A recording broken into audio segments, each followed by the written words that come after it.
Not gonna do it? I'm gonna wait. I don't blame you.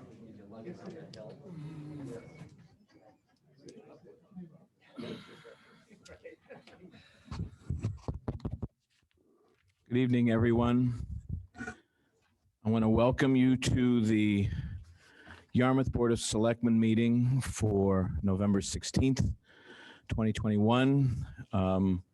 It is a few minutes after 6 p.m. We just concluded business and executive session related to two union agreements which are mentioned on the agenda. And without any further ado, I would like to ask you join us in a pledge of allegiance. Pledge allegiance. Allegiance to the flag of the United States of America and to the republic for which it stands, one nation, under God, indivisible, with liberty and justice for all. Before I go much further, I would like to at least read into the official minutes this advisory regarding our meeting. This is a what we call a hybrid meeting. So this is to formally advise that as required by the Mass General Laws, Chapter 30, Section 18 to 25, and pursuant to Chapter 20 of the Acts of 2021, an act relative to extending certain COVID-19 measures adopted during the state of emergency, signed into law on June 16th, 2021. The Yarmouth Board of Selectmen will hold a public meeting tonight, Tuesday, November 16th, 2021 at 6 p.m. in the hearing room at Town Hall. The public is welcome to attend either in person or via the alternative public access provided using Zoom. The full Zoom instructions are posted on our website at yarmouth.ma.us under the Agenda and Minutes tab. So we've got that read into the record, and let me go to the first item here. What I'd like to note is that for public comments, before we begin public comments, I'd like to, if it's okay with the board, for those of you who may have comments or questions regarding the COVID-19 presentation, I'd like to at least give the public an opportunity to ask questions when that comes up. So if you do have a comment, you can save your questions related to COVID-19 until after that presentation. So does anybody have any? Yes, sir. Good evening, Mr. Chairman, Board. Can you hear me all right? Yes, we can. Okay. Couple of quick things that I'd like to address. One is a follow-up on the storm. I'm sure you might be taking information on that. One is I have to commend Eversource. I think they did a pretty good job. Fortunately, I invested in a generator, so I didn't lose my power or cable, but it was in the street because I had a tree take out the total electric out of my house and crush a car. One item I would like to address is the cable. Cablevision has a virtual assistant that blocks you from talking to customer service. Now, I try to get a hold of them because after my power was restored, the commercial power was restored on Friday after the storm. Eversource had electrical contractors up here, and the guys at my house were great guys from West Virginia. And they actually hooked the power. I didn't have to get an electrician. They actually put it back up, and then they get a hold of Eversource through their phones or whatever, and then the neighborhood was very happy that we had power. But to get a hold of cable, you get this virtual assistant. I was on it, and I wanted, well, let's go back a little bit. When the guys from West Virginia hooked up the power lines, they took cable and put a temporary on my house. So the lines would not be laying in the street, but they were still down on my property, hanging. And that's why I was trying to get a hold of them to get, somebody up so they could tighten them up and wouldn't be hanging on the ground. The virtual assistant blocks you. It says, well, at that period of time, there must have been some outage in the area. It says, well, our records show that you have an outage in the area and talking to customer service will not help you. Well, that wasn't the reason. So I did finally break through. I told it, I finally used the term wires down, and it broke through. And I got a gentleman on the phone, and that was Tuesday, the following Tuesday. That's how long it took to get through. And he took the information, and it took not until the last Friday before crews from New Hampshire came to fix the wires. They were here after the storm and were released back to New Hampshire and then had to be called back. They told me they had over 1,100 homes similar to mine to still fix. So that's something, whether or not you want to bring Cablevision in to start asking questions about this. The second is Speedway Gasoline. In my opinion, we've had a bait and switch going on here on Route 28. A week ago Sunday, I was out doing some errands and decided, I saw the sign. It said 332 with their card, regular 337. I said, okay, take advantage of it. Well, when I pulled into the pump was 346 a gallon. That was on a Sunday. I put this on a Facebook page. People be aware of what was going on. I did go in the store. There was no management there, just a girl. So I just happened to mention to her that the sign is wrong. She get a hold of the manager to have the sign changed to reflect what's on the pump. Well, it was still there on Monday. Tuesday, I was out doing some appointments in Hyannis, coming back. The sign had not been changed on Tuesday. I took a picture of it. Monday night, after I saw the comments, I called Barnstable Weights and Measures. I left an information with him or them with a return phone number. And I let it go at that. Wednesday afternoon, I get a call from Weights and Measures. I was surprised to get the call back. He was at this gas station on Wednesday, and the sign still had not been changed. And he issued a citation. It's a $50 fine. So I'm asking the board here, I didn't think the $50 fine, in my opinion, of deceptive business practices is enough. I believe that if you can, have a show cause hearing with the manager or district manager or Speedway to explain why they had misleading sign on Route 28 and higher prices at the pump. Mm-hmm. It's bad enough that people are getting by with a high price of gasoline now, but to do that, no. I did a little further checking. The Speedway at Baker Square, going to the hospital, is $3.39 a gallon as of today. The one in Baker, Berry Ave is $3.49. I double checked the pump. And the one at Four Corners is $3.49. One company, two different prices. Why? Different owners purchased at All right. different times. I think that there should be something to be looked into under the license authority. I'm sure that if someone went in there underage and bought cigarettes or cigars or whatever and got caught, the town caught them, they would be brought in for a show cause hearing. It's the same thing, gasoline, whatever. It's also the other guy received complaints on the same station. When we voted to not go along with the bottle bill, they had a big sign in there.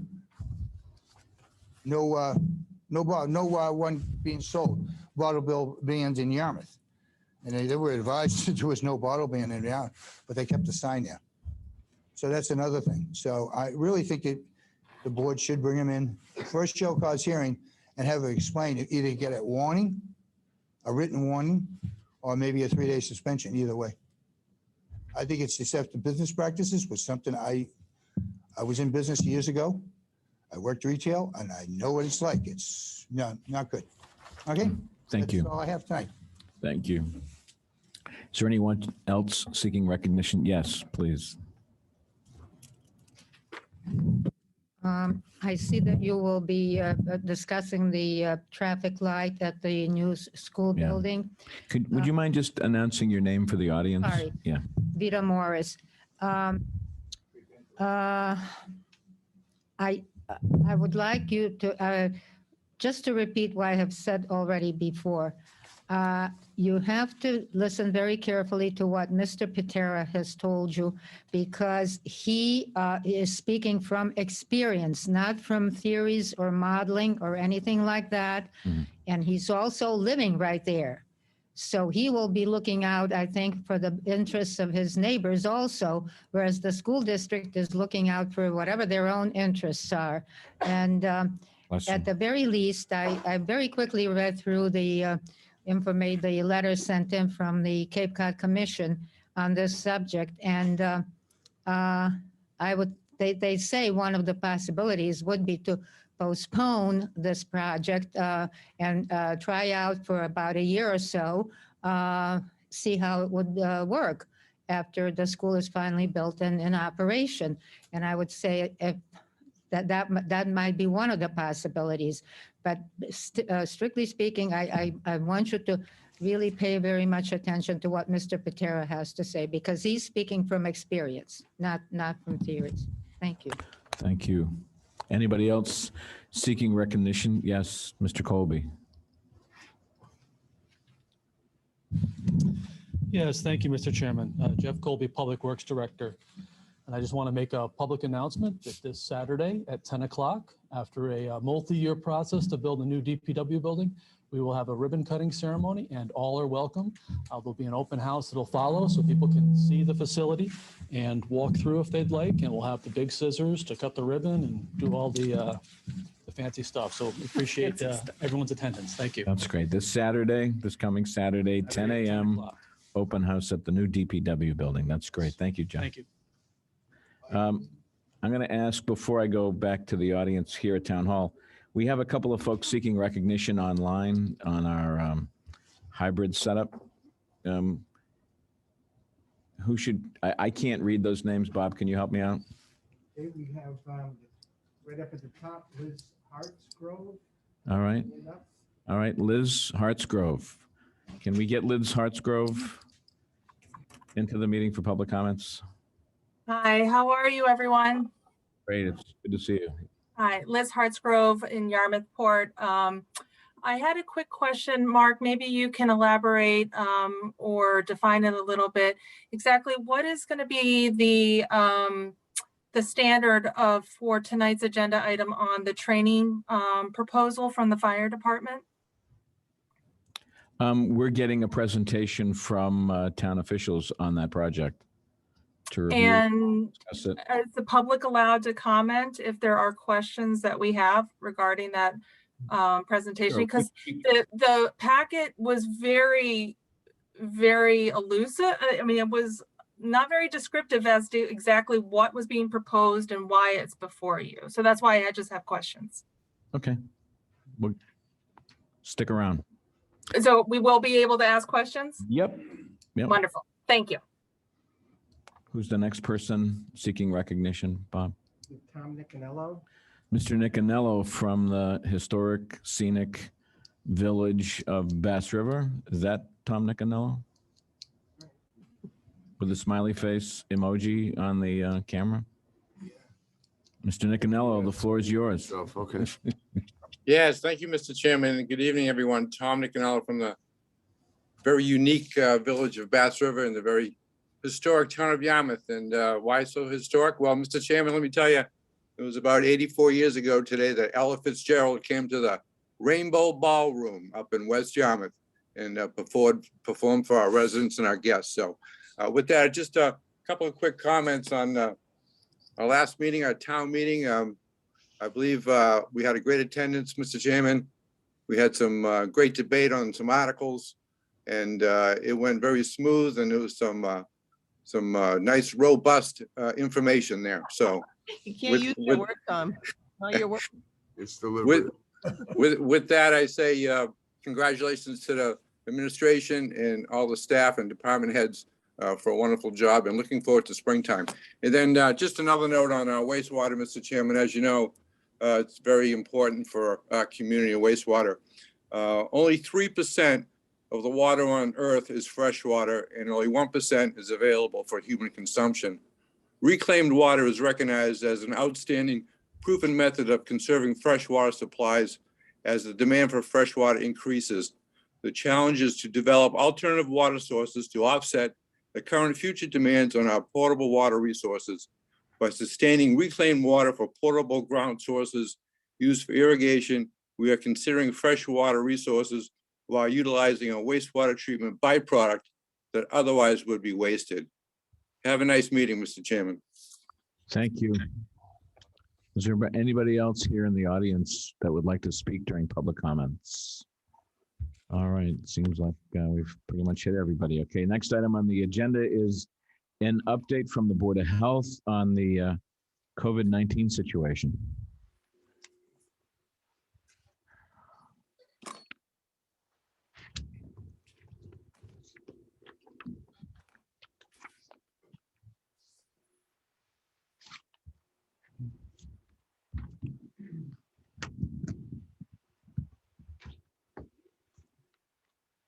Good evening, Mr. Chairman, board members. I have an update from the Board of Health, who had a meeting last night.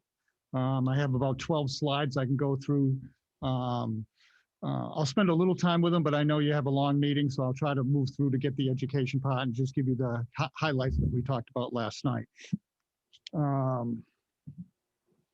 Let's see, they gave me the clicker, so let's see if that works. There we go. Board of Health members, Hillard Bosky, our chairman, Mary Craig, vice chairman, Charles Holloway, Deborah Brunage, and Eric Weston. And I believe they're available, and Hillard's available to respond to comments if needed. Just the update on this one you see each time that I've here is the coronavirus cases, individual cases that we've had since the start, March 11th, to where we put the chart together November 13th last week. You could see where the first wave started in last March, then we had the summer of 20, then it really spiked last Thanksgiving, December, the second wave, then came down, then the third wave, then we had a summer we thought we were doing very well. We're outside, people are getting vaccinated, then the Delta came in, and we're in the current Delta fourth wave, and you can see that's been a pretty steady wave right there. It hasn't really come up and peaked. It's just continuing. We've had a few quick peaks in it that we've seen. And these are individual cases per day that we're monitoring. So in the second wave, we probably had about 180 cases that we're monitoring per day. Then it dropped down, and now we had spiked up to 60 per day that we're monitoring. Today, when we just looked at the data from yesterday, we're following 55 active cases in town right now. From the first part of November 1st to the 15th, we've had 81 positive cases. And I think what's interesting here is the number of the cases of 41 that are positive were not vaccinated, and 40 were positive that were vaccinated. So we're seeing about 50-50 between vaccinated and unvaccinated cases that are out there. This data is provided to us by the State Department of Public Health, and we work closely now with we had the state traces, but we've moved over to the county health department. Nursing is doing the tracing now through a grant the county has.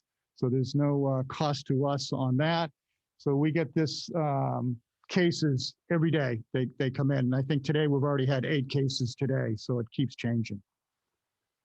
When we tried to break down where these 41 cases are, what age group are we seeing, we kind of broke it out to, and I hope you can see it at home without, I tried to keep it all on one page. We can see the highest, that's what's going to happen here. There we go. The highest group right here of the not vaccinated is in that 20 to 21 age group, but it's pretty close. You know, we got the 30 to 49 and 50 to 64, but the vaccinated group that we're seeing some positive cases is, you know, in that age group from 30 to 74. So people still need to take their precautions out here. And that's what this slide is really trying to drive home is the Delta is out there, whether you're vaccinated or not vaccinated. If you're vaccinated, the cases are a lot milder.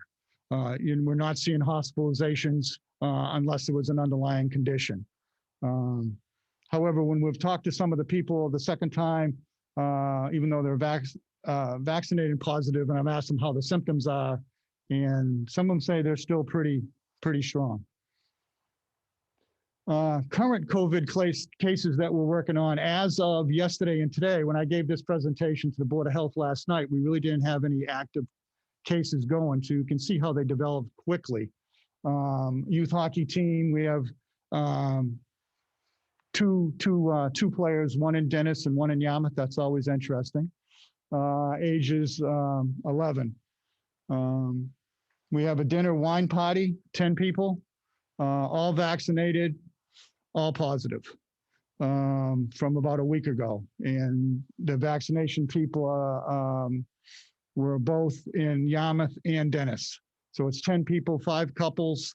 We're still talking to them, but I'm sure it's a monthly dinner party they have, wine party, and I'm sure there's quite a few in town like that. And I mean, it's no different than going out to a restaurant, having, meal. You just decide to do it at home, but you still need to take some precautions. So that's something we're working on today.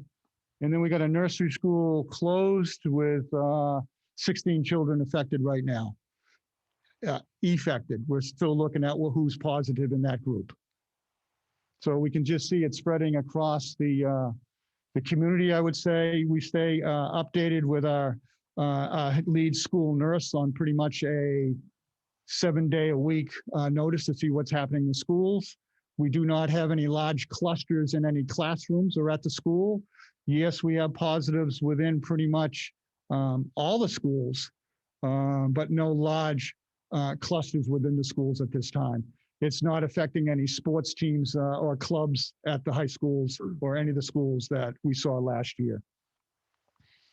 How does our positivity rate look compared to other towns? Our positivity rate was the highest on the Cape last week. We've dropped, even though we've increased to 5, we went from 4 to 5. A couple other towns had higher positivity rates.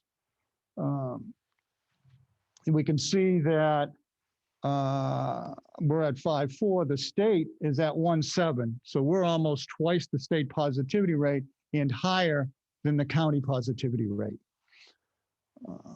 So that just gives us an idea of where's 5%? Well, 5% is higher than what we're seeing statewide. How does that 5 positivity rate work? What we've been doing, we start at the bottom right here. Last week, we're at 5. And then we added where the county is and where the state is. And we can see that we've been creeping up. Last week, we've been creeping up the last several weeks. We've been increasing our positivity rate across the town. So, again, people need to take precautions. The positive cases are both vaccinated and unvaccinated people. So we need to increase vaccinations in town. So where do we sit? Fully vaccinated. When we look town-wide, we're at 72%. So we need to work on that more, which is good. I mean, it sounds great. We've got 17,000 people vaccinated, but we're looking at numbers that are provided to us of a population of 24,000. So we just did go up, but our positivity rate is high, and we need to increase our vaccination rate. Still, obviously, a few towns lower than us, but we need to continue working on our vaccinations. This is the vaccination broken down by age group that we're trying to look at the fully vaccinated, and then we'll go by the age group. We haven't, it just started the 5 to 11, so there's nobody there.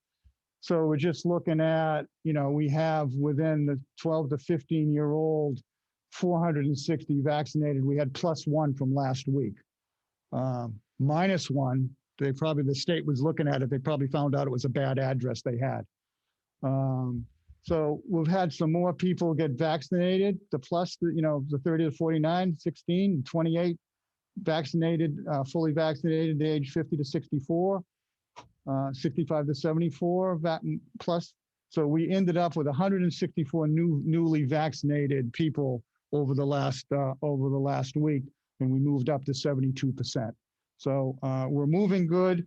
I think one of the interesting things is our high school students, kind of in the 15 or 16 through 19, we're at 75%. They're doing very good at the schools, and I think that's part of the after-school activities the kids want to participate in, which is a higher vaccination rate than we see in some of the young adults. 20 to 29 are at 59%, and very close to the adults of 30 to 49.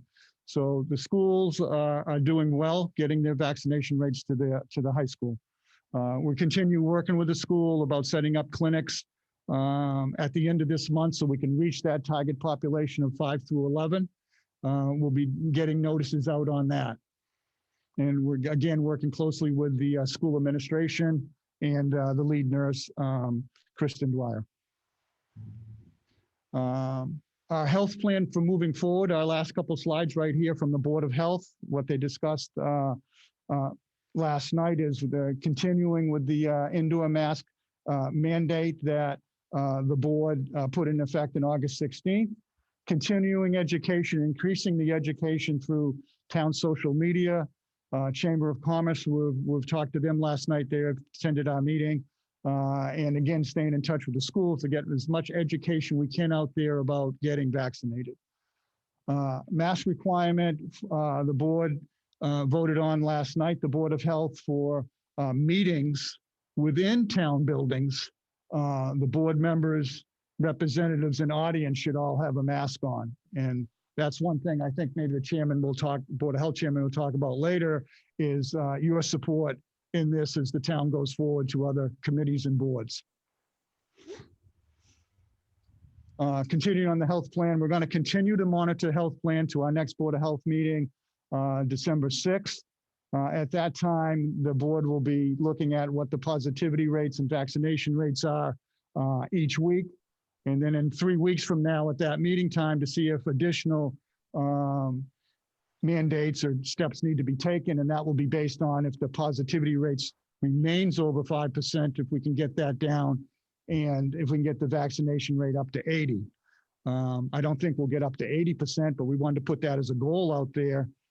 It's also a goal of the school to get up to 80% when they can possibly take the mask off at the school.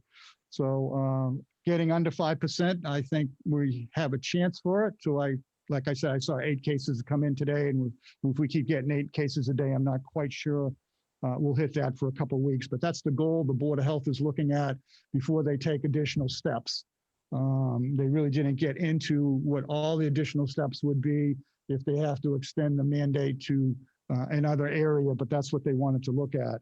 So they'll continue with just the mask advisory for indoors buildings. So that's the quick overview. And I think I have Hillard Bosky, our chairman, would like to say a few words. Go right ahead. Can we bring up Dr. Bosky for our meeting? Good evening. Yeah, the one change we made last night was we realized the mask advisory since August has not really been very successful, as you can tell by the positivity rate that's been climbing. So the board voted and passed a mandate requiring wearing of masks in all the meetings in the town meetings in town buildings. And that's by board members, representatives, participants, and so on. So that was the main change as of last night. And in addition, we just discussed about what we can do over the, I guess, the past few weeks coming up about education. We realize this is, it's been going on, I think 19 or 20 months. This isn't new for all of us. There's a fatigue, I guess, with all of us. It's been pretty awful for over the year and almost 2 years. People aware of it, vaccine is available. People know that. You can turn the television on for local news, read the Cape Cod Times. Department of Health's done a great job with signage in town, the robocalls. I think when people see their primary care providers, they are reminded vaccine is out there and other precautions you can take. And as we all know, it's been social distancing, the wearing of masks, and getting vaccinated. That's the only way we're going to attack and reduce the pandemic.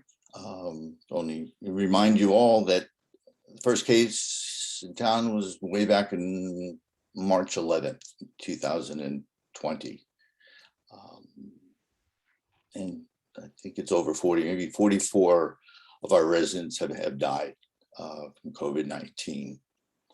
So are there any questions? I'd be happy to address, or Bruce. Okay, thank you. What I'd like to do is start with the board and then spend some time hearing from the audience, if that's acceptable. Let me start with Selectman Horgan, and we'll work this way across. I don't have any questions, just appreciation to the Board of Health and to Bruce for keeping a close watch on this and giving us some recommendations that make a lot of sense. Thank you. Selectman Stone. Yeah, I throw this out for both Bruce and Dr. Bosky, either one or both. And I realize there's going to be a measure of speculation on your part in answering this, but why do you suppose, or what theories do you have to explain why we are twice the state average? I mean, we're not in the summer season right now where we have tremendous influxes of people, although I think probably since the COVID outbreak, there's more and more people that have migrated down here and are staying longer, certainly, but we don't have the hordes, so to speak, at this time of year, and yet we're twice the state average. Do you have any ideas as to why that's the case? I'll defer that to our chairman. I would think about Boston. Yeah. Boston was, I guess the first place I would think of to answer this question is when I'm up there, people wearing masks. It's very different than walking around here. And I mean, even outside, people seem to be wearing masks. And needless to say, indoors. I can tell you in the Cave, if you go up to P-Town, people are wearing masks. You know, if you walk into a store or a restaurant, everyone has them on. And I think if you look at their positivity rate, it reflects that.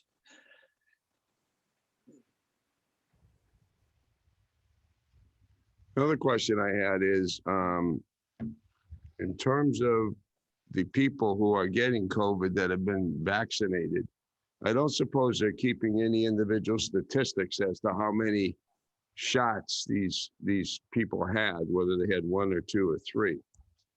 I would assume if you had one, you're in the same group with the people who had three, correct? For statistical purposes or record-keeping purposes? Right now, it's the people that have just had one shot or two shots. Most of them have been fully vaccinated with the two shots. We had the boosters are just third shot boosters are just relatively recent, so we don't really have any data on that. Now, the people, go ahead. Just a point, if you look at the medical literature right now, and they're seeing that the protection of the vaccines are waning after about 5 months. And so right now, anyone here who's 65 and above in Massachusetts or is immunocompromised can get an additional Pfizer injection. I'm sure very soon we'll see that with Moderna as well. It's not great news, but this is what's taking place. I know New York City just announced that anyone above 18 can actually get an additional vaccination injection. And I think that's what we'll see coming shortly in Massachusetts.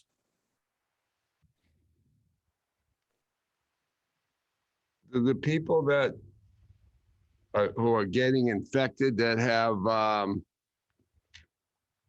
been vaccinated, are those infections due to the variant, or is there any separate statistical evidence on What that? they're looking at, and the state's informed us that it's a very high percent, it's all the Delta. It is? Yes. Oh, by far, absolutely. And you said, Dr. Bosky, that the scientific literature indicates that the efficacy of the vaccine's only about 5 months? Starting to wane at that point. That's what I'm reading. Oh. And I think that in the future, we may not be calling them boosters. We may find that the regimen is a certain number, a larger number of injections that we're all going to require. probably with greater frequency than the flu shot as it looks. So far, yes. Every year we get a flu shot, or many of us do, and that's because the virus keeps changing every year. And basically what happens is they try to guess what the variant will be, what's likely to come in influenza, and create a new vaccine every year. Bruce, I want to just ask a couple quick questions on examples that you gave with this.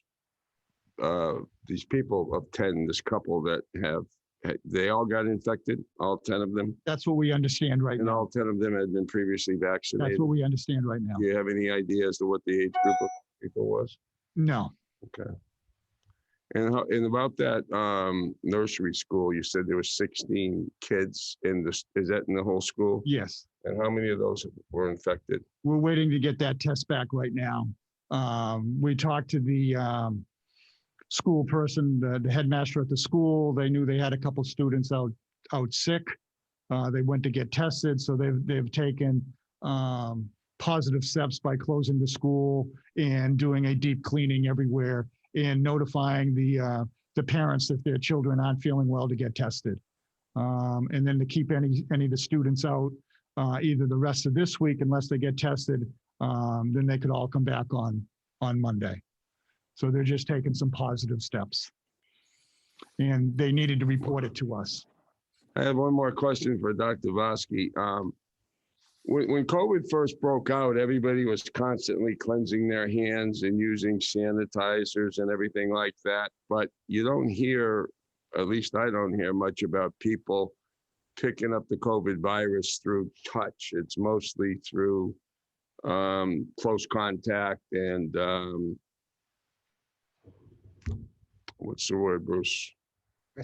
Respiratory transmission. Thank you.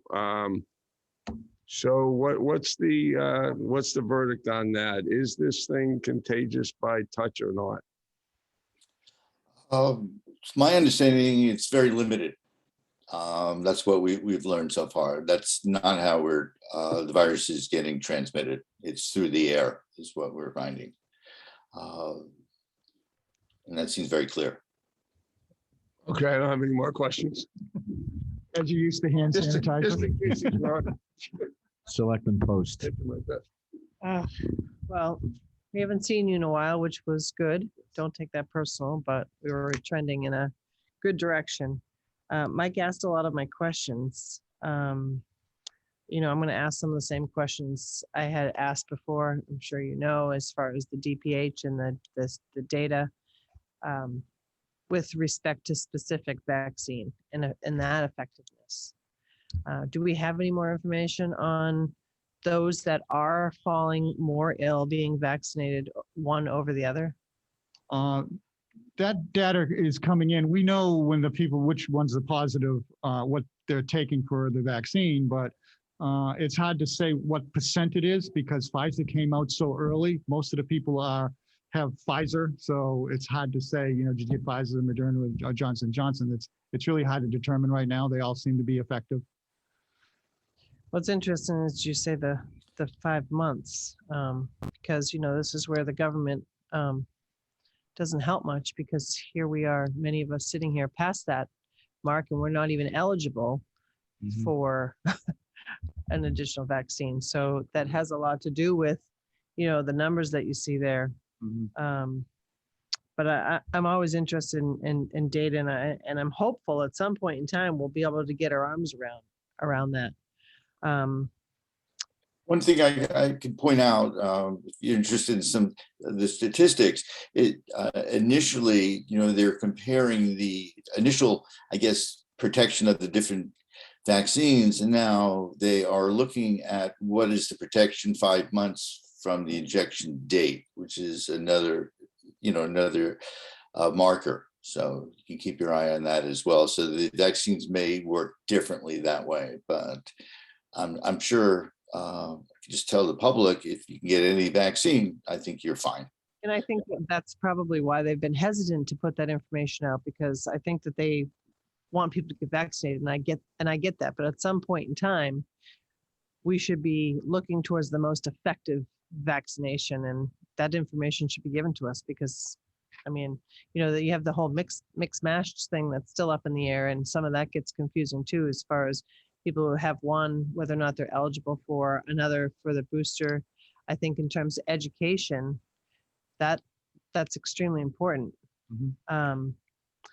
Keep in mind that here in the Cape, the hospital is not getting filled up like it had been. That was my next question. Yes, which is the most successful part of the vaccines. People are not getting as sick.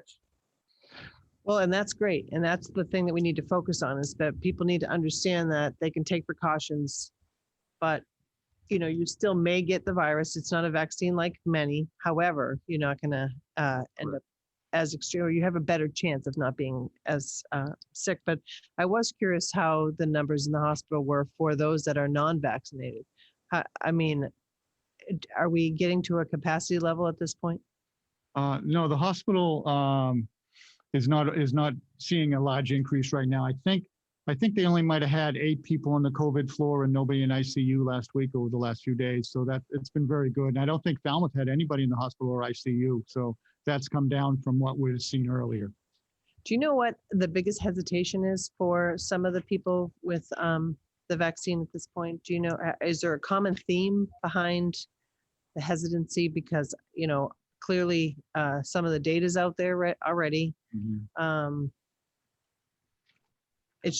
wondering if there's a common denominator behind that, where you can pinpoint the education.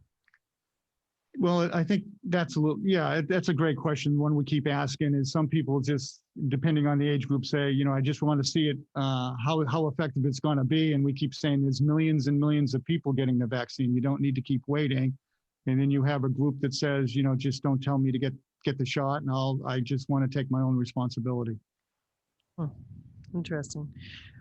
Well, it seems like the high school level, or at least the school districts, understand the importance of keeping the kids in school and have done a really great job. And of course, I find it interesting that after that age group where the parents no longer have control over the children, it's the 20 to 29-year-olds that have the least percentage. Yes. So has there been any focus at the colleges, or? I know the counties reached out to the college and they have had vaccinations down there. Okay. So, Right. but the school's been doing a great job. They have a test and stay program right now. So all the kids are in school. So obviously the positive student would go home, but the other students that are close can get tested every day and stay in school.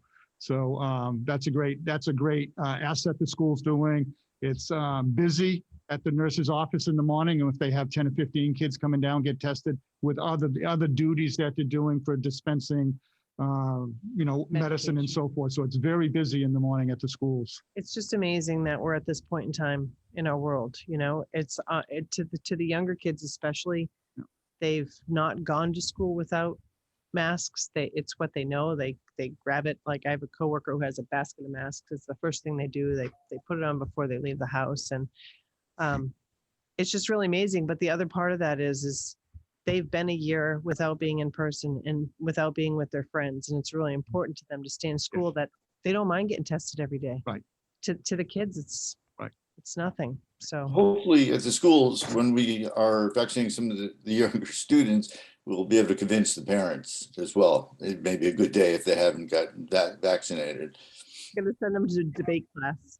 So, well, thank you very much. Thank you. And thank you also to Phil for all the work he did over that time. It must be somewhat of a relief to have the tracing done at the county. And I know it was such a workload for you Yes, folks. it does. And Phil still monitors it still a couple hours a day, then follows up with the county traces at the end of the day. I appreciate all your hard work. Thank you. And I'll pass that along to Phil too. Thank you. Selectman Smith. No question, just a couple of comments. I was reading today that all of New England is up except for Connecticut, and Vermont is up dramatically in the number of cases. So I think from a public point of view, where can you get your shots? Great question. The vaccination shots are pretty much available at our local pharmacies, a couple of our grocery stores. It's readily available. I know the Walgreens right in town. I was there tonight, just double checking that before I came here, and they have Pfizer available. People were getting that. The Moderna, they're not a Moderna store, so you'd have to go to Dennisport or Orleans, but Pfizer is readily available at Walgreens. I know CVS is also available in the grocery stores also. Thank you. And everybody, please get your shots if you haven't gotten them already. Yes. Thank you very much. I'd like just to take a moment to see if there are any questions from the public or comments. Yes, please. Announce, just speak into the mic and Vita Morris. Thank you. I wonder, is anybody tracking are there any breakthrough cases from among the people who have acquired natural immunity from having been sick with COVID? Is anybody doing anything about that? Hello? I would have to look. I know when we look at the cases that come through from the state, it says whether they've been vaccinated or not. I don't know if it says if they had COVID in the past, because I know some people that have had COVID, they believe they have natural immunity. Whether they've come down with it, I'd have to double check. I don't know, Hillard, if you'd want to speak anything further on that. One or two studies I've seen where the people who have been infected do get a boost of their antibodies when they get vaccinated. So even those of us who have turned positive, have been infected, it's still recommended to get a vaccination. And if you remember, I think it's 9% of our town has tested positive. We're over 2,100 right now. And of course, there are plenty of people who've been infected, did not get tested or weren't with symptoms. So if someone is part of that group, 9%, it still makes sense to get vaccinated. Well, that's not exactly where I was driving at. I just wish that, some statistic would be kept. How many of those people do become breakthrough cases? Because there's a study from Israel that shows that those who acquire the natural immunity from having been ill have like 27% times the efficacy of the vaccines. Yeah. And they seem to be probably much more long-term than the vaccine one. And I wish that especially the professional people would stop calling this a vaccine. It's pretty obvious now it's not a vaccine, it's a shot. Honestly, I mean, it doesn't even last as long as the annual, I guess, flu shots do. It would be much more accurate to do that. My second question is, what information is available as to whether the pharmaceutical companies are doing it on their own, or the government is asking them to produce therapeutics for this? I'll leave that to the chairman also. Yeah, no, there's been a lot of progress made about treatment to be in pill form, that if someone is infected, to treat them with that medication. So I think that will be on the market quite soon. But that's the only thing right now, and it hasn't, this is the Pfizer one? I believe so, but I'm not 100% sure on that. But it's the late stages of the studies that have been done. So it's still not a reason, I guess, to avoid, as you're calling it, an injection. I would call it a vaccine. It still makes sense to get vaccinated and not end up in the hospital, perhaps because you avoided the vaccination and waiting to get a pill. Is it correct to say that among the therapeutics that have been available probably all along, that the ones that the cocktail that was used, I guess, to treat former President Trump, you have to land in the hospital in order to be treated with those. You cannot get it from your doctor. Is that it? As for getting the antibodies, that was my understanding. The people are in the hospital, but don't quote me on that. Yeah, I know people who have gotten the antibodies that have been from home. They went in for the treatment. It takes about an hour, so it's takes some time, but you can get it and not be actually hospitalized. Very good. Okay. Thank you. Thank you. Anybody else? Yes, sir. Good evening, Norm Holcomb. My question is much more basic. What is the definition of positivity rate? It can't be 5% of our population because that would be 1,200 people. So is it 5% of the people that are tested? Tested, yes. Test positive? Yes, yes. So there's two variables there then. It could be, for example, in Boston or in some other communities, not as many people are going to be tested. Or it could be a lot more Yarmouth people are going to be tested. I mean, there are so many variations on how this positivity rate is to be interpreted. I think it's important to get down to the basics of really what is the reason. I think Mike asked the question about, what is the difference between a 5% and Boston's 2.5% or whatever it is, and what does that really mean? I think it's important to get to that. Thank you. Anybody else? Did you want to speak again?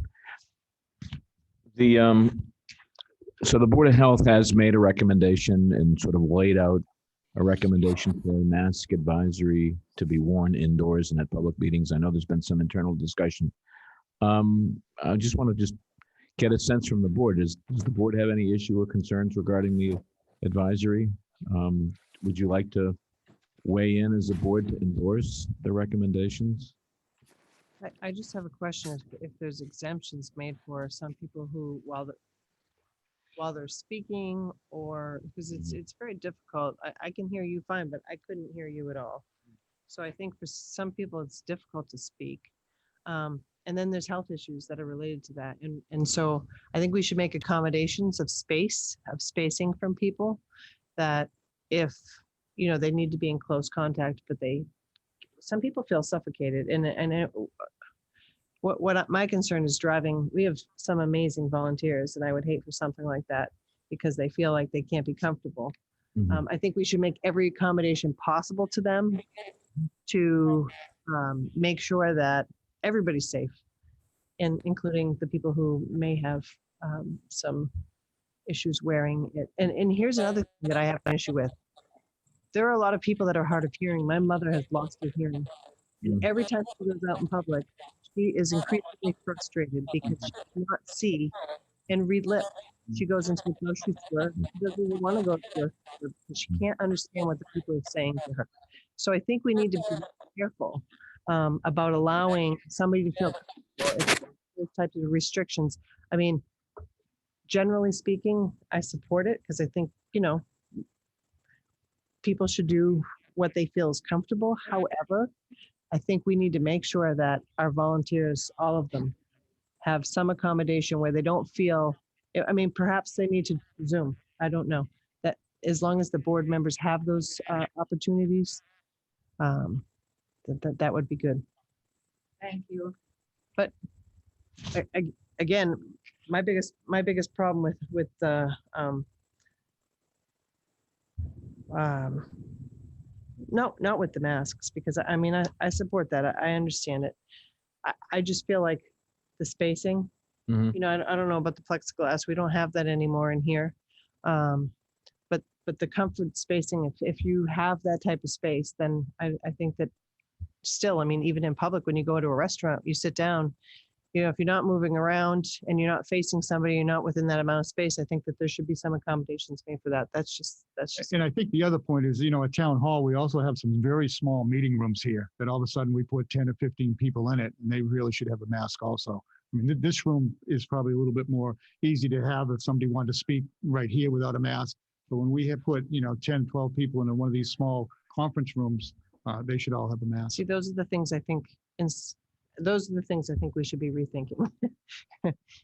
I personally don't feel comfortable anymore squeezed into a room like that. So maybe that's where we need to do a better job of finding better space. Actually, Bill Scott, assistant. Sorry. I keep calling you Town sometimes. administrator.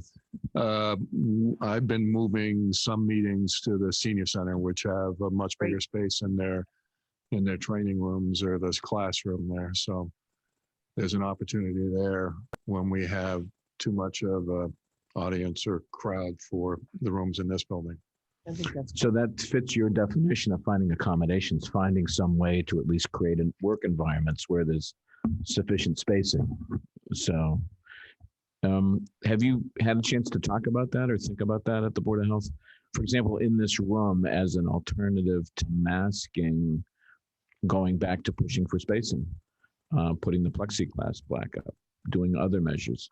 Would those be appropriate alternatives or accommodations, do you think? I think and I'll leave it to Hillard. I think it's still the board looking for a mask. I mean, we have a lot of Mhm. masks in the audience here now, but Yep. not everybody, and everybody's close in, and it's hard to social distance at 6 feet if they wish to. Right.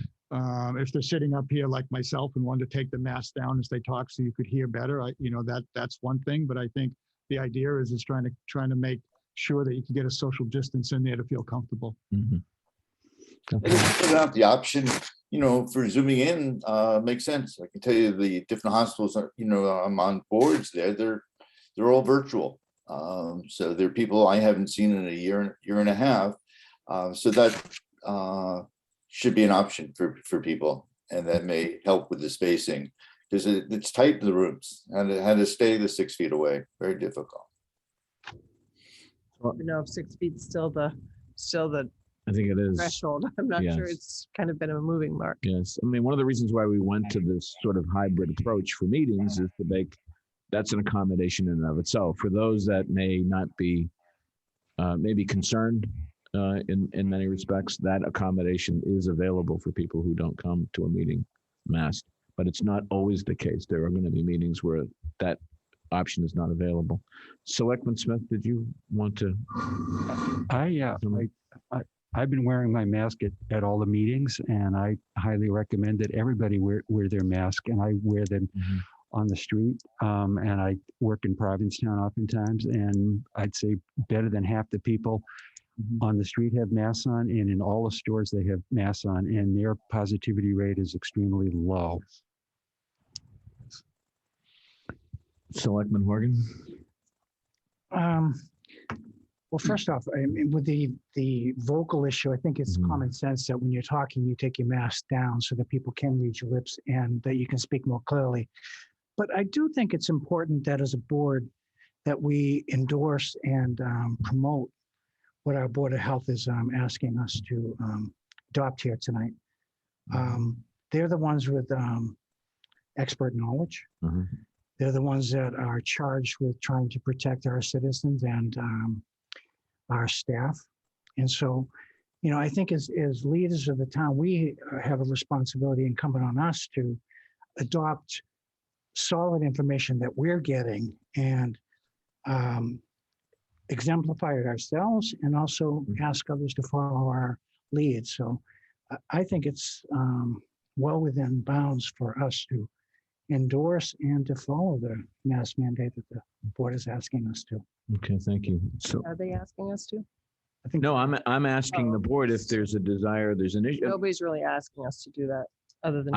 I'm putting it up for discussion because they're making a recommendation. They're urging us to do this. And I think it's appropriate for us to hear what they've said and to react. Correct. And I think we should react. I think it would be a mistake for us to hear the recommendation. They're concerned about public health. They're making suggestions. For us not to act, I think would be somewhat irresponsible. But we haven't acted on any of their other, I'm concerned, it's in their purview. So I just think we're setting a precedent. well, maybe we've set a precedent by not acting. Or maybe. I think we're getting good, solid advice from one of our boards, and that, as leaders, we should be promoting that good information so that our townspeople are safer. If we haven't taken that course in the past, I don't see it as prohibitive of taking it now. Well, it's not on our agenda to vote, but that's, unless it's just a advisory, but I don't know what the purpose of it is. They have their right to do what they want to do, and has nothing to, I understand your leadership thing. You can make a statement. I don't, I think as a board, we're well within our rights to make a suggestion, a motion, and a vote. Selectman Stone.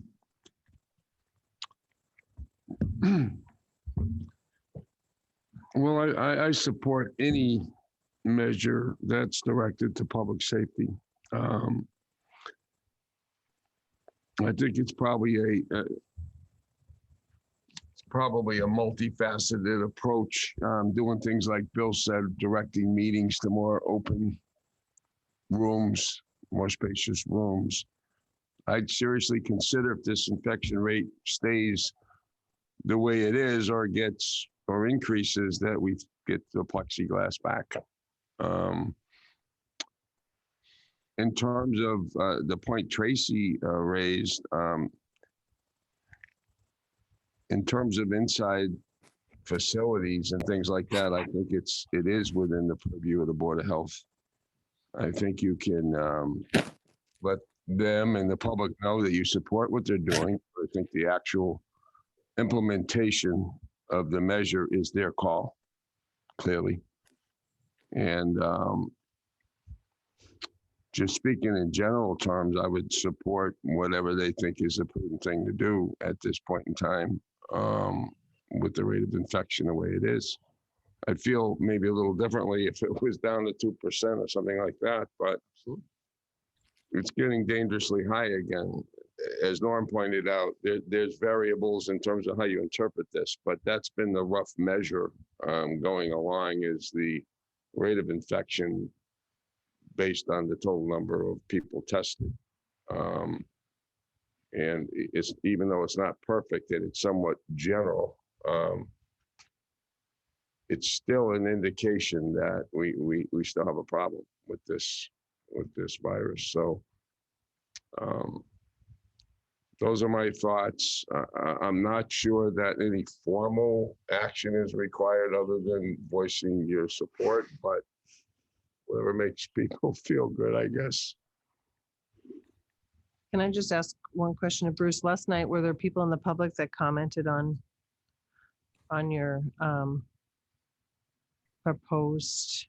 The only person we had was Mary Velbon from the chamber, spoke by herself. Just wanted to work with us as we went forward, and that's why we said we're basically taking 3 weeks to look at the positivity rate before we took any further action. We wanted to make sure we had time to work with the business community, increase the education with them, which she understood. And I met with her today also. I think she was the only one that called in on the meeting last night.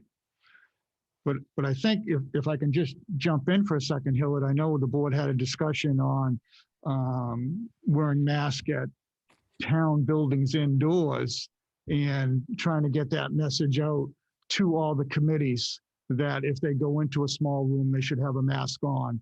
And, you know, the Board of Health can say that, but I think it'd be nice when the board was discussion if the selectmen could also say and get that message out to the boards and the committees and people that use the rooms. Right. I agree, Bruce. Your point is that your department, Board of Health, would certainly welcome the support from the select board. Obviously, the advisory hasn't worked. It's been 3 months, and what we voted on last night was actually a mandate. I'm sorry, have there been any cases from any public buildings or committees, just out of curiosity, that you're aware of? Not that we're aware of right now. We've had positive cases, obviously, within the town workforce. Yeah. But nothing that we could trace back to a meeting. And does the advisory that you made go for staff, or is it just committees? Just meeting rooms, committees, representatives in this. It's not for the whole town it's not for the whole town offices. It's just meeting rooms within town buildings. Once again, this is not an advisory. The vote last night was for a mandate. Vote last night, just to be clear, was for a mandate to be masked in public meeting rooms, correct? Correct. Public meeting rooms, but Yes. not in town hall. So you could have, No, in town hall, okay, Public but buildings. town In building. town building. I understand, but But not employees in their workspace. Not in their just workspace. People in the meeting room. How much sense does that make? I'm sorry. Most of the employees can have social distance of 6 feet. Most of the offices have either the plexiglass still up or can social distance.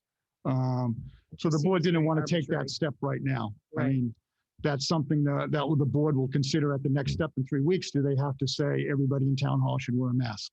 Well, I mean, I think the statement should be if you're within 6 feet of somebody and you can't social distance, you should be wearing a mask regardless of where you are. I just don't understand why we're doing this to our committees and not to our employees, or it just doesn't make any sense. It's just very arbitrary.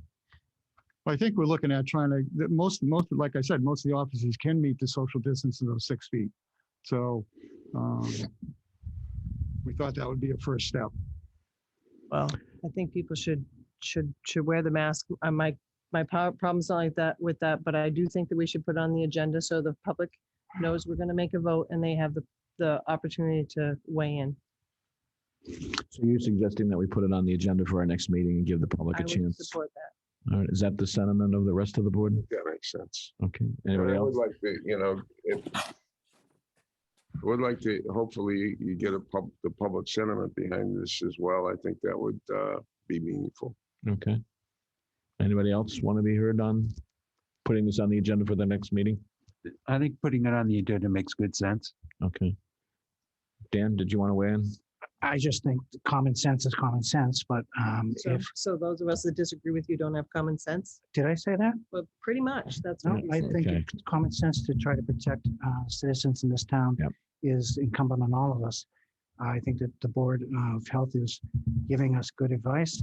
However, if it's the board's will that we have a hearing on it, I can live with that. Okay. Very good. Well, obviously, even this discussion is helpful in helping get the word out to the people of Yarmouth that the situation is getting worse, that we need to do more.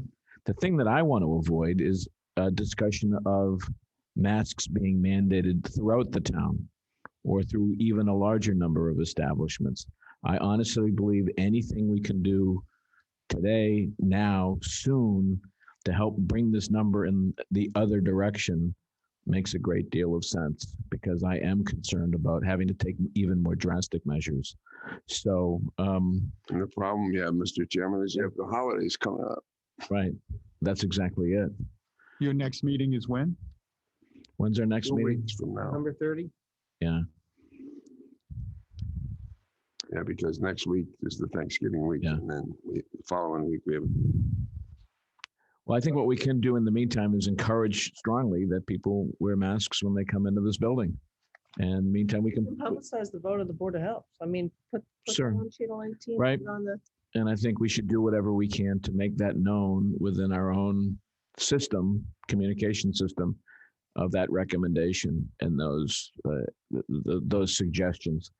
And so we should leave it to the town administrator working with the health agent to see what we could do to sort of increase awareness, increase the understanding, and encourage people to take prudent measures in terms of public health and safety. And then we'll put this on the agenda at our next meeting and talk specifically about something a little bit more stringent. And maybe Selectmen Post, I give her credit for raising some of the other possibilities as well. So I'd like the board to be aware that there may be some other suggestions coming before the board as well at the next meeting. And we'll put that out there, put that on the agenda. And I'll leave it to the health director and the town administrator to advise the board on what other measures we might want to consider. My only question is that at this point, this is not a suggestion or a recommendation. This is a mandate by the Board of Health. So what kind of authority do they have to regulate how business is conducted in the town buildings? They have inherent powers to do that. There's no fine associated with this. It's just right now it's a mandate recommendation policy. The board did not want to have to go to the step of adopting it as a formal regulation. They were hoping to say it's a mandate without a fine and hoping to educate the people that way. If they need to take the next step at a later date, they would adopt a regulation. Mhm. They did look at a regulation that would require that, but they didn't want to start at that step at this stage right now. But they would be ready to go Right. forward if needed. So whatever measure the board takes as a mandate, as Dr. Bosky was pointing out, it's got to be obviously publicized and quickly. Mhm. Because you can't really hold people accountable for violating a Something they know mandate they're about. not aware of. I can tell you, I didn't know about it coming in here tonight. I didn't There's no either. Signage. Very good. Thank you for being here. Thanks for the discussion. Okay, let's move on to the next item on the agenda. And Mark, is there someone in the public who wants to speak? I saw a hand up. But no, I don't see anybody. I think that was Dr. Bosky earlier on. He might have left. Yeah. No, he's actually there. Okay. Let's move on to the next item. We have a change of manager item on our agenda. And I'm going to turn this part of the discussion over to Selectman Stone. Thank you, Mr. Chairman. The first licensing matter that we have tonight is a change of manager for Longfellows at 182A Old Townhouse Road in South Yarmouth. And is this Mr. Russo? yes, sir. Good evening. Yes, sir. The manager change that is brought before us concerns changing the manager to John Russo, who's here tonight. His CV, or curriculum vitae, as it's called, another word for a resume, is attached to the packet. And we could have used you in the scientific discussion. He has a great deal of study in organic chemistry and biology and some of the more challenging sciences. But also you have experience, I guess, from 1982 through, is it 2000 with Longfellows? Do I have your dates of working at that establishment correct? Yeah, through today, through. Oh, you're still there? Okay. Yes.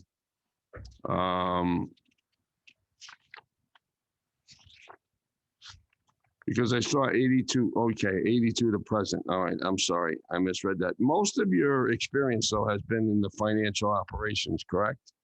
Do you have much service there in the liquor part of the business? Attended bar for 25 years. You did? Okay. And I saw that you're tip certified.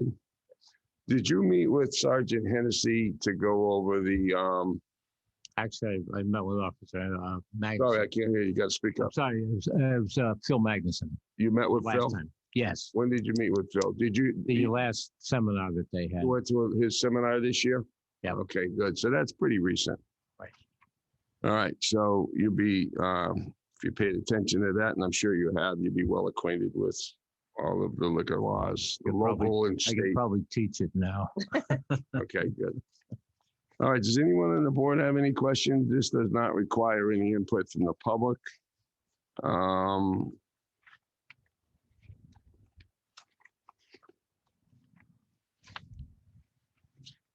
Tracy, do you have any? Nope, no questions. Dan, No, sir. Peter? No questions. Okay, do we have a motion to approve the change of manager? So moved. Second. All right, all those in favor say aye. Aye. Aye. Aye, anyone opposed? I'm voting aye as well, so that vote is 4-0 in favor. Thank you, you're all set. Thank you. And I'm glad that you had that recent, the benefit of the recent seminar. That's good. So that obviates you having to meet individually with the police officer. Good, thank you. Thank the board. Okay, the next one.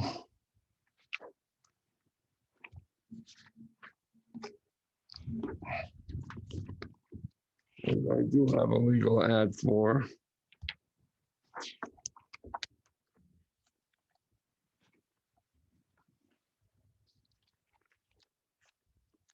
Evening. Good evening. I'm Mike Stone. I am the licensing chairman. Do you want to introduce yourselves? Certainly. I'm Marion Rose. I'm an attorney at Singer and Singer and Dennisport. And this is Peter Campbell, who's the man who has the license, the liquor license at Ryan Family Amusements. And this is Rob Nichols, the president of Ryan Family Amusements. So I'll read the legal ad and you can make a brief presentation and I'll go to the public first to see if there's anybody in support or in opposition, and then we'll go to the board. The Yarmouth Board of Selectmen, acting as the local licensing authority, has received an application from Ryan Family Amusements, Inc., doing business as Ryan Family Amusements, Peter Campbell, manager, 1067 Route 28, South Yarmouth, for an alteration of premise to expand the arcade area, add a 4-lane axe throwing area, a 4-lane cornhole area, additional bathroom storage areas, and a quote, as needed, close quote, service bar to the existing annual all alcoholic restaurant license, adding 7,828 square feet for a total of 24,442 square feet, increasing seating from 42 seats to a total of 110 seats. Weekday and Sunday entertainment applications have also been filed to add these additions to the current licenses. Hearing will be held on Tuesday, November 2nd, 2021 at Town Hall, 1146 Route 28, South Yarmouth. The Selectmen's meeting begins at 6 p.m. Written comments will be accepted until 4:30 Friday, October 29th, 2021 in the Selectmen's office at Town Hall, or can be submitted electronically. Verbal comments will be accepted at the hearing. Okay. Perfect. Again, I'm Marion Rose. Can you all hear me? Yes. Okay, great. I'd like to present a short summary of the changes and what are proposed here. And then we're enthusiastically open to answering any questions that you all have. Ryan Family Amusements has operated the bowling alley at 1067 Route 28 for a number of years. They've had a partial lease there. And recently they've taken over the entire lease of the entire building. Daggett's Liquors has moved, and there's an expansion opportunity for the middle part of the building. The site plan that's presented with our application shows what the changes would be. But to summarize what they are, I'll first start by saying what's remaining the same. The bowling alley, the bar area, the main entrance, and the function area will all remain the same. The changes involve the arcade area, which was in the old area of the building. It's going to be moved to the new area, and in its place is a party function room, which is quite needed. There's a second entrance that will be added in the center of the building, bathroom storage, a prize counter, and as you mentioned, an as-needed service bar. In addition, there's a 4-lane cornhole area, a 4-lane axe throwing area, and seating for observers of those two activities, and the arcade area. I'd like to give a few details because a few questions may come up about the axe throwing in particular. No question about that. Axes and alcohol, I mean, it makes for, Well, that's the initial thought. And that's spurs public interest. Well, that's one of the reasons why it took Ryan Family Amusements quite a long time to decide whether to do this and how. This is the third permitted axe throwing facility on Cape. And by my count, there are about 7 or 8 on the South Shore. What Ryan Family Amusements has done is they've taken time to consider what version of axe throwing they'd like to adopt. And what they've done is they've found a manufacturer and other entertainment company called Lasertron. It's established and developed a game system for axe throwing, and it's in use in multiple venues throughout New England. It's an interesting, I'd never heard of this before, but they've almost gamified axe throwing. They use projected lasers to project on the axe throwing wall different games. And if you're a customer going to play, you have a pad, you put your name down on the pad, your name and your fellow players' names are projected on the wall, and you can actually do up to 8 different games. The scoring is also electronically. You can't cheat. I know. The scoring is also electronically managed. But I was over at Ryan Family Amusements a couple of times watching the construction for this. The dividers between, it's carefully designed. The dividers between each lane and the dividers separating the axe throwing from the rest of the activities in this new area are made out of heavy gauge steel. They're quite high. Peter, you can probably attest to how high they are, but they go up, I think, about 24 feet. There's a separate cage. So if you're participating, you're in a cage, you're separated in your lane, and the people who are observing, who are not participating, there's a rear heavy gauge steel divider there as well. If you are going to participate in this, you would first go through an orientation where there are various names for these people, and some are silly, but I've seen axe tender is one of the names for the person who would give you the orientation. You all haven't decided what you're going to name yet, but that person is truly and seriously a person who would tell the people who are going to play the rules. People have to sign a disclosure waiver, saying they understand the rules. No one can do this if they're under 18.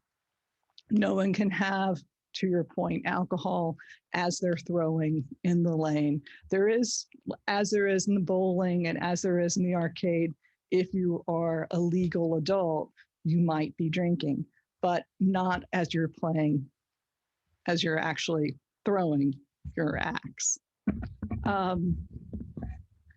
This area will be monitored by a particular person, but I'd like to emphasize as well that Ryan Family Amusements has a long history of monitoring the entire site and safely serving alcohol for well over 15 years, probably longer. Right. And the gentleman to my left is TIP certified. He's actually a TIPS trainer. And so everyone at the site has gone through TIPS training.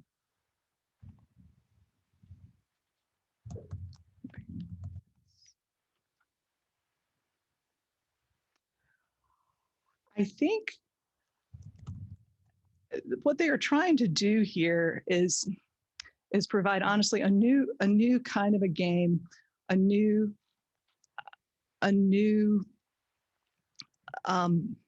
something that would be attractive to a new kind of a person at their site. It's honestly going to be a high-end experience. It's going to be a flexible experience where new games are added. It won't be the same thing every time. You'll have choices as you do this. And it's going to be done at considerable expense, but it's also being done with considerable thought behind it. We welcome any questions that you have. All right, thank you. I think we'll start with going to the public. If anybody has any questions or comments, either for or against this proposal. Okay, I don't see any. We didn't get any written correspondence, did we? Or any email correspondence? No. I didn't see any in the packet.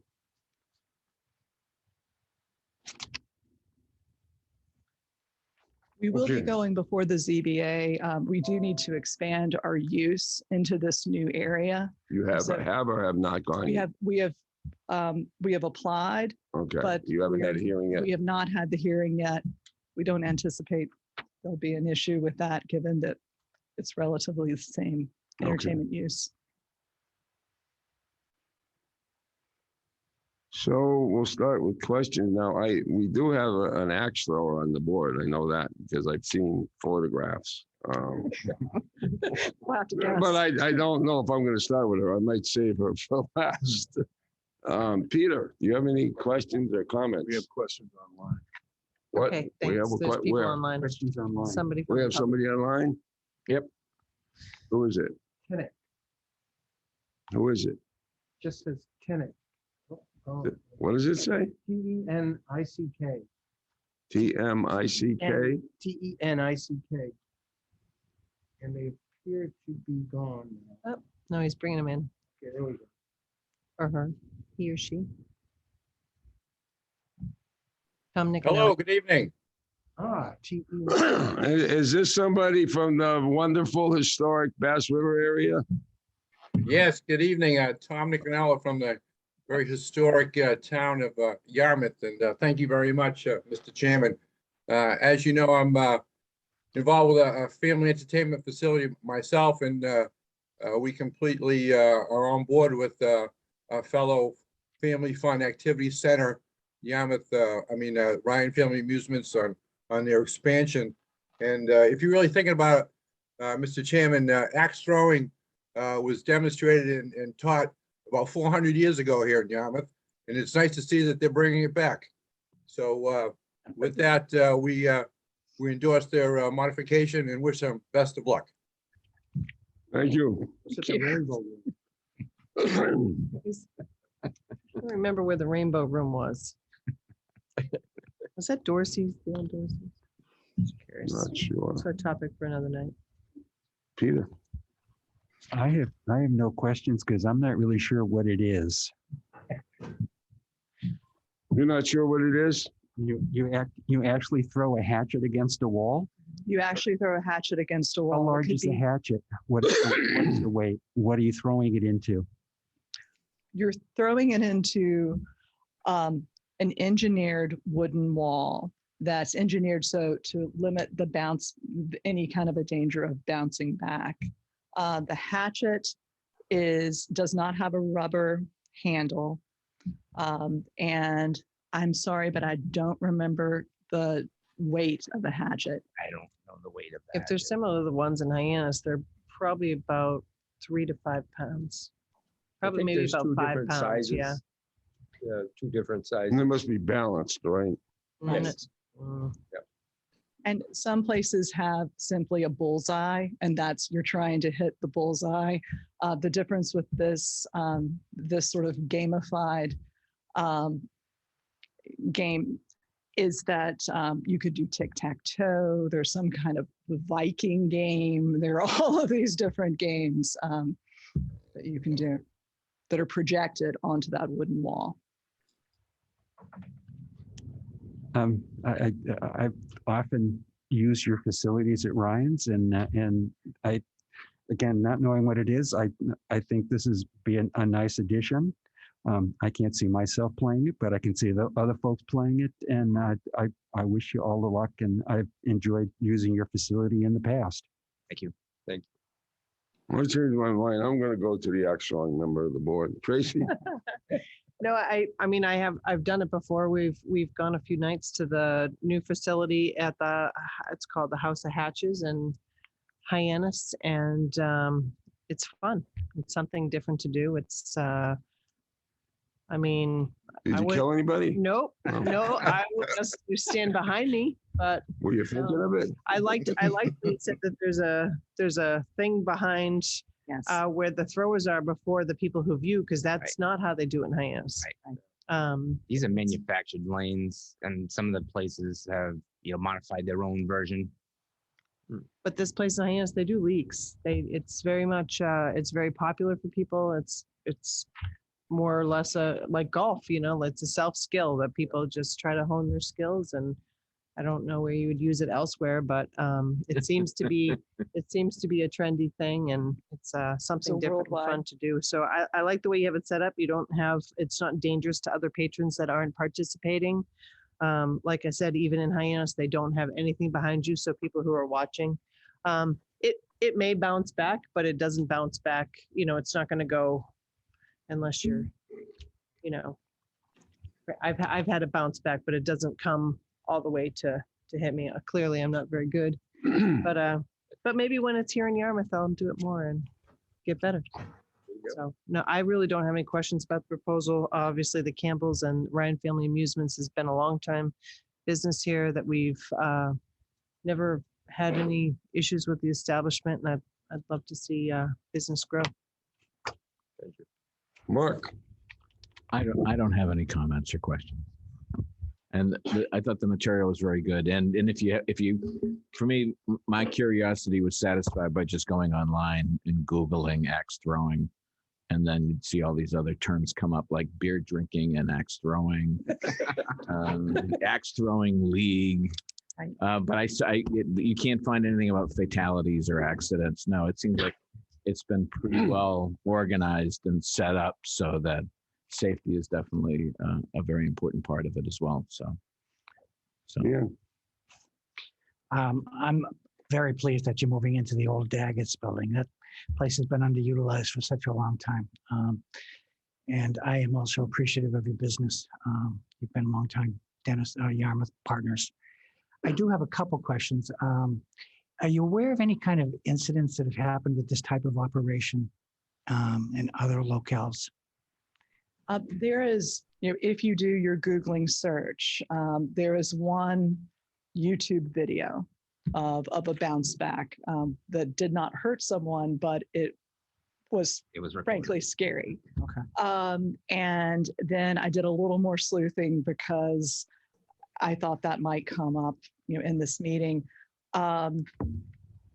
There are things that you can do to limit that, and this plan has done that, which is engineer the wall in which you're throwing. It's engineered in a way so there's less chance of a bounce back. Also, not having the rubber on the handle if someone misthrows. And I think in that case, the throw was very low and the rubber handle hit the rubber at the bottom of the throwing panel and ricocheted back. So that issue is limited without having the rubber on the handle. I'm not saying that it's impossible, but I'm also saying it's not impossible to get hurt when you're bowling. It's their risk and everything. They certainly did not have trouble getting an insurance policy for this. That's a good barometer. Yep. This is probably self-evident, but I assume that an axe tender or somebody will continually be in the presence of any activity going on. Right. Yes. And am I correct in understanding that you have to be 18 or older to participate in this? Correct. Okay. No, I'm supportive. It's interesting. I've never done it, but it's how business grows, and I appreciate you bringing it to Yarmouth. I just had a couple of questions. I was going to ask you about insurance, if you looked into that and whether that was going to be, are the rates pretty normal for something like this, or are they kind of increased risk type rates? Or they're pretty normal. Are they? Yeah. So the insurance companies aren't looking at this as an inherently hazardous activity or anything like that? Our insurance companies are used to any kind of entertainment in the industry, and it's a very normal rate. Okay. So how far is the target from where the thrower releases the axe? How far down range is that? 16. I believe it's 15 to 16 feet. Okay. And if an axe were to come back, do you have any idea how far it could travel coming back? I don't think it. I've played it a couple times with my family, and like Tracy, it hits the target and usually just drops straight down. It's like a dead. Yeah, and there's hardly any bounce back at all. Okay. And certainly not. So what if you get somebody that, has had a few too many, and the guy wants his time in the axe chamber there? You're going to have somebody there monitoring that constantly? Absolutely. Because we both know the mixture of alcohol and any kind of a gun, an axe, a knife, any kind of thing like that can be very dangerous if it's not monitored, because all you need is one wacko to come in and, One thing I didn't mention about or some very intoxicated person, a very high person who doesn't have rational control. That could be a problem in anything really, but yeah. So go ahead. I'm sorry, the panel is also dampened. There's every day it's wet or damp. So that also prevents or limits the possibility for a bounce back. When you're talking about the panel, you're talking about the wall that the axe is wooden wall. thrown at? Correct. The panel, okay. It makes it easier for the axe to stick in to the target also. Okay. Biggest danger is the people themselves, because I got so excited one time that I went to go down the lane and I forgot it was the other person's turn. It wasn't the bounce back. Yeah. Yeah, it's why you don't check your target down range in a gun range. So, somebody's I'm just coming up saying. behind you. That's a good thing about the video is that your name comes up as the next person to go into the cage. So that would Oh, stop they don't any have kind that kind of control in Hyannis, so that's No, good. and It's good to with hear. the gated door, the ex-tendant wouldn't allow another person. Two people can't go in at the same time. Oh, wow. It's good. Mhm. Does anybody have a motion? Oh, by the way, is the entertainment going to be exactly the same? The entertainment Or is, is there any deviations over the existing license? well, I mean, there's Other than it's going to be an expanded, expanded area. entertainment license. That's it. You're not changing the form of entertainment or asking to change hours or anything like that. We're not asking to change hours at all. The hours are the Same same. entertainment that Right. you have now. Right, Okay. right. Can I ask a question about a motion? Just in terms of procedure, because they still have to go to the, Board of Appeals, yeah. so what happens, how is one related to the other? Are they completely separate? No, it'd be subject to getting the required relief from the Board of Appeals. It'll also be, I would hope any motion made is subject to getting any permits or approvals from other town departments. Okay, I might have to, I don't know what you're gonna need, but you might need a sign off from fire or health or Right. whatever, but I'd make a whatever. motion to close the public hearing. All right, we have a motion to close the public portion of the hearing. Do I have a second? Second. Okay, all those in favor? Aye. Aye. Anyone opposed? Okay, the public hearing is closed. I'd make a motion, we support the application as presented, contingent on all town approvals and approval from the Board of Appeals. Okay, do I have a second? Okay. So we have a motion and a second to approve the application for the alteration of premise of the liquor license and for the weekly and Sunday entertainment licenses. So although if there's no further discussion, all those in favor say aye. Aye. Anyone opposed? All right, so that passes unanimously by a vote of 5-0. Thank you very much. Thank Thank you. you very much. I think that's it for licensing, Mr. Chairman. Okay, thank you. The next item on the agenda is a second public hearing on golf fees. And I will make note for everyone's benefit that there is a legal notice that was published. I believe this is in the local register. And the notice reads as follows: a fee hearing will be held by the Board of Selectmen on Tuesday, October 19th and Tuesday, November 16th at 6 p.m. at Yarmouth Town Hall, Route 28 South Yarmouth, for the 2022 proposed annual golf fees. Written comments will be accepted at selectmen@yarmouth.ma.us until November 15th. Verbal comments will be accepted at the hearing.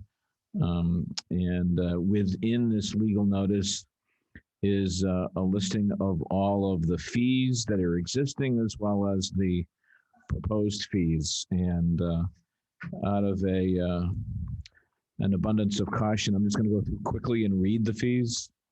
The annual pass, the existing fee is $1,200. The proposed fee is $1,260. The senior annual pass, the existing fee is $760. The proposed fee is $790. The Lynx annual pass is $330. The proposed fee is $345. The under 35 annual pass is $760, and the proposed fee is $790. The young adult annual pass, this is for young adults under the age of 23. The existing fee is $325. The proposed fee is $340. The junior annual pass is currently $110. The proposed fee is $115. The annual twilight pass after 2 p.m., that's a new addition to the pass program, and that's $790. That's the proposed fee. With respect to daily fees, the current greens fee is $105.84. The proposed fee is $111.13. The current golf cart fee per person pass holder is $15.44. The proposed fee is $16.21. The golf cart 9-hole per person pass holder is $9.38. The proposed fee is $9.85. Golf cart 18 holes per person non-pass holder, $24.25. The proposed fee is $25.46. The golf cart 9 holes per person non-pass holder, $16, and the proposed fee is $16.80. Range fees for small, $7.71 is the current fee. Proposed fee is $8.10. Medium, current fee is $11. The proposed is $11.55. Large, $13.23. The proposed fee is $13.89. The club rental for 9 holes is $30.29. The proposed fee is $31.80. Club rentals for 18 holes, $48.51 is the current fee. The proposed fee is $50.94. A premium set, $74.97 is the current fee. The proposed fee is $78.72. And the handicap maintenance fee, $55. The current, the proposed is $57.75. So without any further ado, I'm going to turn this over to Mr. Gilmore and company and give you an opportunity to once again update us, inform us, help make us smart on all matters golf. Thank you. Uh-oh. Can we make sure that email's not up?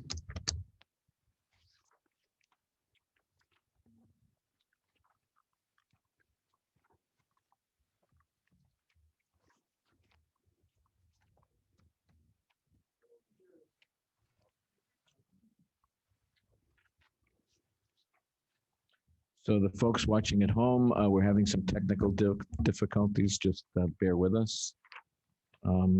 Is there some aspect of your presentation you can do without having to use your PowerPoints? If there is, feel free to. Yeah, sure. I'm Scott Gilmer, the Director of Golf for the Town Yard, and with me is Ellen Chapman, the Chairperson of GEC, Ted Deckel, the Vice Chairperson, and Richard Simon, the Secretary. Just a little background on the hearing. We actually discussed this, I think it was over three meetings, right, Alan? 3 meetings, so it wasn't taken lightly. We all know fees are important and money is important to everybody. So we took our time to make sure we were trying to do the right thing for everyone and for golf. It was endorsed 6-0 by GEC on October 11th.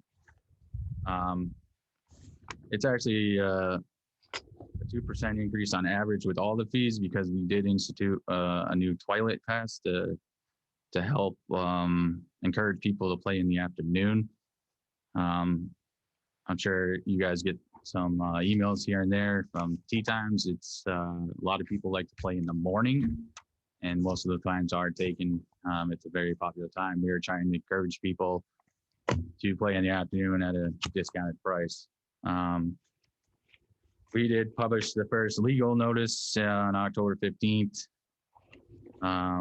We also put a new one in when we found out it was going to be rescheduled. So that went in on November 4th. If approved or whatever, if approved, we would be able to start selling them tomorrow for the 2022 season.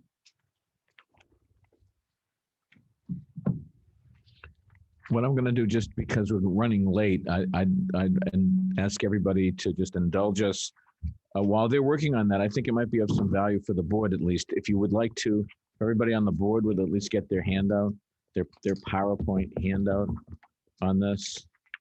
And what I'd like you to do, if you don't mind, is until we get the slides up, at least if you could go for the board and start with the start going through the slide presentation with us. I asked the folks at home to just bear with us. We're still working on this. Can I just say Sure. that GEC is the Golf Enterprise Committee for those people at home? Yeah, sorry about that. So what I just recapped was actually page 2 of the presentation. And then I read into the record the past schedule, so you don't need to cover that. That's correct. Page 4 here is a comparison of the surrounding towns and their projected or new fee they have in place. Most of them are going through the same process that we are right now.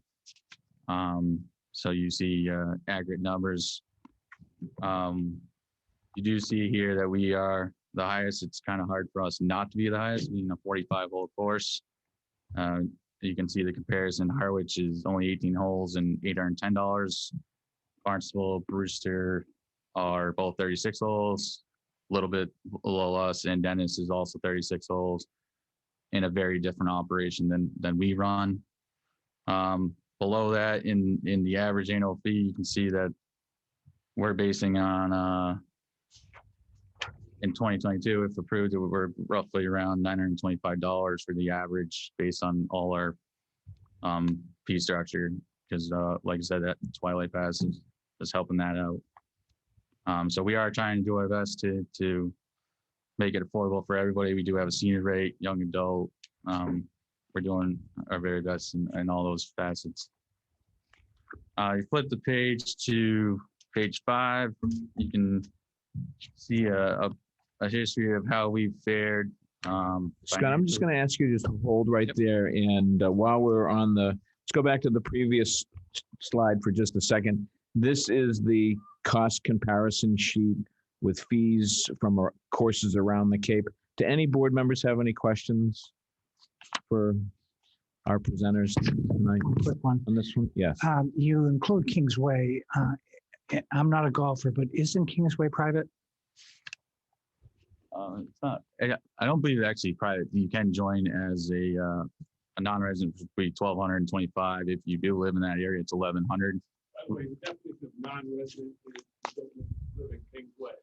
So I think the opportunity, I should probably speak. Into the mic.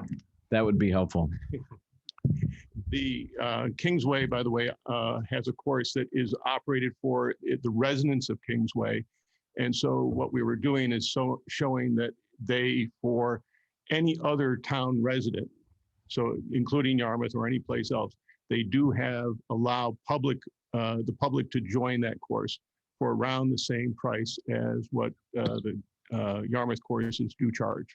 Mm-hmm. If you are interested, I also do have additional information recently published about the other courses. Specifically, as it relates to Barnstable, Barnstable has posted a proposed 5% across the board fee increase. Dennis is considering a double-digit fee increase.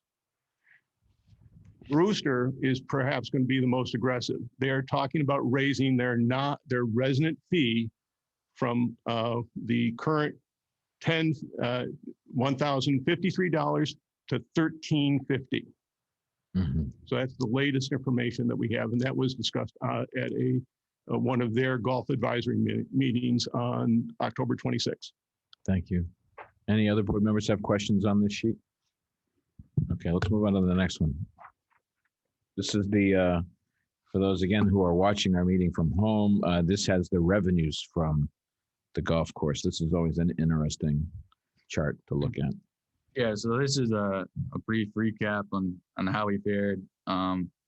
Obviously, we had some rough years in 2018, 2019 fiscal. I'd like to also add we were going through the project at that time. And then when we came out of the project going fully operational in 20, we did come with a little surplus. And then obviously in 2021, that was COVID. That was the big boom for golf. And we did bring in about $1.4 million that year. And right now we're on target in FY22 for about $700,000 in a net profit there. And then as you project out in FY23, you know, we are expecting a downturn, but with the whole way we're operating is to be profitable from this point on. That's great. Any questions on this particular slide? Oh, here we go. We found them. Any questions? Hearing none, let's move on to the next one. Getting ahead of the curve. Actually, just Oh, one I'm quick sorry. one. Selectman Horgan. Is any of the 1.4 million that you've realized in 21 being allocated to capital? Well, we just got approved at town meeting for $100,000 to go to the buildings. So So what happens with the 1.4 It goes into the next year's operating? golf retained earnings. Okay, thank you. Yep. All right, getting ahead of the curve. These are the items that we need to be thinking about in the future, right? That's correct. We do have, Can you go to the slide on the screen, the getting ahead of the curve slide?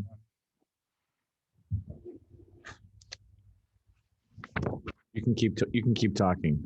Sorry about that. No, So no, I do- just want to keep things We moving. do have some big capital items that are in need. So we, like I said, we did do the work at the Bayberry, and now we need to do some work to the links. The irrigation system is in much needed. Bass River, Bayberry will also need new ones. They'll last about 20 years. Bass River is showing very good signs of wear. Many repairs happened this season. Bayberry is a couple of years newer, so it's not quite there yet. The facilities need some upgrades, course design issues. Bass River has quite a few of them with safety issues and stuff like that. And but the main focus right now is the links course with the issues with the bunkers and the irrigation system. We also want to take the time to run a transfer pipe from the septic system area to our pond to use the entire allocation of wastewater. They would like to give us more. We would like to take more, except it's not a very good system we run on now. So running a pipe within the project will help that on all fronts. If we could go to the next slide here. I'm not gonna let Richard touch on this a little bit more. Basically, we're saying that it's roughly, and you can elaborate, 625,000 a year that we would need to make sure we can do all these things that are in need, like the Bayberry Hills Master Plan, which we plan on doing through a no closure way in the summer months because we have 18 holes available, as well as Bass River. We could afford to do that. And then obviously there's Bass River, which was part of wastewater, which we at this time don't know where we stand there, but we do have many issues on that site as well that will need to be addressed in the near future. So we do have many big time needs coming up within the next few years, and the reason why we're in front of you for another fee increase. And happy to take in questions, or Richard can address a little more. Okay, Richard, I'm going to ask you to come over to the table to be near the microphone so people can hear you when the time comes. Let me go around the board for questions. I'm going to start at the other end of the table this time. Selectman Smith. You very nicely provide an operating statement. It would be nice if we could get a balance sheet as well. Well, you know, we just happen to have that.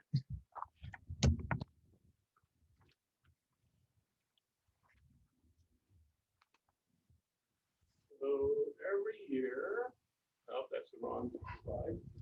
But every year the town publishes a basic financial statement. So if you go, so if you go to the town's website, it's actually in the finance department's, it's in the finance department's numbers. You could look for the basic financial statement. There is a complete balance sheet, cash flow, and income statement for all of the enterprise funds.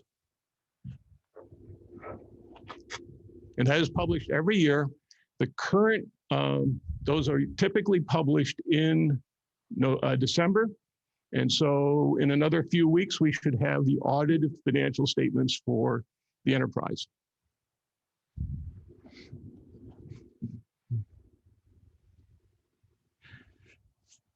And I believe the board on a monthly basis gets the retained earnings report as well for the enterprise. Thank you. Selectman Smith, do you have any more? Yeah, very quickly. Your current liabilities versus current cash and equivalents are upside down 2 to 1. You've got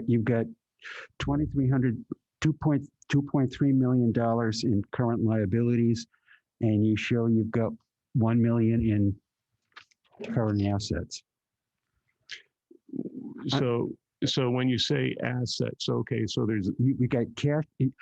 Typically, you want to have your current assets to be twice your current liabilities, and you are completely the opposite according to this. Well, okay. So part of that is related to we've been doing short-term financing in order to take advantage of the bond that has now been issued. So the warrant has now been transferred into a bond. So that's the $1.68 million bond.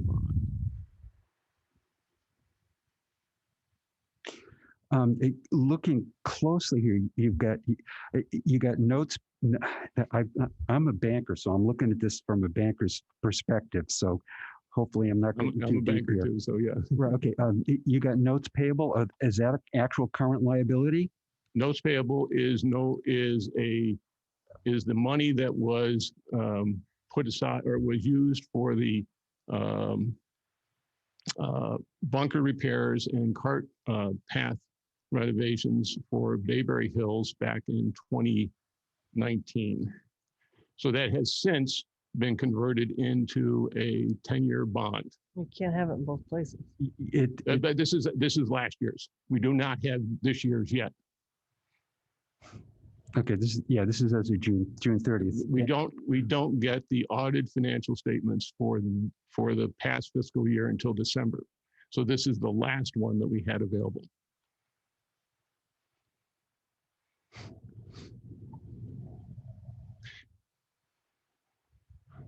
So that 1.8 has been converted into a bond. So it's now long term. Correct. Right. Which would change They change just did a short term. They didn't do a long term one. We were trying at that point, and again, I give a lot of credit to the finance department. They were correctly saying that when we went to bond the DPW building, that it would be far more cost effective to bond the improvements at the same time. Okay. That makes good sense. I understand.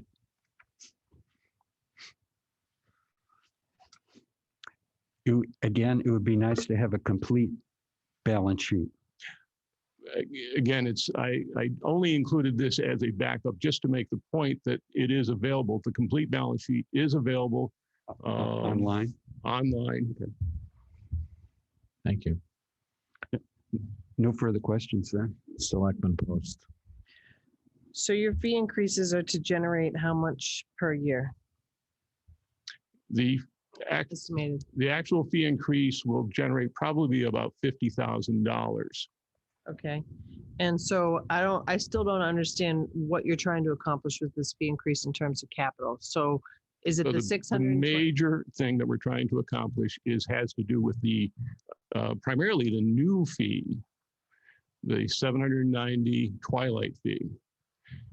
We believe that is because we have so many underused rounds in the afternoon. That's not my question. I'm sorry. my question is, the fee increases that you're projecting of $50,000. You claim that you need this for capital expenditures. I'm trying to figure out what your capital expenditures is a total dollar amount in your projections. So if you go to the slide that relates to the, let me go back to it.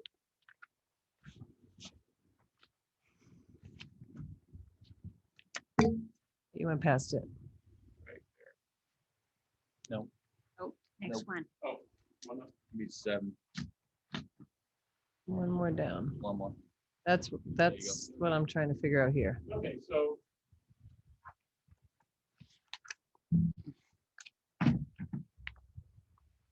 So starting, we have the 1.7 million bond existing.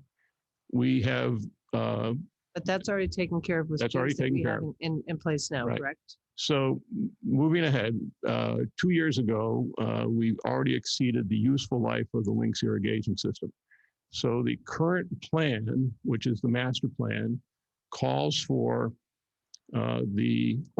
fixing the overdue Lynx irrigation and bunker work, as well as addressing some of the design issues. And again, I have a slide that has some of those issues if you'd like to see that. Design on the links? On the links. Okay. And again, all of this is predicated on the fact that we needed to have capacity going into what we thought was the wastewater mega site project at Bass River. So the idea was to prep Bayberry Hills so that we would be capable of providing full service at that point. Now, I believe that that understates the opportunity. That specifically, we have approximately 20,000 rounds of golf, which if we properly mine that would result in an incremental $300,000 revenue opportunity. And that's part of the process that we're trying to get. We're trying to get ahead of the curve on this stuff. So the links irrigation bunker and designs, what you're trying to accomplish with this fee increase, is that what you're saying? That is a small piece of it. Again, the fee increase is in part, it reflects 3 things. One is we believe that it is appropriate to the value that is being delivered, the demand for the course activities right now, and also is part of the overall need to generate approximately $900,000 on an ongoing basis in operating margin to be able to fund. But you're accomplishing that now. The last time you were here, I asked for a very specific capital plan and the costs associated with that, so we could figure out and project into the future what we actually needed to do for fee increases to accomplish that. That's what I want to know. If you're saying that we just want it because we need to build up our reserves should be spent on the course, I'm fine with that. Yeah. But you have to prove to me that you have already excess, okay? We're not talking about operating the course like we were before. We're talking about putting money into an enterprise fund at this point in time and raising the fees. That money needs to be spent for something. I want to know what it's going to cost us every year and what kind of money we're going to have in reserves. I need to see that.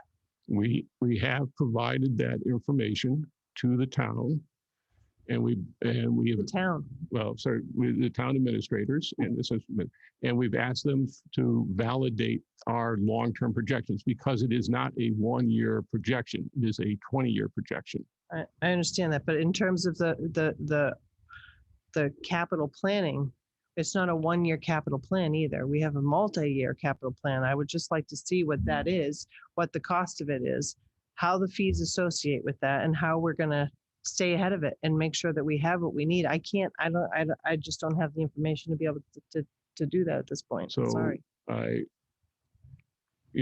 would welcome the opportunity to go through that detailed capital plan with anybody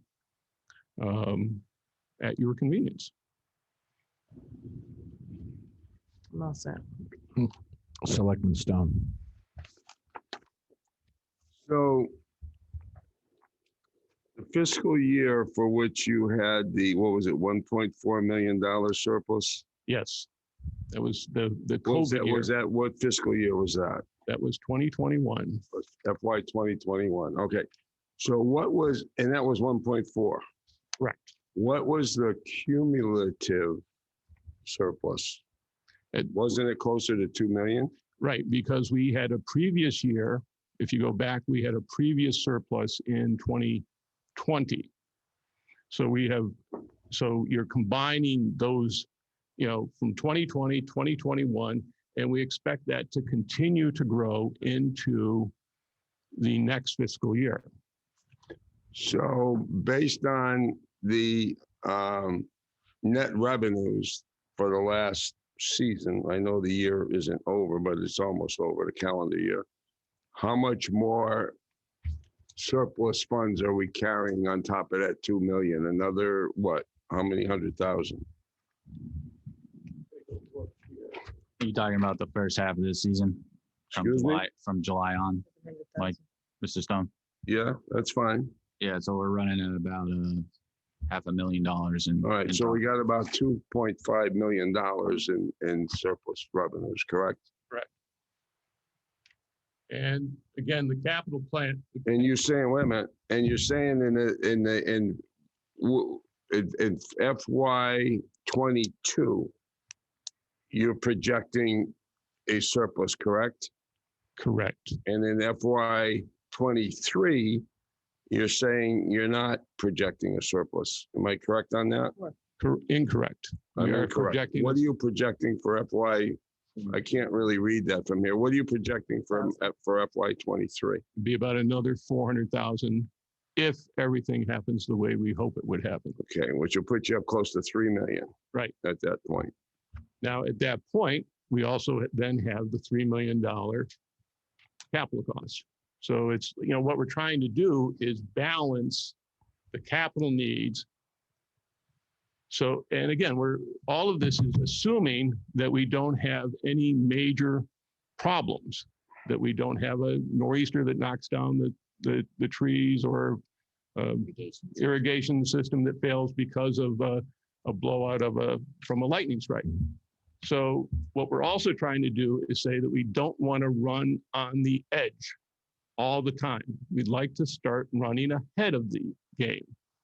And there's going to be, and again, we're at this point in time, we believe that the demand for golf,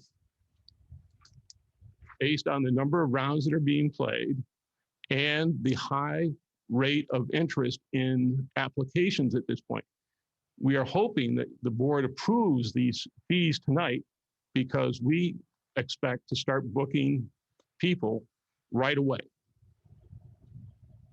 Literally tomorrow, if these are approved. I mean, the demand is there.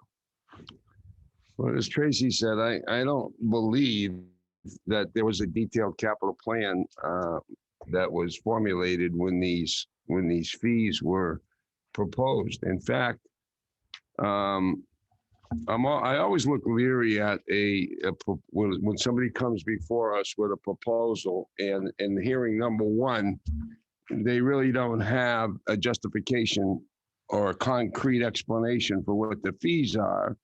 And then hearing number two, they come back after a consultation with certain staff, and they back into the increases. I always look very askance at that.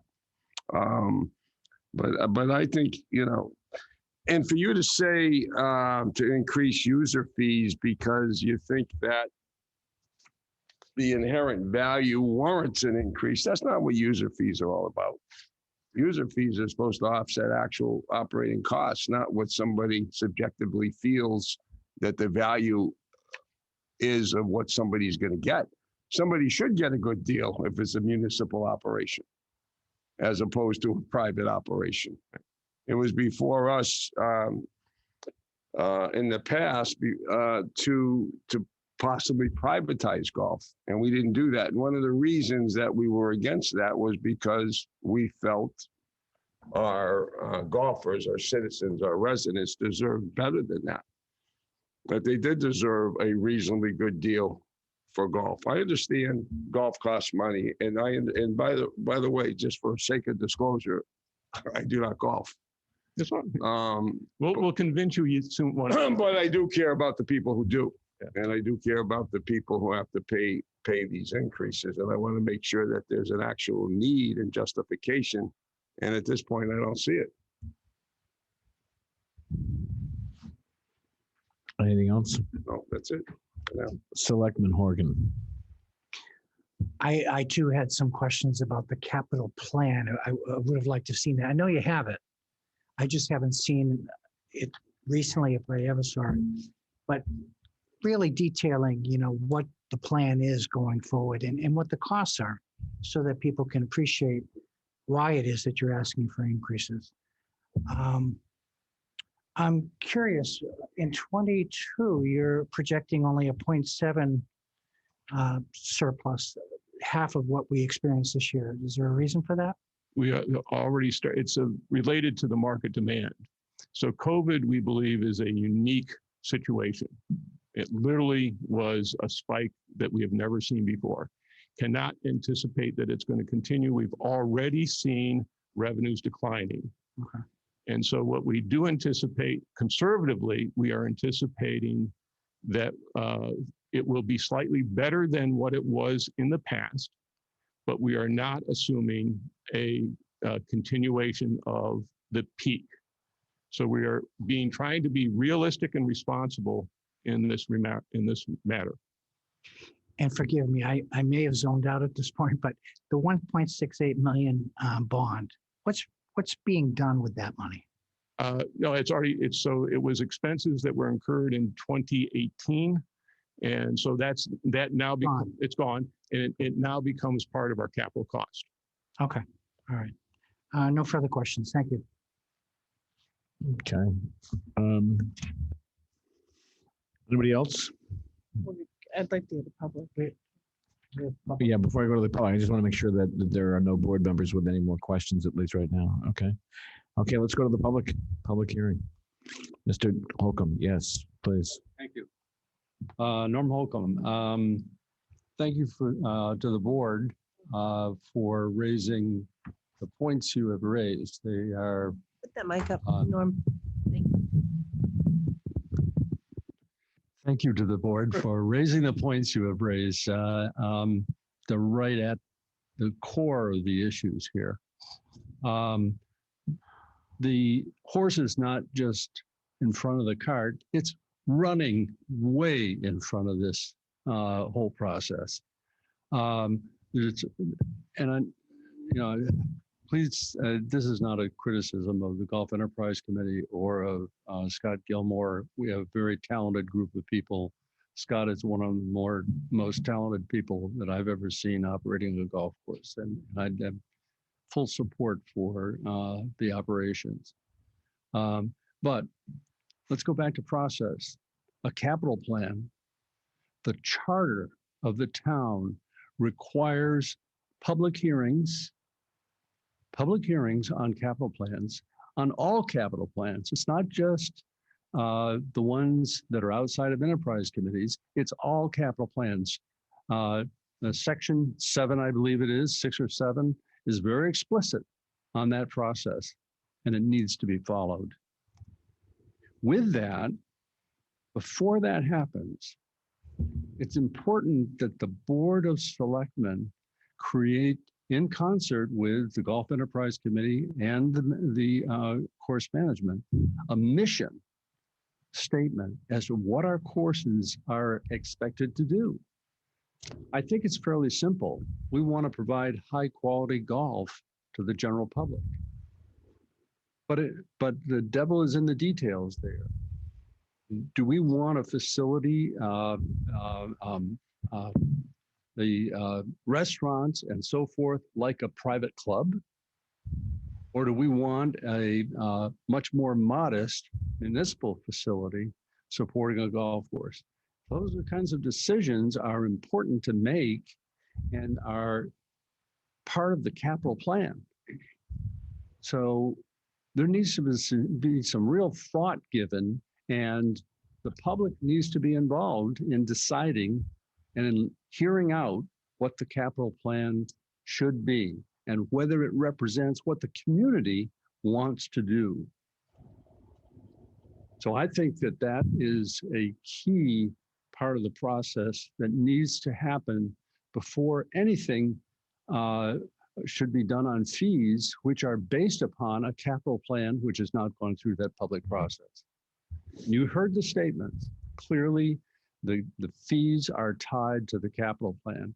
Now, let's talk a little bit more about that, because specific discussion was made with regard to the links course and substantial renovations that need to be done, whether it's the irrigation system or the traps and that sort of thing. And those, the links is about due for those kinds of things. But there should be specific questions asked by this board as to the relationship between the fees that are generated by the links and the capital investment that's involved there. A new membership was started in the last year or two, specific to the links course. How is that going to fund the capital projects for the links? There should be real questions asked about that relationship before getting to a discussion about an across-the-board general membership increase. The general members of the Yarmouth Golf Courses have agreed to substantial increases in the last few years. The general members accepted a $150 additional capital contribution when the golf course ran into a deficit, and the annual fees went from about $800, which is what Dennis residents are paying, up to $1,200. That's a 50% increase in fees. Now, was that justified? I mean, I think the board and the Golf Enterprise Committee did a good job of documenting whether that was reasonable or not. However, there's been no discussion tonight. And I looked at the records of the GEC. I couldn't read through everything, but what about the fees being charged to the retail guests? Has there been any discussion at the GEC of increasing the daily fee rates of all the people that come from here on vacation and increasing their fees? I'm asking that question. I need an answer. Go right ahead. Please, answer. We did have discussion on that, Mr. Holcomb, but we are actually one of the highest that charge on the daily fee side, and we did not feel it was warranted to charge higher on the daily fee side. You can't keep doing the balancing that and charging the guest and not the membership. I mean, we're already at the top of the threshold. If we keep going up, we're going to lose people. We do not want to lose people because we keep taxing them rather than a whole membership base on a 5% increase. I mean, it's a non-winning formula for us. I'm just telling you that up front. I mean, there's just no way it will ever win that way.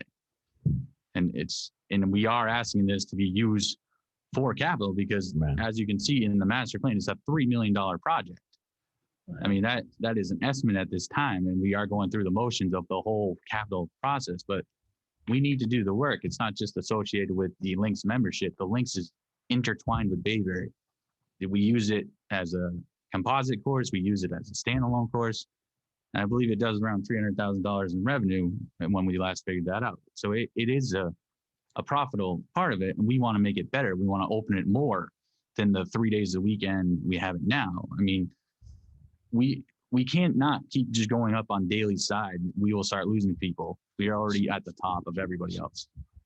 I'd just like to make a point on this. Can I just, for 1 second, do you have a follow-up question? I have a comment about that. Go right ahead. The comment is that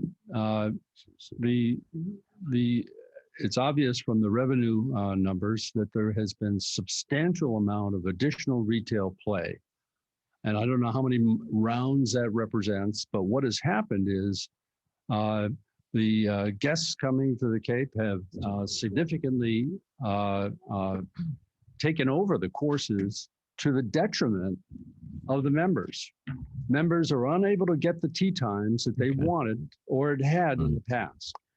And Go ahead, by please not- just wrap up your by not comment. increasing the fees, retail fees, that's allowed the flood of retail traffic to reduce member time on the course, on the courses. So what is being asked is the members should absorb a fee increase when the amount of playing time has gone down and the courses have not adjusted the retail fees up to try to balance out the traffic.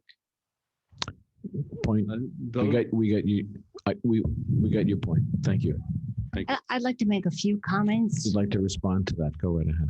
In the first place, it may be that every fund, every department is supposed to have a capital plan. I have been on the GEC for 5 years, and it is only since the inception of Scott taking over and the GEC putting together a 20-year capital plan. Before then, I never saw a capital plan. We do have one now. We have put together all the different pieces that will keep the courses running in a continuous good update. We do not want to fall back into the situation where we had 4 or 5 years ago when the course was not sustainable. National Golf came in. They said we had to increase our fees. We have to increase retail sales. We have to provide a good course. We have to keep putting in the capital improvements. We have to keep putting in the expenses that are needed to maintain a quality course in order to be able to sustain the retail fees that we are now getting. We cannot let the quality of the courses slide. If we want to compare it to what our sister towns are getting for golf fees, we have to present the same amenities. We have to have good courses and good amenities. And there are many things in our courses right now in our capital plan that need to keep doing in order to keep it at this rate. Thank you. Or we will have more. And as far as tea time for members, we have 20,000 rounds that are not played in the afternoons because for some reason, Yarmouth members like to play in the mornings. And that is why we are trying to put in this new fee for the afternoon Twilight League to promote some people to shifting over to playing in the afternoon to allow more time for some of the morning players. Keeping up with the links, we can have more people going from the part of the blue, what we call the blue course to the white course. In other words, from Bayberry to Links to be able to play 18 holes. If we had the personnel and the conditions, we could increase the amount of time that members could play during the week on 18 holes at Bayberry in the mornings.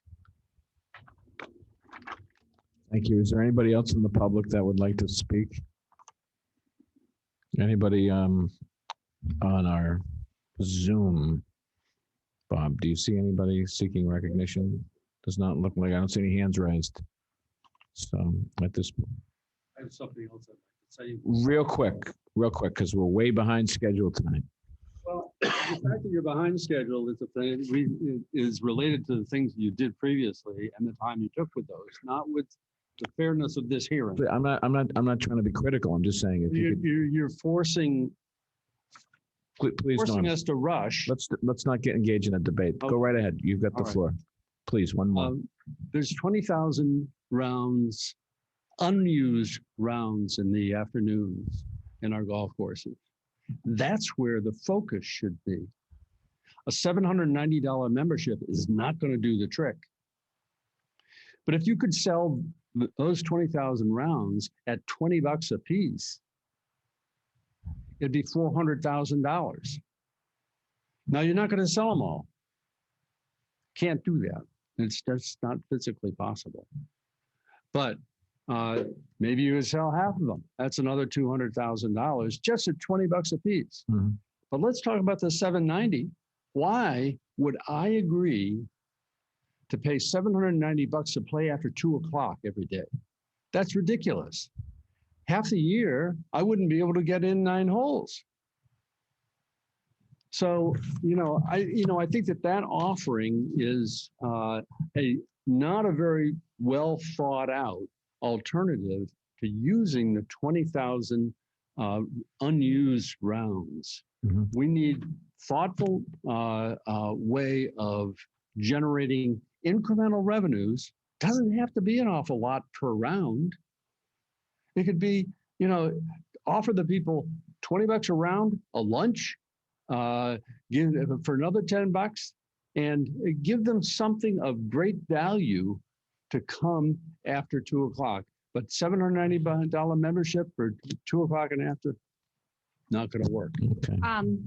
Just for your records, several of our other towns do have a Twilight League, and it is very successful. There are many people that only play in the afternoons, and if we can get them to encourage this, plus draw from other towns that cannot get the tee time at their home courses, would also pick up a Twilight League membership on our courses. Also, the Twilight membership was run through National Golf, and they thought that was the one thing that was missing from Yarmouth Golf. Thank you. Okay. Any more public comments? All right. Do we have a motion to close the public hearing? So moved. Do we have a second? Second. Okay. Any more discussion? Hearing none. All those in favor say aye. Aye. Opposed? Okay, so the public hearing is closed. Do any board members want to make a motion on the proposed fees? I personally just don't have the information I need. I don't know. I don't want to vote against it. I would like them to have the opportunity once again to try to show me a financial plan that warrants an increase. I just can't, I can't vote for it right now. Okay, thank based on you. the information I have. Mr. Smith? I'm in agreement with Ms. Post.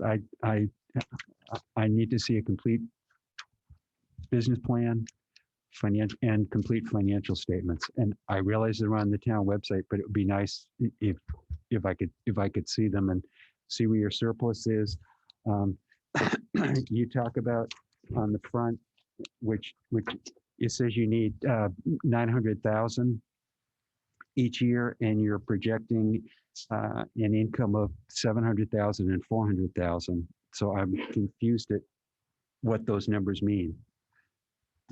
Okay. So if I had my druthers, I'd love to have you come back, and if the fees are warranted, I'm certainly in favor of voting for them. But I am not sure it makes sense to me right now. Okay, thank you.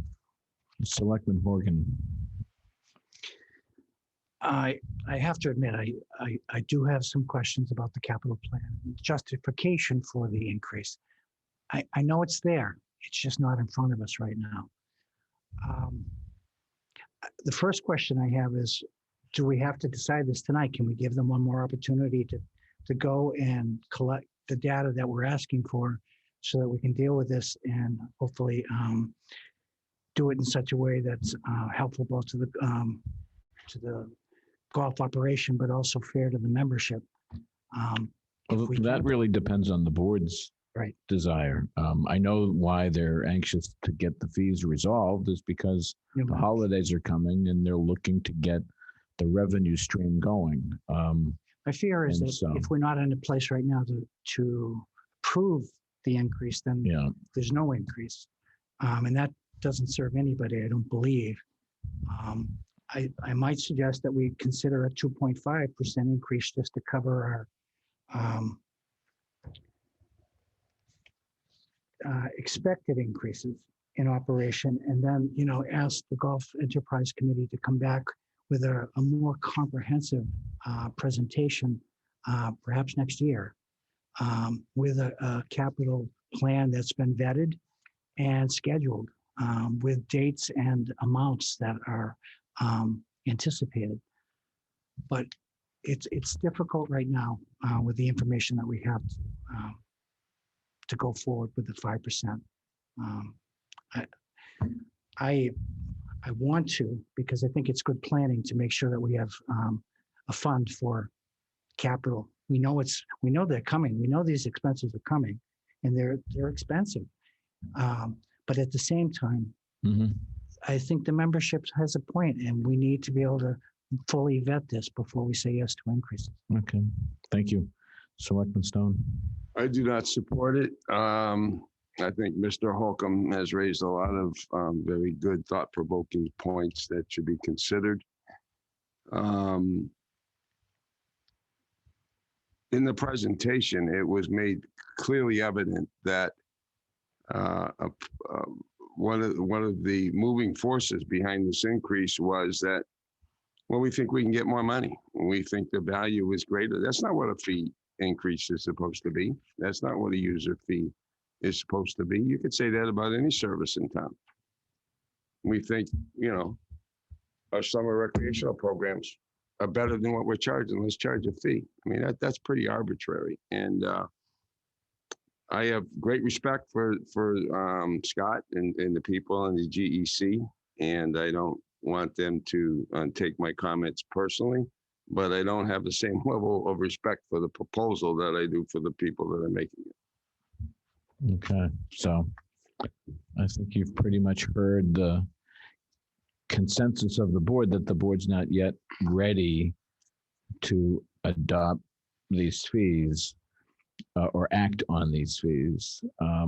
But there is interest in getting a briefing on the capital plan. I'm not sure that since one has been done and there's work on it, we just need to get more information on it. What I'd like to do is to task the department head and working with the town administrator to see if we can get this information, work on getting what's necessary before the board. And I need more than a capital plan. I need a financial plan. The capital plan with the expenses and how that projects. And I thought that's what we asked for last time, which is the frustrating part. So. And I think back to Mr. Holcomb's point, I think these capital plans warrant public hearings. And that's not to your fault if they've been given. I don't have it. Bill had a comment, Mr. Chairman. Mr. Chairman, golf Scott. is in front of the Capital Committee now. They'll be part of the report that will come back to the board. I think it's December 1st it's due. okay, what other items are needed before the board can act on this? Have we pretty much hit everything? I just want to make sure we get it right out right now so everybody knows what additional information is needed for the board in order to act on this. Tie your capital with your financial projections so that you can see what the expenses annually for that capital and what the projected increases are and how, I mean, it's how we've done it. We need to do it. Yeah, I'm not interested in the debate. I understand exactly that. I just want to make sure that we have a list.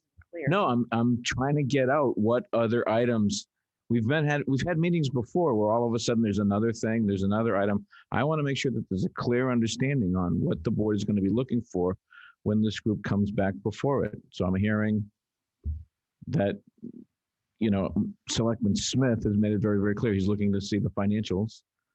We need a capital plan and we need to see how the fees and the revenues connect with the capital plan, correct?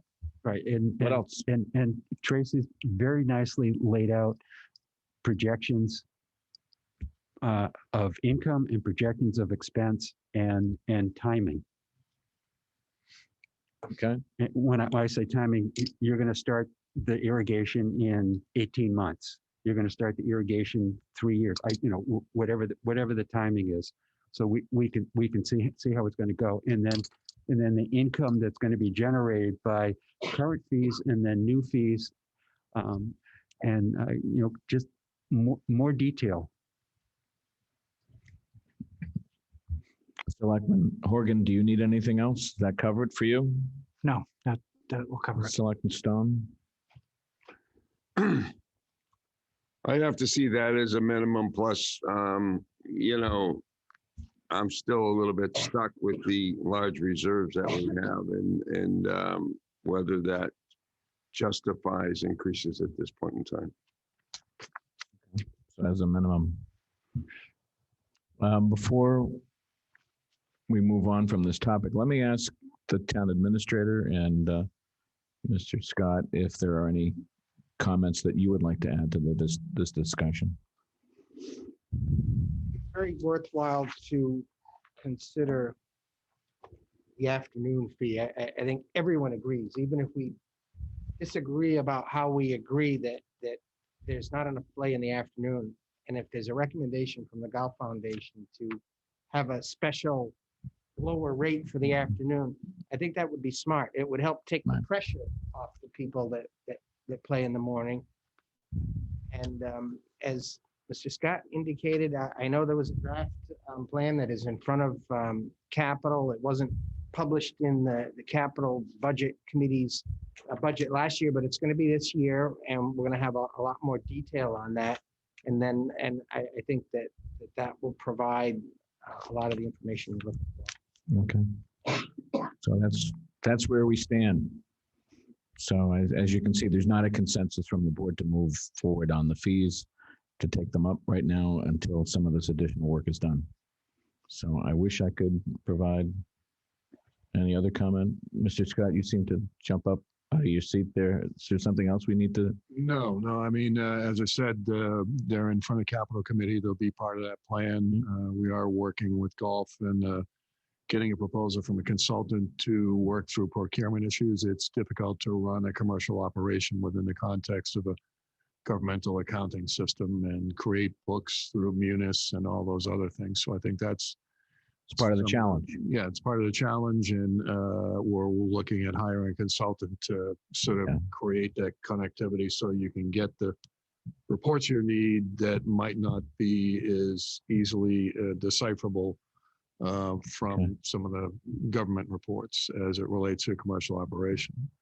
But I agree with the town administrator that the twilight fee is probably something that could move forward, because that's a new fee versus an impact. It's a new opportunity versus an impact on existing members. Do we need to act on the new fee? Is that what you're recommending, that the board take the act? I mean, consider? and so, yeah, Mr. Rittenhauer's point about the twilight fee, and we're leaving the pressure off the morning. That's a new opportunity. That is an opportunity to members, I think. It's actually a reduction. I'm sorry. Play in the afternoon, it's cheaper. Right. So it's kind of a value pack deal. I understand. I get a sense that the board has no interest in taking any of this up until we get all the information in front of us so that we can make an informed decision on the entire package. I think that's where we're at. Is that a fair observation? It's fair. Okay. So let's do that. I'm going to look for the administration to work closely with the golf committee. Mr. Chairman, I'm willing to consider the afternoon fee, because that makes sense to me. Because yes, it's a new fee, but it's something to relieve some of the morning plays and stuff like that. So do you want to make a motion before we move beyond? Before we do that, I'll indulge Mr. Holcomb one more comment. I read an article in the Harvard Business Review before I came to this meeting. I have it with me, but I'm not going to, it's a very lengthy article. One of the things it cautions against is cannibalizing your own revenue. So trying to move traffic out of full day play to just afternoon play will take $1,200 memberships and convert them to $790 memberships. If you want to cannibalize your revenues, then go ahead and vote on it. Mm-hmm. Okay. If we're trying to cannibalize our revenues, I think we're trying to expand our revenues by introducing a new fee that would be acceptable for a lot of other people that are not members. But part of the conversation was that a lot of our members don't want to play in the morning. So then that would translate to less of the $1,200 to the $790. Yeah. Do you think that that's going to happen based on your comments? No, I don't. We expect, by the way, so just for comparison, Brewster, which has a similar type of program, approximately 15% of their membership is in that category. Yeah. And that's what I would expect here. Yeah. Well, this meeting's gone on way long, and I'd like to move things along. So unless there's a motion, we're going to move on to the next agenda item. I'll make a motion to approve the afternoon fee. Is there a second for that motion? You don't have a second. Okay, we're moving on. Thank you very much for being here tonight. All right. The next item is the public hearing on the proposed traffic signal for the Station Ave Elementary School. This is a continuation from October 5th. Thank you for hanging in there tonight. It's a lot longer than But all right, we had anticipated, but we appreciate you don't hanging mind in. if I take a mask. No, go right ahead. Go right ahead. So I think for those that are watching, this is an update on the status of the traffic signal discussions. Just for the folks at home to know that there's been a great deal of work going on behind the scenes involving our staff and others. And I'm going to ask to start off this topic for tonight, I'm going to ask our town administrator, Mr. Rittenauer, to update us from his perspective on where things have been going. Thank you, Mr. Chairman. We have some new information for this particular hearing that I wanted to highlight before we hear from some of the project professionals. Following the last hearing, I did have a meeting with the chairman where we discussed, what process that we could use in pulling together the various recommendations of some of the stakeholders. We invited the Cape Cod Commission's transportation staff, and we've received a report I know that board members have had regarding the warrants on the signal, and the Cape Cod Commission had a fairly positive recommendation on that. But reflecting further, what I did following the last hearing is I pulled together a team of all of the town staff, stakeholders, and we included the Department of Public Works. I know Director Colby's here today, our town engineer, Amanda Lima. The police department was fully involved.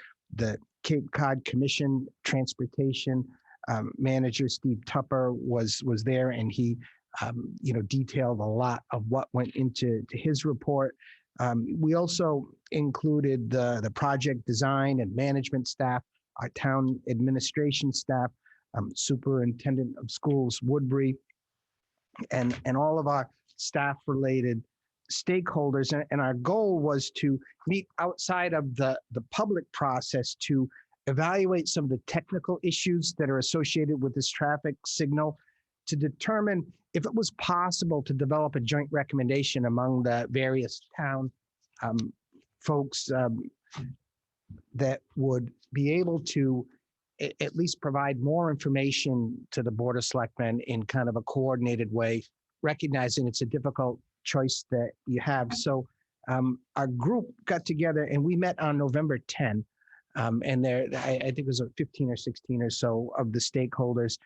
And one of the issues, it started off as a complicating factor, but it wound up actually helping our discussion, was we focused a little bit on some of the lessons that we've learned from the nearby high school location, where there's been a lot of congestion. We've had meetings with the DPW and the police department about some of the impacts of the high school on Station Avenue. And really what, we determined that one of the major factors of some of the congestion out there was that the size of the site was such that it did not incorporate enough geometry to fit all of the cars that would like to drop off at the high school. And as a consequence, the cars are stacking up and lining up not only on Station Ave, but on some of the side roads. And that is the area that's causing congestion that had required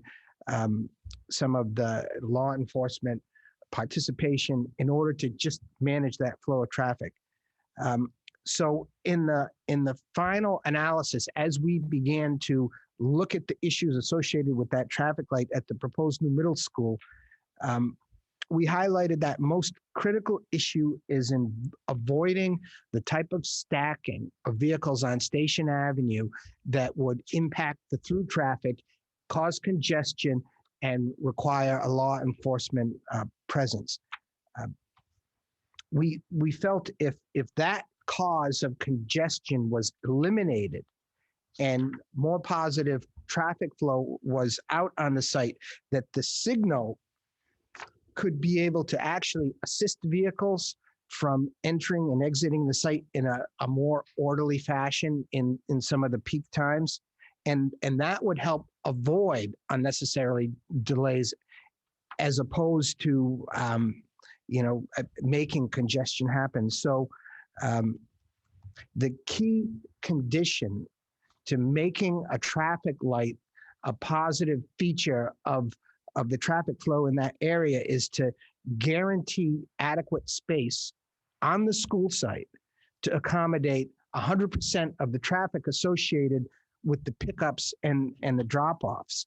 And in doing so, when the roadway is not blocked, people can enter the site without substantial delay, and that would eliminate the stacking that needs the law enforcement to make sure that it works.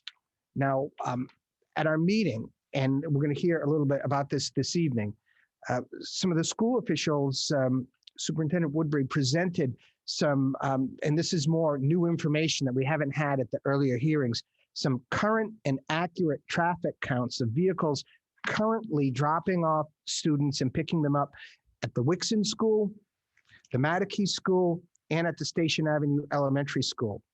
And in addition to having those actual numbers that, are rather elevated, we understand because of the pandemic, but having the actual current numbers associated with that, the superintendent presented a revised and expanded plan over what we've seen to date for queuing options on the school department site that will allow ample geometry to handle every potential car that's trying to drop folks off. So that what it would do is completely for that site, it would eliminate the need for any cars to stack up along Station Avenue because the driveway is full and then they can't get in. That was the number one area that we felt was the real key dividing point on whether the traffic light would work there. So based on those traffic counts, the queuing plan, the team was able to reach a unanimous recommendation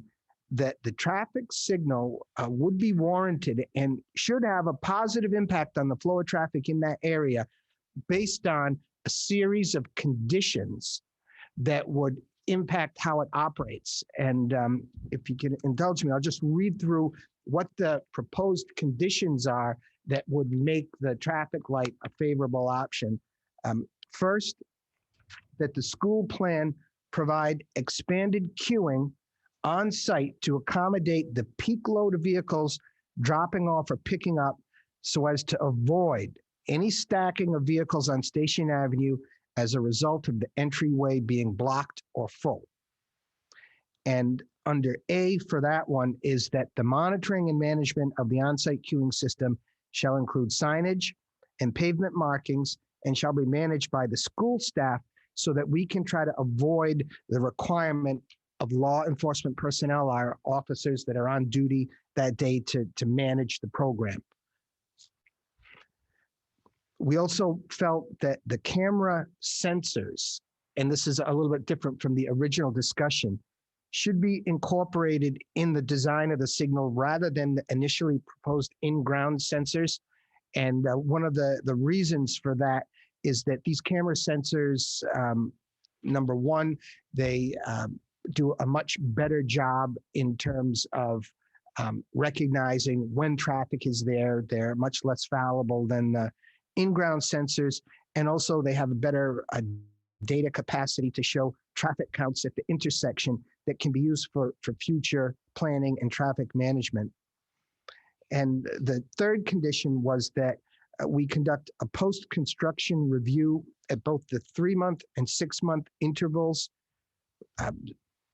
that's after the full utilization and the drop-offs, together with the town's DPW staff, for the purpose of optimizing that signal and making sure that it's working the best possible way to keep traffic flowing.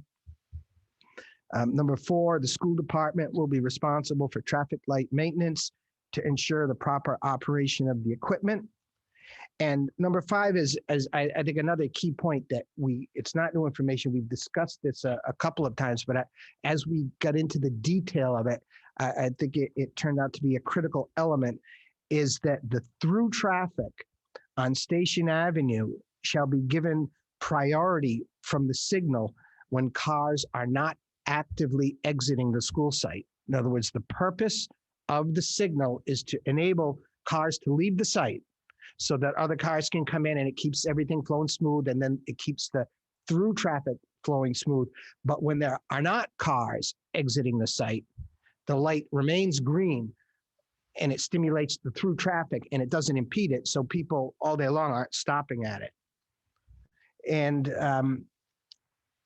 number 6, that the school department, through its project representatives, make an application through the Department of Public Works for a road opening permit, which is, their standard process that enables them to track a lot of the details of the construction, and the town engineering comments, which have already been submitted with respect to construction, drainage, site restoration, and some other smaller technical requirements be adhered to. And with these conditions in place, our entire team, and I know the DPW and police, everyone's here. I'm not sure Steve's here from the commission, but the commission staff as well, and all of our project representatives and the school folks recommend approval of the traffic signal as proposed at that site. And that is kind of That's great. That's summary. encouraging news. I'm going to turn it over to Carol and her team. I'm pleased that we've come to a point where everybody seems to be on the same page, which is great. That's very helpful. I want to thank Bob for spearheading that meeting and bringing us all together so that we could have those conversations. It was very, very helpful, I think, to everyone, and we're very encouraged by it as well. So thank you. Bob said a lot of anything that I would say. You got a nice memo from me, just kind of outlining some of the things, just like some of your previous conversations tonight about COVID. A lot of what we're seeing on Station Avenue right now is really being driven by some heightened anxiety, people driving their students, even though now we're allowed to put more students on our buses. Last year, we had to ask parents to drive, and a lot of people have changed their work habits. They work from home, they drive their kids to school. It just makes it easier for them. So some things have changed, but one of the biggest things that changed for us this year was the immense construction that's going on now, which is a beautiful thing. But at the same time, we had to change our traffic patterns for our Station Avenue parent pickups, giving us less capacity on the site. But the beautiful thing about this new site with Station Avenue and the new school is there are many, many opportunities for queuing throughout the site where, as Bob said, with the proper signage and the training of our parents, I mean, we've had to train them and retrain them. Like this year when things changed and we could not bring our cars out to the back of Station Avenue any longer because of the construction, we had to retrain the parents. We did it in the spring so that when they got there in the fall, they would know it's going to be different when you come back in the fall. So that's stuff we're good at. We're used to doing it. We've done it for a lot of years and we can continue to do it. But the beautiful part of the site is that because of the roadway system all around the site, and I don't know, we probably don't have our PowerPoint tonight either, but you have a little bit of it there.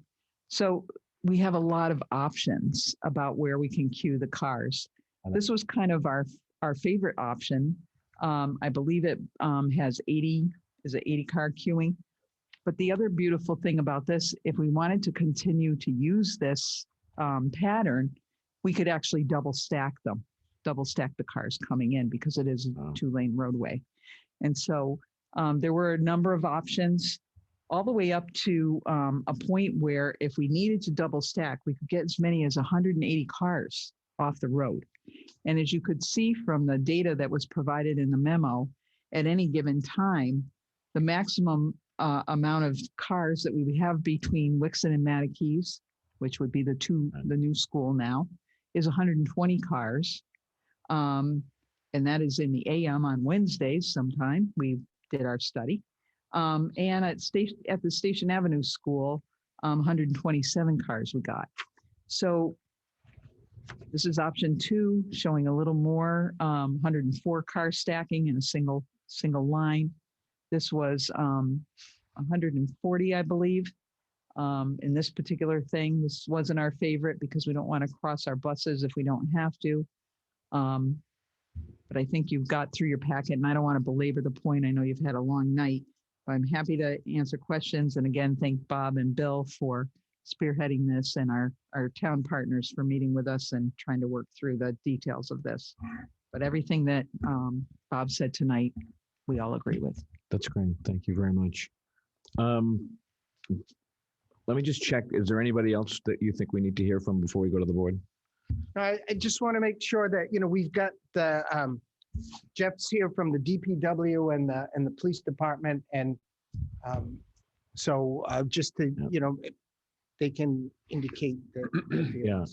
Well, if there are any questions come up, we appreciate you being here to show your support for this collaboration and this effort. So I'm going to go to the board, see if there are any questions, comments from the board. Selectman Smith. This is a much better outline than we've seen before. I think it's much better. And I think your option 1 seems to be the best to me, anyways. That's great. Thank you. Yeah, that one. Selectman Stone. Thank you. Bob, the Cape Cod Commission was involved in this meeting. Yes, that's correct. And did it come up? Did they address? I mean, one of their concerns initially was a likely increase in rear-end crashes along Right. Station Ave. Was that vetted? I'm smiling a little bit because it was one of the major parts of our conversation about the meeting. Everyone gasped, right, when we got to that part of the discussion. And let me explain it for you a little bit, if I could. And this is kind of paraphrasing from Steve Tupper, the Cape Cod Commission's transportation manager. Let me just ask before you go much further. He does support the recommendations. He's on board with us. Yes, he's on board with the recommendation. And interestingly, his report is very straightforward and balanced, but overall, as he described, the thrust of it was he found evidence that supports that the traffic signal meets the warrant. And then we said, what do you mean it meets the warrant? It's going to make everyone get in a rear end collision. And he said, oh, no, you misunderstand. What he was saying was that anytime that there's a traffic light, it comes up red, and that means you stop in the road. And anytime you have a situation where a person stops in the road, there is a likelihood that's increased that there will be a rear end collision. What he pointed out for us was that those are very minor potential rear end collisions as a result of someone not stopping soon enough and they hit the car in front of them. What wasn't called out specifically was that in these situations without a traffic light, it stimulates more side collisions and angle collisions, which are far more dangerous and deadly than when I couldn't stop, quick enough to hit a person. So what he's saying is that inherently, you're better off in a situation to avoid the major types of accidents.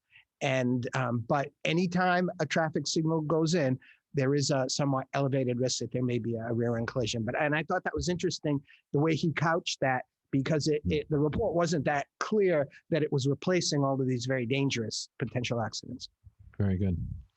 The camera sensors, as opposed to the in-ground sensors, what's the benefit of the camera sensors, and how does that impact on the traffic flow on off-peak times, particularly when school's not in session, for example, during vacation periods? Is that camera sensor going to regulate that so that there isn't going to be any stoppage in traffic? So Jeff, you would like to handle this? Yeah, absolutely. Okay. Jeff Colby, Public Works Director. This is a request that the town is looking for. The cameras are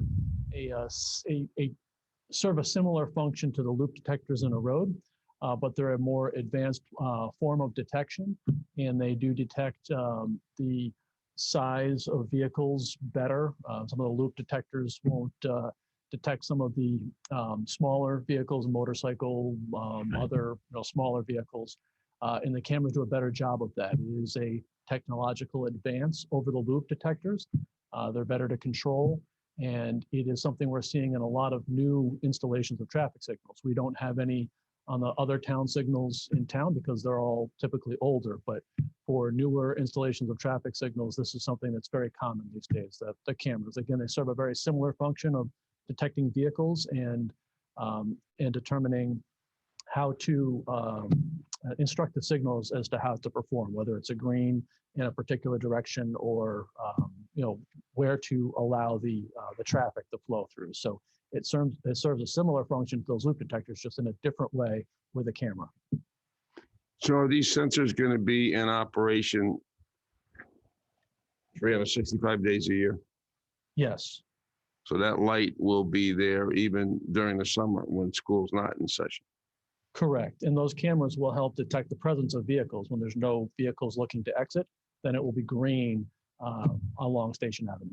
So can you address that and tell me how the cameras are going to mitigate unnecessary traffic jams when school's not in session? I'll speak to a little bit of it. So the cameras are programmable. So the operation of the camera can be programmed to have different functions and different time delays. So in off season, you could or off season when the kids aren't in school, when school's not in session, you could technically program it to have a different function.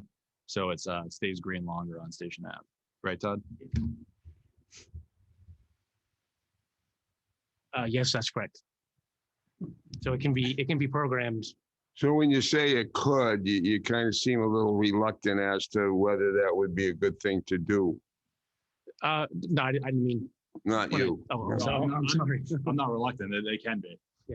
Would that be recommended, that there be an adjustment for off-peak times? Like, especially in the summer when you don't have school. I mean, you might have some kind of thing going on, but you wouldn't have that major flow of traffic in the summertime, and you would from the tourism. And I would think that to reprogram that light during periods such as that would be a beneficial thing to do.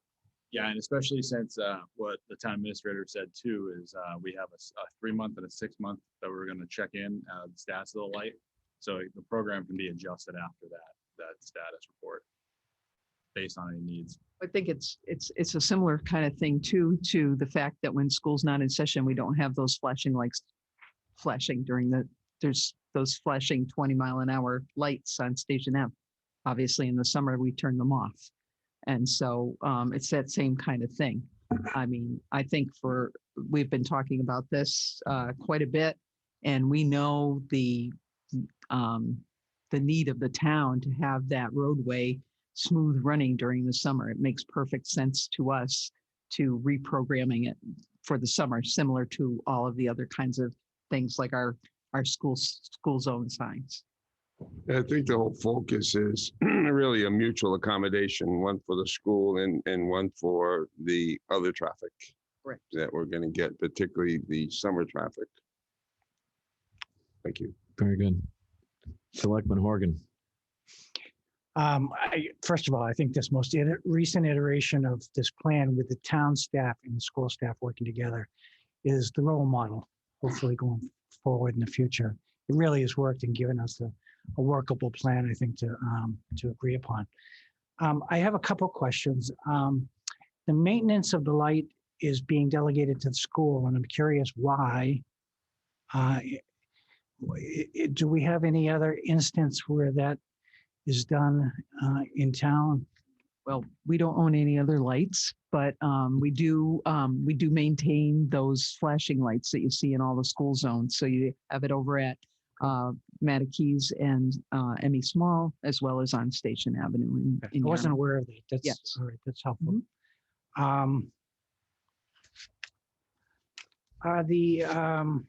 Is the light going to be tied in with any type of crosswalk? You're going to have crosswalks that are going to access the school, I imagine. Yeah, there are crosswalks at the signal that will be controlled by the signal, so the pedestrians can cross without vehicles moving.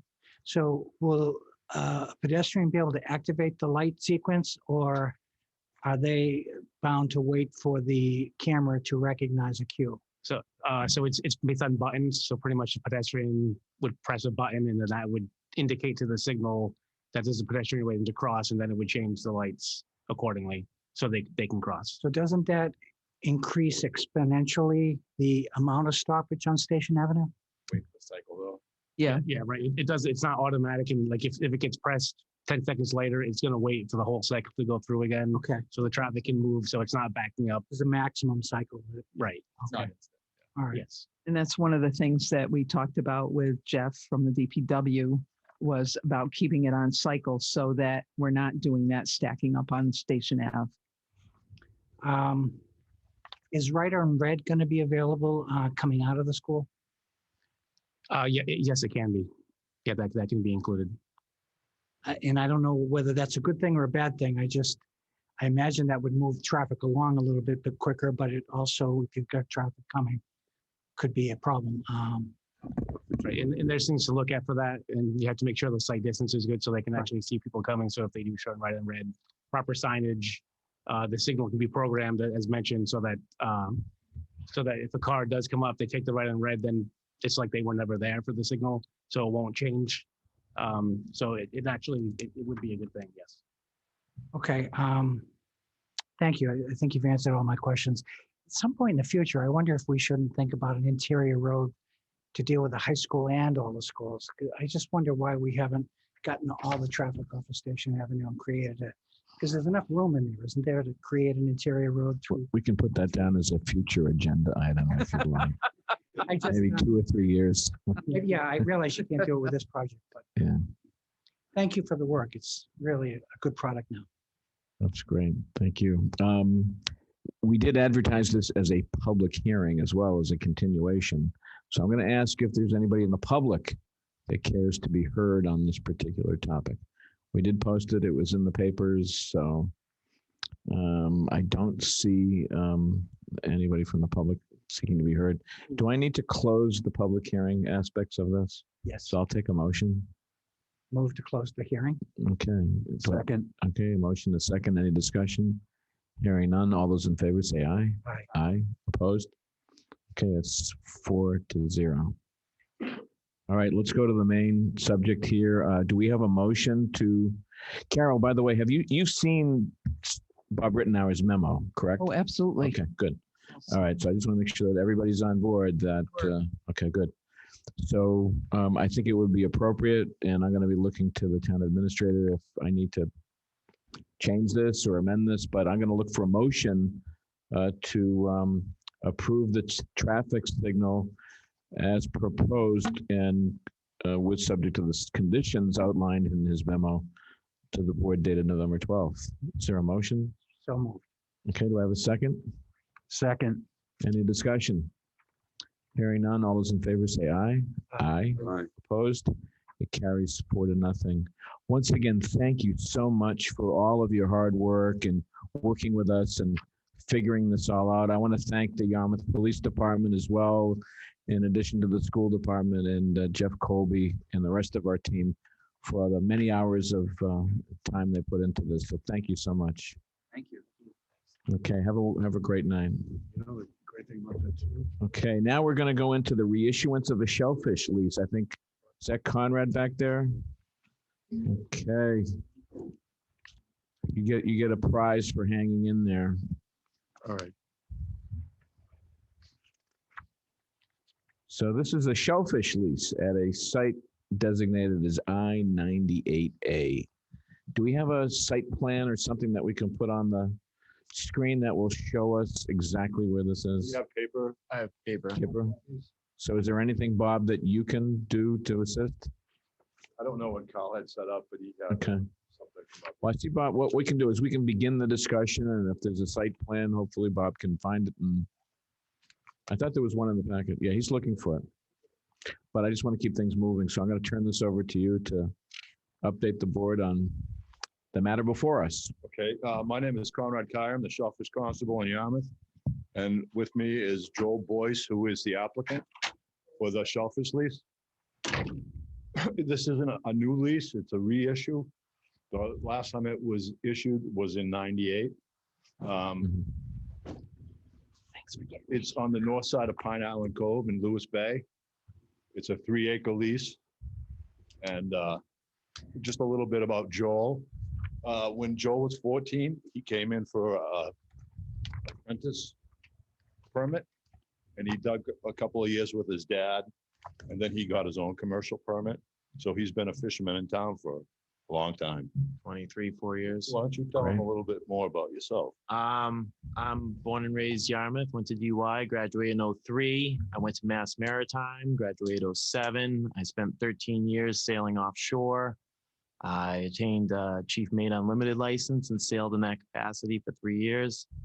And then I got married, and I have a little 3-year-old, and I chose to stay home. So I have a lobster boat. I fish out of Sassuat Harbor.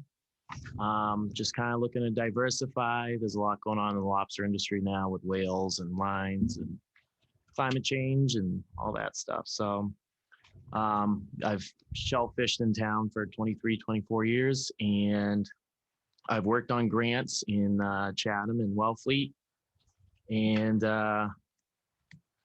yeah, just looking to get into this on cohogs and oysters. And this is Neil Morris's old site from '98. I actually worked on it when I was in high school, and it's squished in between 2 existing grants. And better at fielding questions than just talking ad nauseum. You're doing fine. There we go. Yes. The lease on the left is the existing grant. Okay. The one in the middle, there's actually one on the right, but you can just barely see the line on the right-hand side. The middle, the proposed shellfish grant is the one that Joel is looking for. For the folks watching at home, is there a landmark or something that you can point out that can at least give people a reference point on that? The corners are surveyed by a surveyor. Yeah. It is a recordable plot plan. Yeah. So to the south is what is called Pine Island, correct? And does some people may have no idea where Pine Island is. If you go up a couple other pages, there's a better view of Lewis. Mr. Scott, can you go scroll up a couple of pages? I just want to make sure people have a good understanding of where this is. All the shellfish leases in Lewis Bay are in the same. Other way.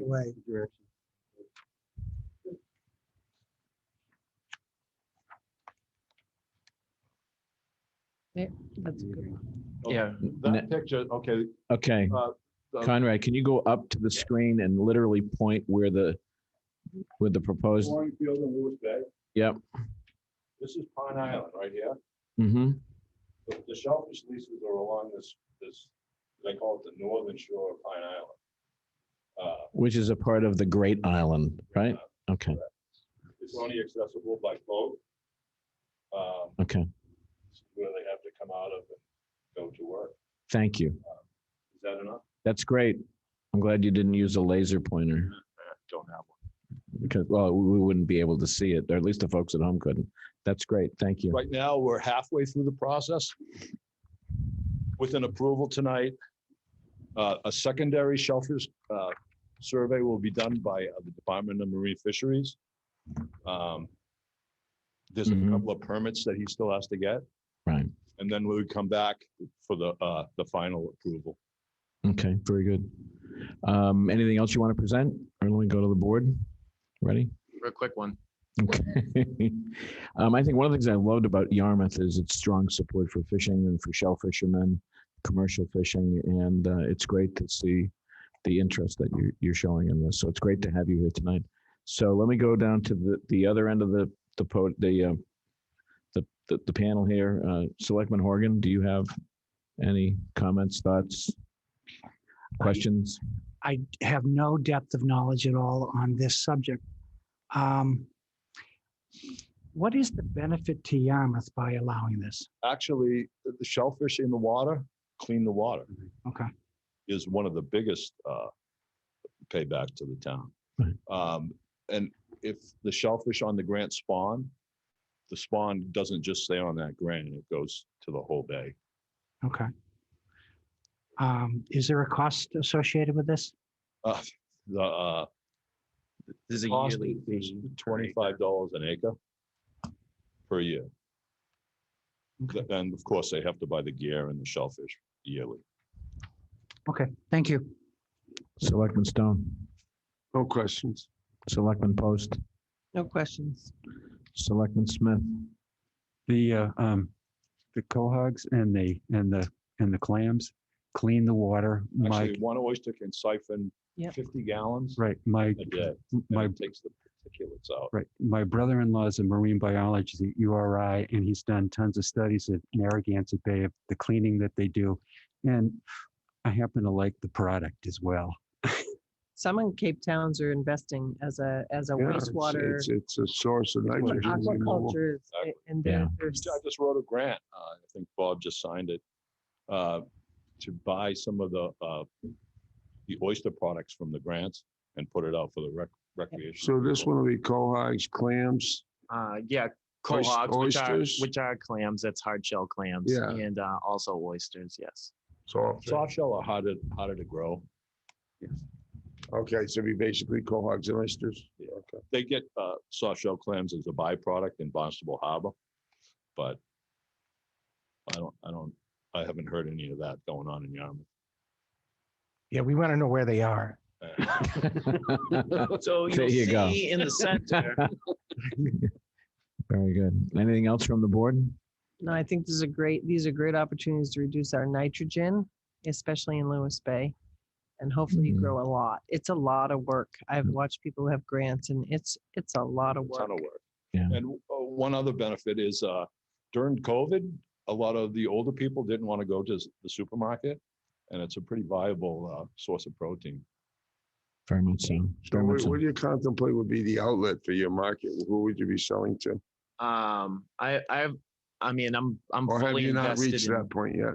Oh no, I already got Big Rock Oyster in Harwich. I sell to a buyer in New Bedford, Shore to Door Seafood, and I also sell to Chatham Fish and Lobster.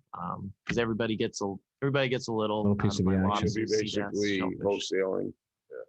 You'll be basically wholesaling it to these outlets. Yeah, I wholesale only. I don't truck her off the boat. He's a commercial fisherman now.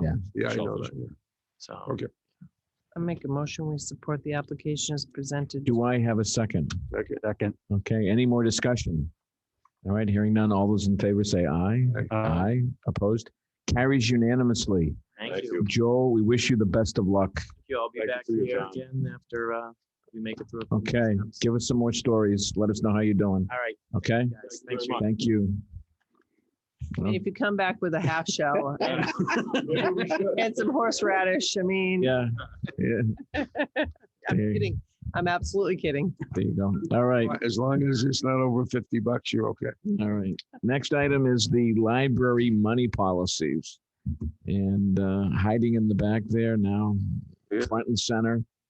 Here's the opposite of a fee increase. I know. That's what I was gonna say. This will be easy. Do you really think so? You shouldn't have said, knock on wood while you're over there, will you? Okay. Good evening, ladies and gentlemen. I'm Jane Kane. I'm the library director.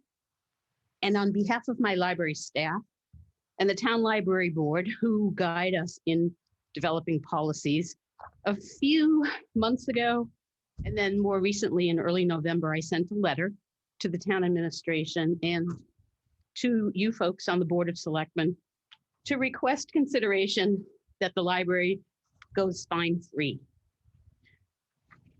We can talk about different options and the reasons why. I sent some backup information so that you had a chance to see what's happening around the country in this regard. And the other request is that we reduce our fee for fax service. Again, I can explain it to you if you like, or you can just ask questions if we want to discuss it quickly. So. There you go. Let's go around the board. I'm going to start with Selectman Stone. Oh, great. Okay, I'm big on fees. We're going in the right direction. So the theory is that you're going to dissuade certain groups of people from getting involved in obtaining library materials if there's a charge. Is that really the logic? It's turned out that that's what happens with human behavior. We've done some local studies to look at our statistics in terms of fee amounts or fine amounts that folks have, and then how long it is before they use their library card again, or they let the library card, pass, and they don't come back ever. And you don't get the book. Correct.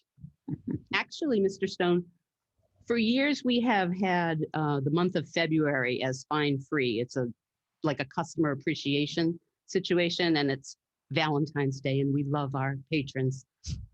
So that was a policy in place when I came here, and we would always be surprised that we would get so many books back in return, because if they donated a can for the food pantry, we would forgive fines, and they'd say, "Here, I have these to give back to you." So it works really well in terms of goodwill and getting our materials back to eliminate the fines. So are you, on the fax fees, are you contemplating just doing away with those entirely? No, for faxes, the current way that we do faxing service is an antiquated method. And it was created in the late 70s and the early 80s when there were long distance charges and faxes went through really slowly, and it was a data transfer that took a long time. So it was based on, if you had a cover sheet, it was $2, the next page was $1, and each page was $1. And it can add up if you have an 8-page fax, if you have a 10-page fax, that kind of thing. So as time goes on, the telephone service gets very different, and it gets much faster in data transfer. And we've come to the point where it doesn't make any sense to charge people, incremental amounts for extra pages. That being said, my staff did tell me that we would probably make it a situation where if they did have more than 10 pages, we'd add another $1 fee after 10 pages. So you're going to charge $1 up to 10 pages? Yeah, for the whole transfer. Okay, I get it. Oh, I could tell you stories though. No, I'm just kidding. It's really interesting. And when I read the material, I was very kind of surprised. I mean, generally speaking, if you have a late charge for something like, say, a bill, a credit card bill, people are going to be more apt to pay it than if there isn't one. Right. And apparently the mentality works different at the library level. And I'm not opposed to what you're doing, but I'm just a little surprised. Right. When you look at the background information around the issue, again, nationwide, this has already happened in Los Angeles, in Chicago, in New York City, in Boston. What librarians have found is that it affects the people who need it the most. It would be young families with kids who have stacks of books, and maybe they have transportation challenges, or they have time challenges where there's a working parent who can't really get the children back to the library on a regular basis. So then they're punished for that kind of situation. What's the game plan when you do have overdue books and there's no fine? Just call people? We do that already. We do a lot of I that mean, is already. that really how it's gonna work from here on out? Here's what happens in the CLAM system in our network and in most other regional networks around Massachusetts.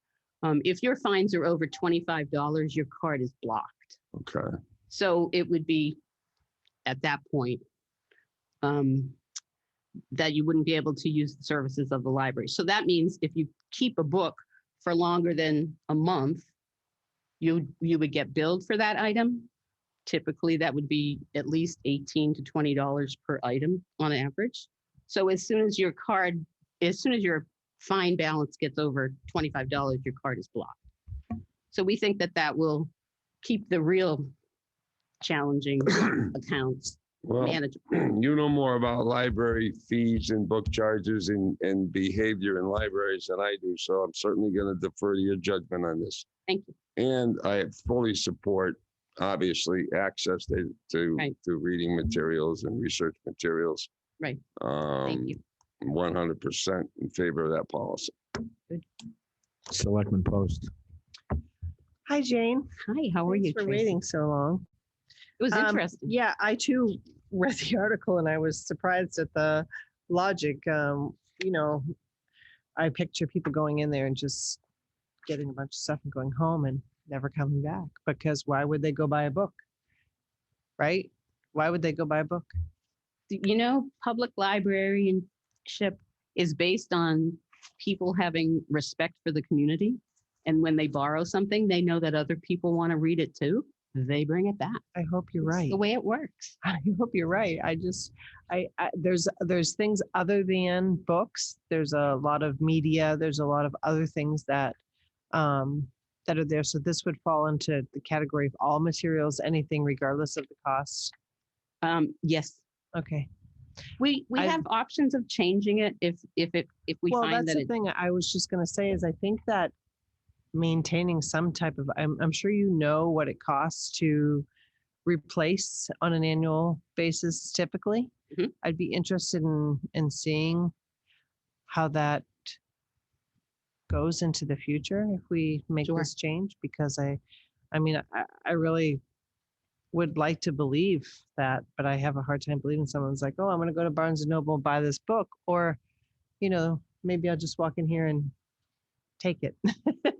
But I hope you're right, because again, any barrier with that, I think is an issue. So we want to make it as accessible to everybody as possible.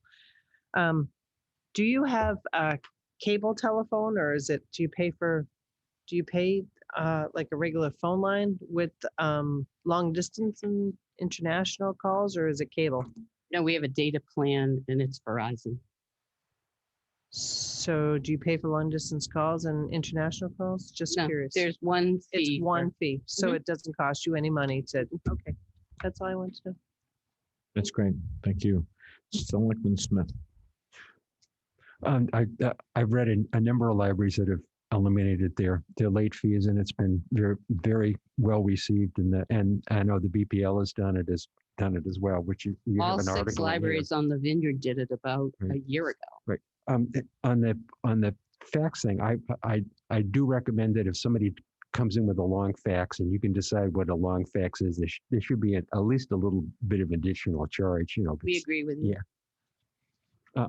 Otherwise, I think this is great. It's very nice. Thank you. Selectman Horgan. No comments. It's all been said. Very good. Well, if there are no more comments or questions, I'm going to ask the board if it would like to approve the proposal regarding library money policies. I move that we eliminate the library fines on overdue materials and support the proposal for faxing at a cost of $1 up to 10 pages. And I leave it to the discretion of the library to what charge they want to put over the $10. I don't know what number you would, or you just want to leave it that $1 for 10 pages. Someone on my staff mentioned to me that we had a fairly good sized fax that was requested of us No, I know people can go crazy with that stuff. So what would you want to do over 10 pages? Would you want to, Probably $1 for each 10, okay, just so, to simplify. so I'll amend my motion to say $1 for up to 10 pages and an additional $1 for every page thereafter. For Every page. 10 pages. Or Every every 10 pages thereafter, sorry. They go fast. So that's the motion. So do we have a second? Second. Okay, we have a motion and a second. Is there any more discussion? Hearing none. All those in favor of the motion, say aye. Aye. Opposed? Carries unanimously. Hallelujah. Hallelujah. Thank you so And much. staff will be very pleased. They've been asking for this Well, for a while. that's great. Thank you, Jane. It's always good to see you. The next item on the agenda is the Chief Simonian making a presentation 7:45 item. on the fire department proposed training prop. And I'm going to ask the vice chair to run this section of the meeting because being a county commissioner, I've had some involvement in this. So I'm going to step aside. I'm going to let the vice chair Stone. No, thanks for the notice. I really appreciate it. You're usually very good at these. Yeah, especially when I know what I'm supposed to be doing. They're going to make a presentation and you're going to do I some got it. Q&A. I'm just kidding. Okay. Good evening. You gentlemen want to identify yourself for the sake of the adoring public. Yes, thank you very much, Mr. Vice Chairman. Chief Simonian, Fire Department, Deputy Chief Sawyer, and retired State Fire Marshal Stephen Cohen. We appreciate your time tonight. This is a great opportunity to present to you a proposed fire training prop to be located behind the West Yarmouth Fire Station. And I will turn over a presentation to Marshal Cohen for a quick PowerPoint. Hopefully you got the packet. Yeah, tonight. Yeah. Okay. Thank you, Chief. As the Chief said, my previous career for many, many years was as the State Fire Marshal and the Director of the Fire Training System in Massachusetts, close to 40 years. Since my retirement a few years ago, I was asked by the former County Administrator in Barnstable to come to the Cape, I live here, and be part of the system, help him redevelop and redefine the Barnstable County Fire Training System. Barnstable County has had a regional fire training academy since the early 1960s. It is actually the only standalone county fire academy in the Commonwealth. The remaining academies are either under the ownership of municipal departments or the State Fire Academy system itself. So we are here tonight to present something that I think is very beneficial to the town, very beneficial for the safety and health of the firefighters, not only in Yarmouth, but across the county. Back in 2018, late 2018, Barnstable County received a FEMA grant, a federal FEMA grant, on behalf of the 19 fire departments in Barnstable County to be able to purchase and erect a fire training prop that would allow firefighters to enter a live fire environment for very realistic training as they approach live fire in their daily responsibilities. This grant, again, was received by the county. The administration of the grant was given to the regional government. The county would administer this grant on behalf of all the departments, and it would have a regional impact, meaning that the FEMA grant requires that the prop be accessible to all the fire departments across the county within a written memorandum of understanding that the host community and the Barnstable County Fire Chiefs would prepare for its use. We're here tonight because even though we're getting towards the end of the grant period, other opportunities were not able to be brought to fruition of where we thought this prop would go. The initial thought was it would be the centerpiece of the rebuilding of what was then the Barnstable County Fire Academy off of Mary Dunn Road behind the airport in Hyannis. at the site where the academy has operated for many years. Well, we all know that back a couple, 3 years ago now, that site became severely contaminated because of previous use of firefighting foam many, many years ago. Not anything of what the modern tactics of fire training were on that facility, but the forever chemicals entered the ground and required that facility to be shut. If you go by there now, it's all paved over where the burn buildings were and where some other training props were. At that point, the former county administrator entered into lengthy discussions with Joint Base Cape Cod with the thought of again building a large brick and mortar public safety academy. After many months, really more than a year, those discussions came to an unsuccessful ending, not in any argumentative sense, but just that we weren't prepared, the county was not prepared to go forward and invest the type of resources, and the federal government wasn't in a position to provide the property to allow that to happen. There was then some discussion about going to another community, and it was at that point that the chief approached me as a representative of the county and said, gee, I think I got a real great site for this. And he was very enthusiastic, along with the deputy, to recognize the value to his firefighters. And we looked at the site behind Station 3, and we've worked on that as we move forward over the last several months. The benefits of this training prop are very well known. It's a dedicated training facility. It standardizes fire training, and that's very important due to the mutual aid and the responsibilities that one community has to work with another community across this county. It increases the life safety training for our firefighters. There's multiple training tasks that can be used. The building itself has low maintenance and very lengthy longevity. There's command training and other team training that can go on in that building, many times without ever having a fire being lit in the building. The next slide gives you a sense of what the building will look like. It simulates a Cape Cod style 2.5 stories single family building. And off to the side, off to the right side where you see a window there, is an annex that actually will be built with an overhead door to simulate a garage, so that firefighters can learn and practice tactics of potentially a car being on fire inside a garage. And secondarily, that area can serve as a search and rescue area with some props that we have been able to obtain through other grants in the past. So the next page is the old way of doing training.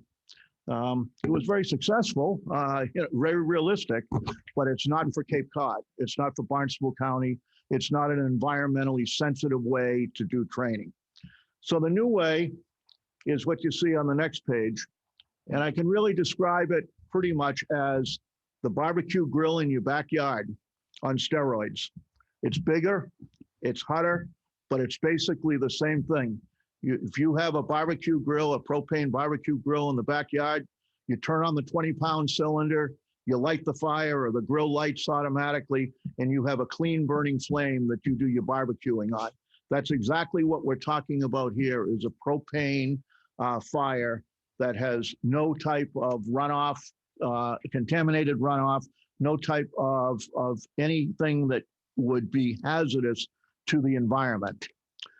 So we've contracted with a company called Simtech, who is a New Jersey-based company that does this type of installation of propane systems. They've worked on numerous environmental studies with the US Navy and FAA, who have many of these type of buildings positioned across the country. The LP system, as I said, is no dirtier than your typical household water. Non-toxic water-based smoke fluid. I'll show you a couple pictures in a minute. Smoke dissipates very quickly, not like that old school you saw where smoke hangs in the environment or travels depending on wind direction into neighborhoods or into businesses or out in the street. There really is no smoke that comes out the windows that doesn't dissipate extremely quickly.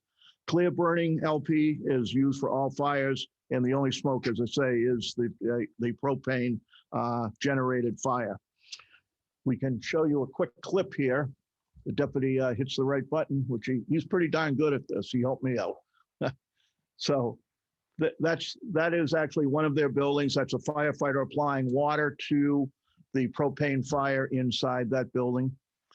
Actually, that firefighter will never put that fire out. When it reaches a lower temperature, it will automatically shut off. And then the firefighter would back out of there using proper tactics, never to turn his back on that fire and to go out to the safer environment.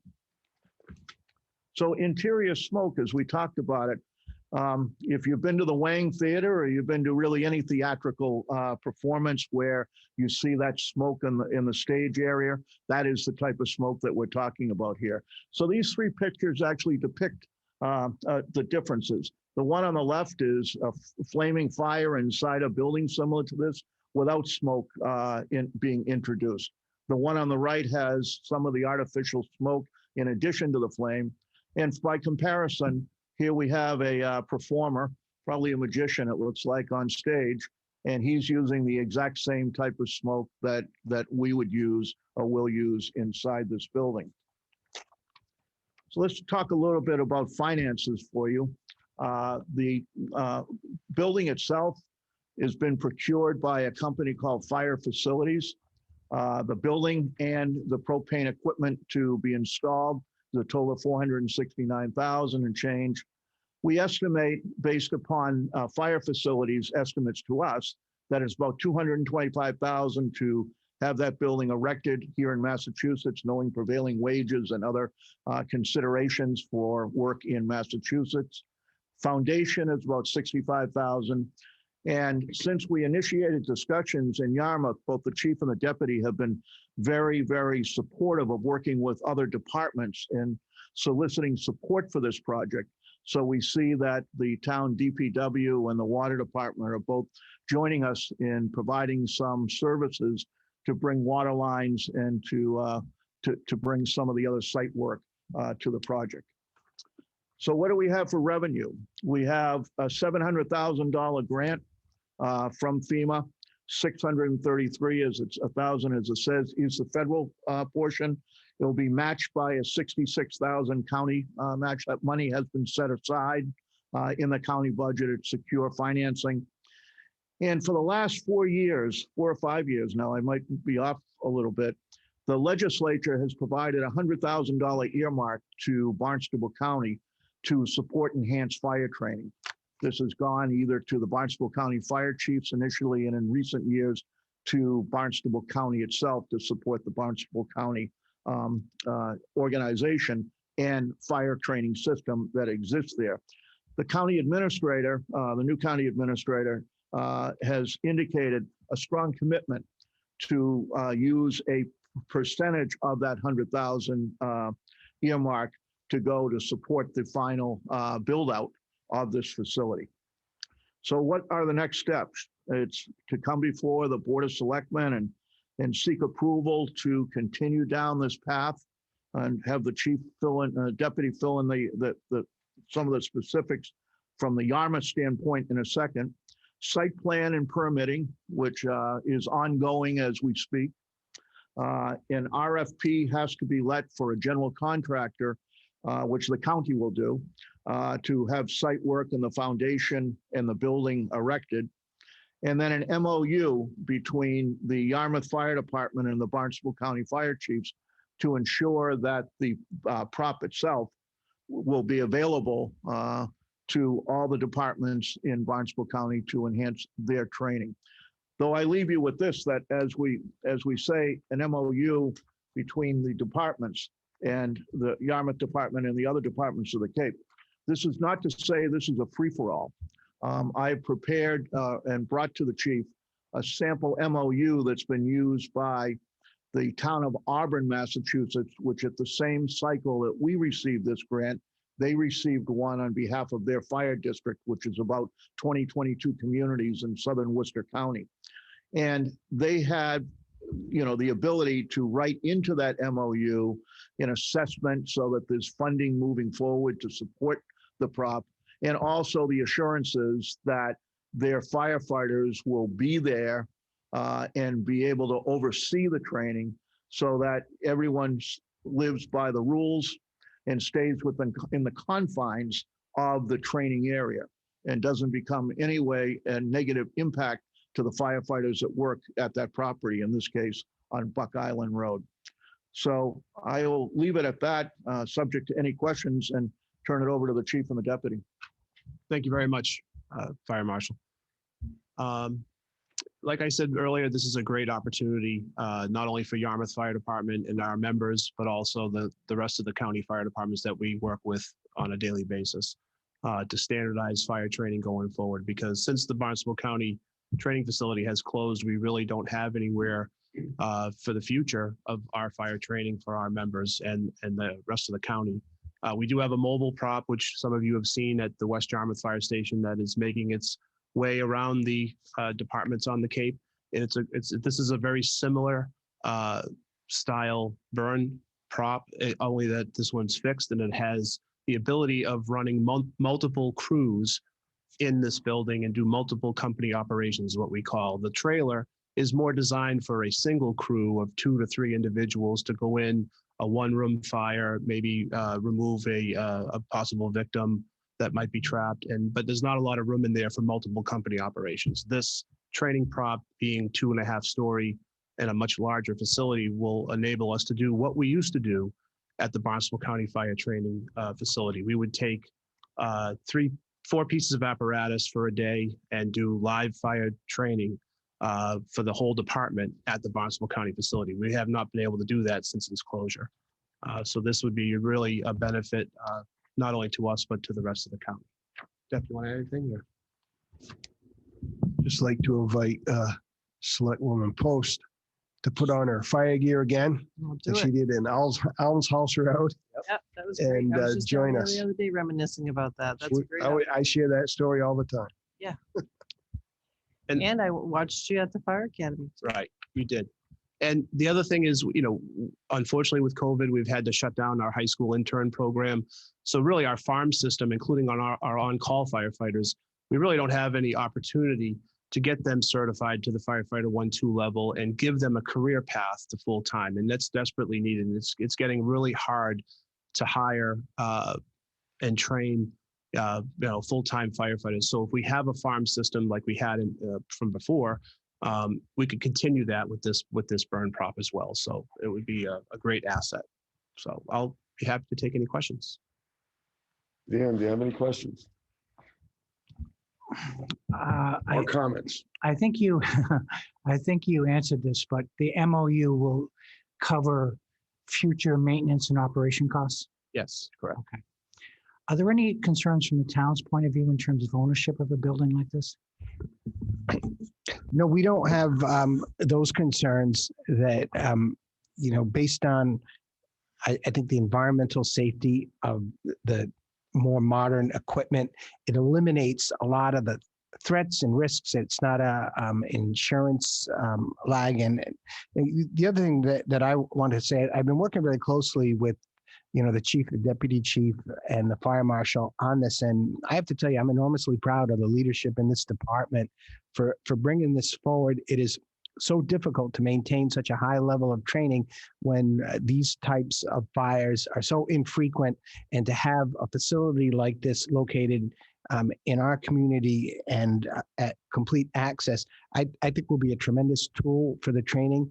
But I want to say also that when this first came up, I was enormously skeptical that it could, work so smoothly. And, I had a lot of questions as to the size and geometry of the site, how it works with the zoning, how it works with all of the, the various details. And so I expressed those concerns to the chief, and I sat down directly with Mark Grills, our building commissioner. And I want to say, as a result to some of these initial concerns, this group, there is an actual engineered site plan in the other packet that you have. They actually went out and used the county funds to hire a professional engineering firm to survey out the site, to develop the detailed calculations that are required to handle the drainage, to handle the lot line issues, to make it so that, you know, it's a certain distance away from the fire department, all of the mechanical sort of issues on making this work on the site. And they've actually completed. And it was one of the things that I asked them to do. I asked them, you know, let's not go in front of the Board of Selectmen and make this a public request until we're absolutely certain all of the technical issues and requirements are, you know, the T's have been crossed, the I's have been dotted. And, you know, they went through their site plan review today. The building commissioner is very happy, and he's indicated that this is fully permittable, and all of the engineering that went up front, I think demonstrated that this project could work, and financially, I think it's a big win too. And it's nice to see the county, you know, stepping up behind this. You know, they didn't have to take those extra funds that were earmarked by the legislature for training to devote it towards making this work financially. But it does, it works financially for the town. So I don't think it's going to be a drain. And with the other towns paying for the maintenance of it, I honestly see it as a benefit for the town. And it's only through, you know, their leadership that they've been able to take advantage of it. So I don't think that owning it would be a liability for the town. I'm not 100% certain, but we have a water tank in that area? Is there a well field in that area that we're going to be building on top of? No, it's not. It's not a well field. I would say the only complications on the site that you know, way back in the day, there were some other uses there that you know, there's some material that's buried on the site, but you know, we've investigated that, and this is actually, you know, a real good use for that, because it's not a building. It's sort of looks like a building, but it's a prop that's built right on grade. So the soil doesn't get disturbed, and there's no major excavation, foundations, or other issues. Everything is right on the surface. Okay. All right. Thank you, Mr. Chairman. Thank you. I agree with Mr. Rittenauer with proposals like this that are brought forward. I think it's great out of the box thinking. We know how important training is. Training is extremely important, and having something so close benefits us because we spend so much money in overtime and travel for folks to go other places. So on that regard, I think that it's a really great idea. I'm glad you mentioned Auburn, because I'd like to look at that. I have a lot of questions in terms of control, management, who does the scheduling. Is there somebody separate who manages this facility, or is it tasked by our fire department? It will be, this is a turnkey project that the county is funding it, and basically will deed it to the host community. The county is moving in a little bit of a different direction since it has no facility anymore that it can operate in. So the county fire training system has become a mobile platform. We have purchased, like the chief said, the live fire training trailer. We purchased a car fire prop. We purchased a forcible entry prop. And these are props that are going to be brought to, and are being brought to, the individual departments around the Cape to facilitate on-duty training primarily, or a drill night for the call volunteer firefighters.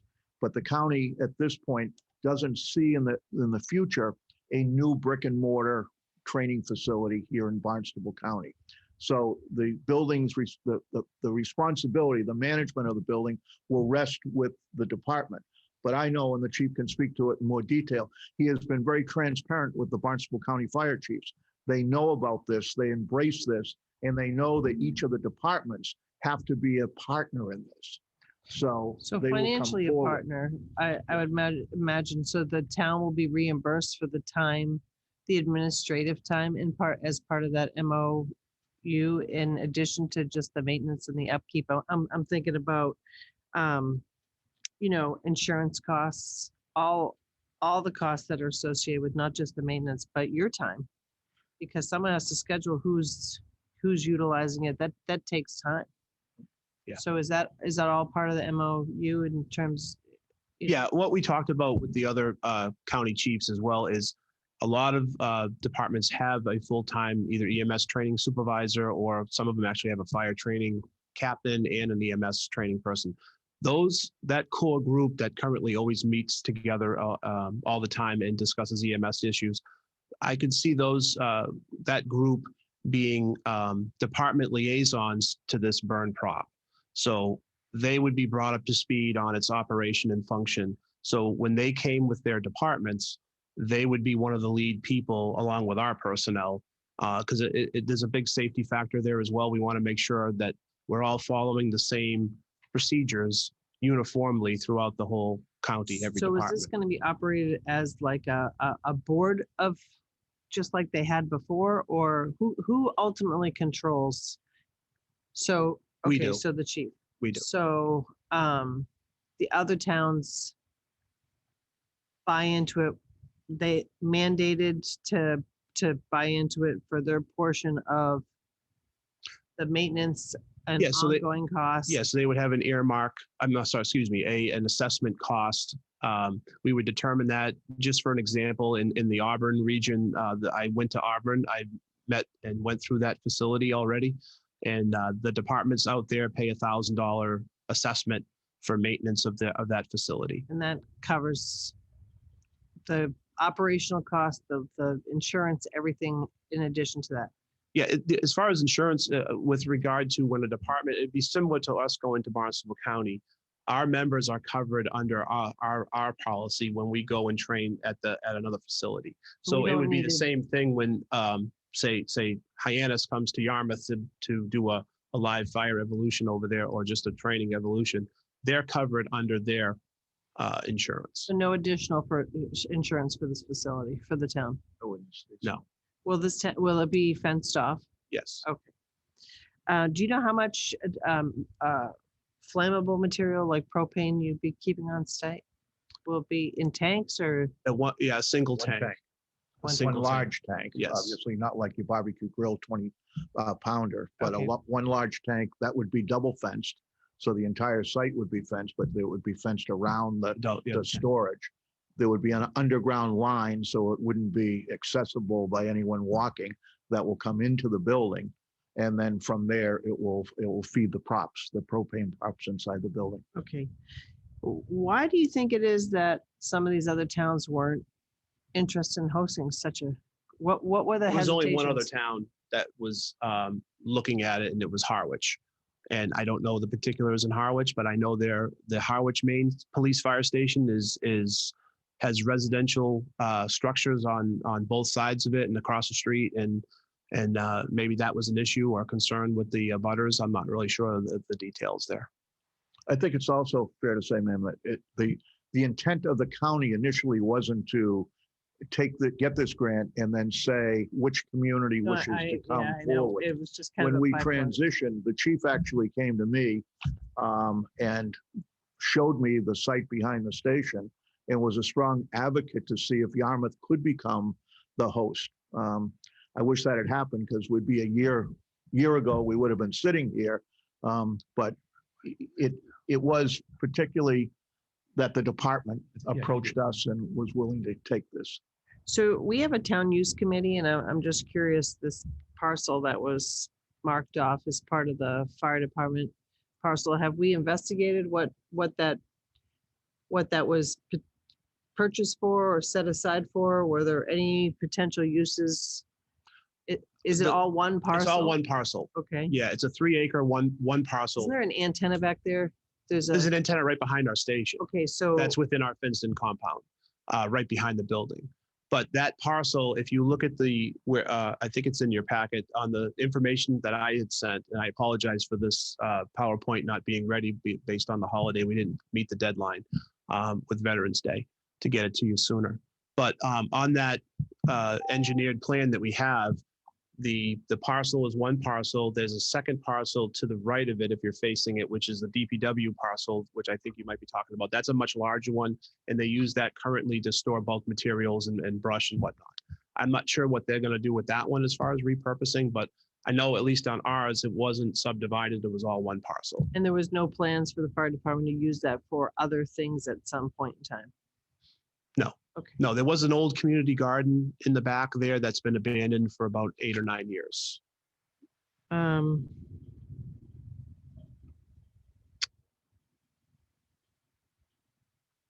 think that's it for now. I'd like to look at the Auburn. And I'd like to look at the sample memorandum, just to make sure we're covered in all of what we are looking at. I appreciate it. Thank you. Sure. Peter, It says you have to purchase the property? Sorry? It says you have to purchase the property No. or it's already owned? Well, yeah, the town of Yarmouth owns the property. It's currently where our fire station is housed. Well, I'm just saying, because it says purchase of property. Which page are you on? I'm sorry. Estimated costs. Now, I mean, if you own the property, it doesn't matter. It just says purchase of property and propane equipment. No, that's a prop. That means the burn prop. Oh, That's not a the burn property. prop. Okay. That means burn prop and propane equipment. Okay. So Sorry for that. You own the dirt underneath. Correct. You've got a very tight time frame to build Yes. this thing. Is these all prefabbed? Yeah. You go down to Walmart and pick it up, or? Well, you go to Well, fire it's- facilities. Yeah, it comes in bulk. It's I-beam and metal paneling. Right. So you feel you can meet the March 2022 deadline Yes. to get the Yes. thing. I actually had some of the same questions he had, the operating costs, the scheduling cost, and the memorandum of understanding. Are you going to have a contract or just an understanding? I'd hate to see Dennis and Harwich and Provincetown say, well, Yarmouth is too expensive. We're going to go to Auburn to do it because they're much easier to deal with. I don't see that happening, sir, honestly. I think to mobilize a fire crew several hundred miles away is very cost prohibitive. And then the travel time is time you lose on the training ground because you're traveling 2 hours each direction. If we could, there's a closer one in Carver, Mass, you can't use Carvers. It's for Carver Fire Department only, and they won't allow anybody else to use it.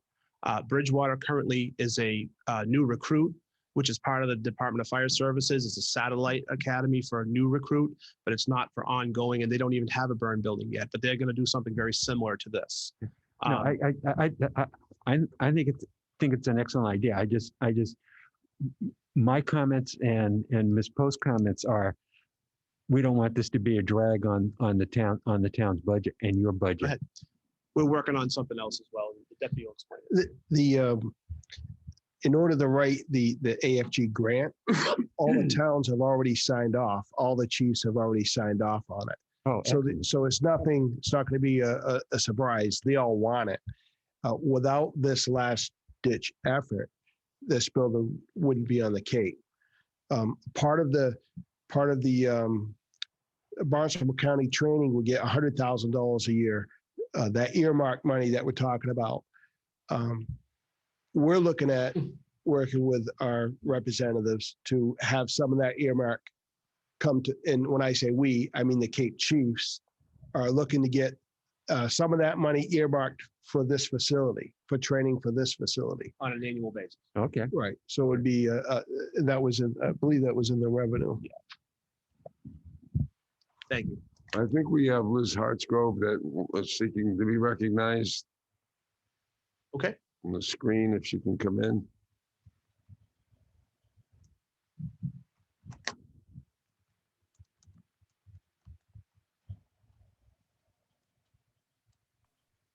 It's up top. Thank you for recognizing me, Selectman Stone. I did have some questions on it.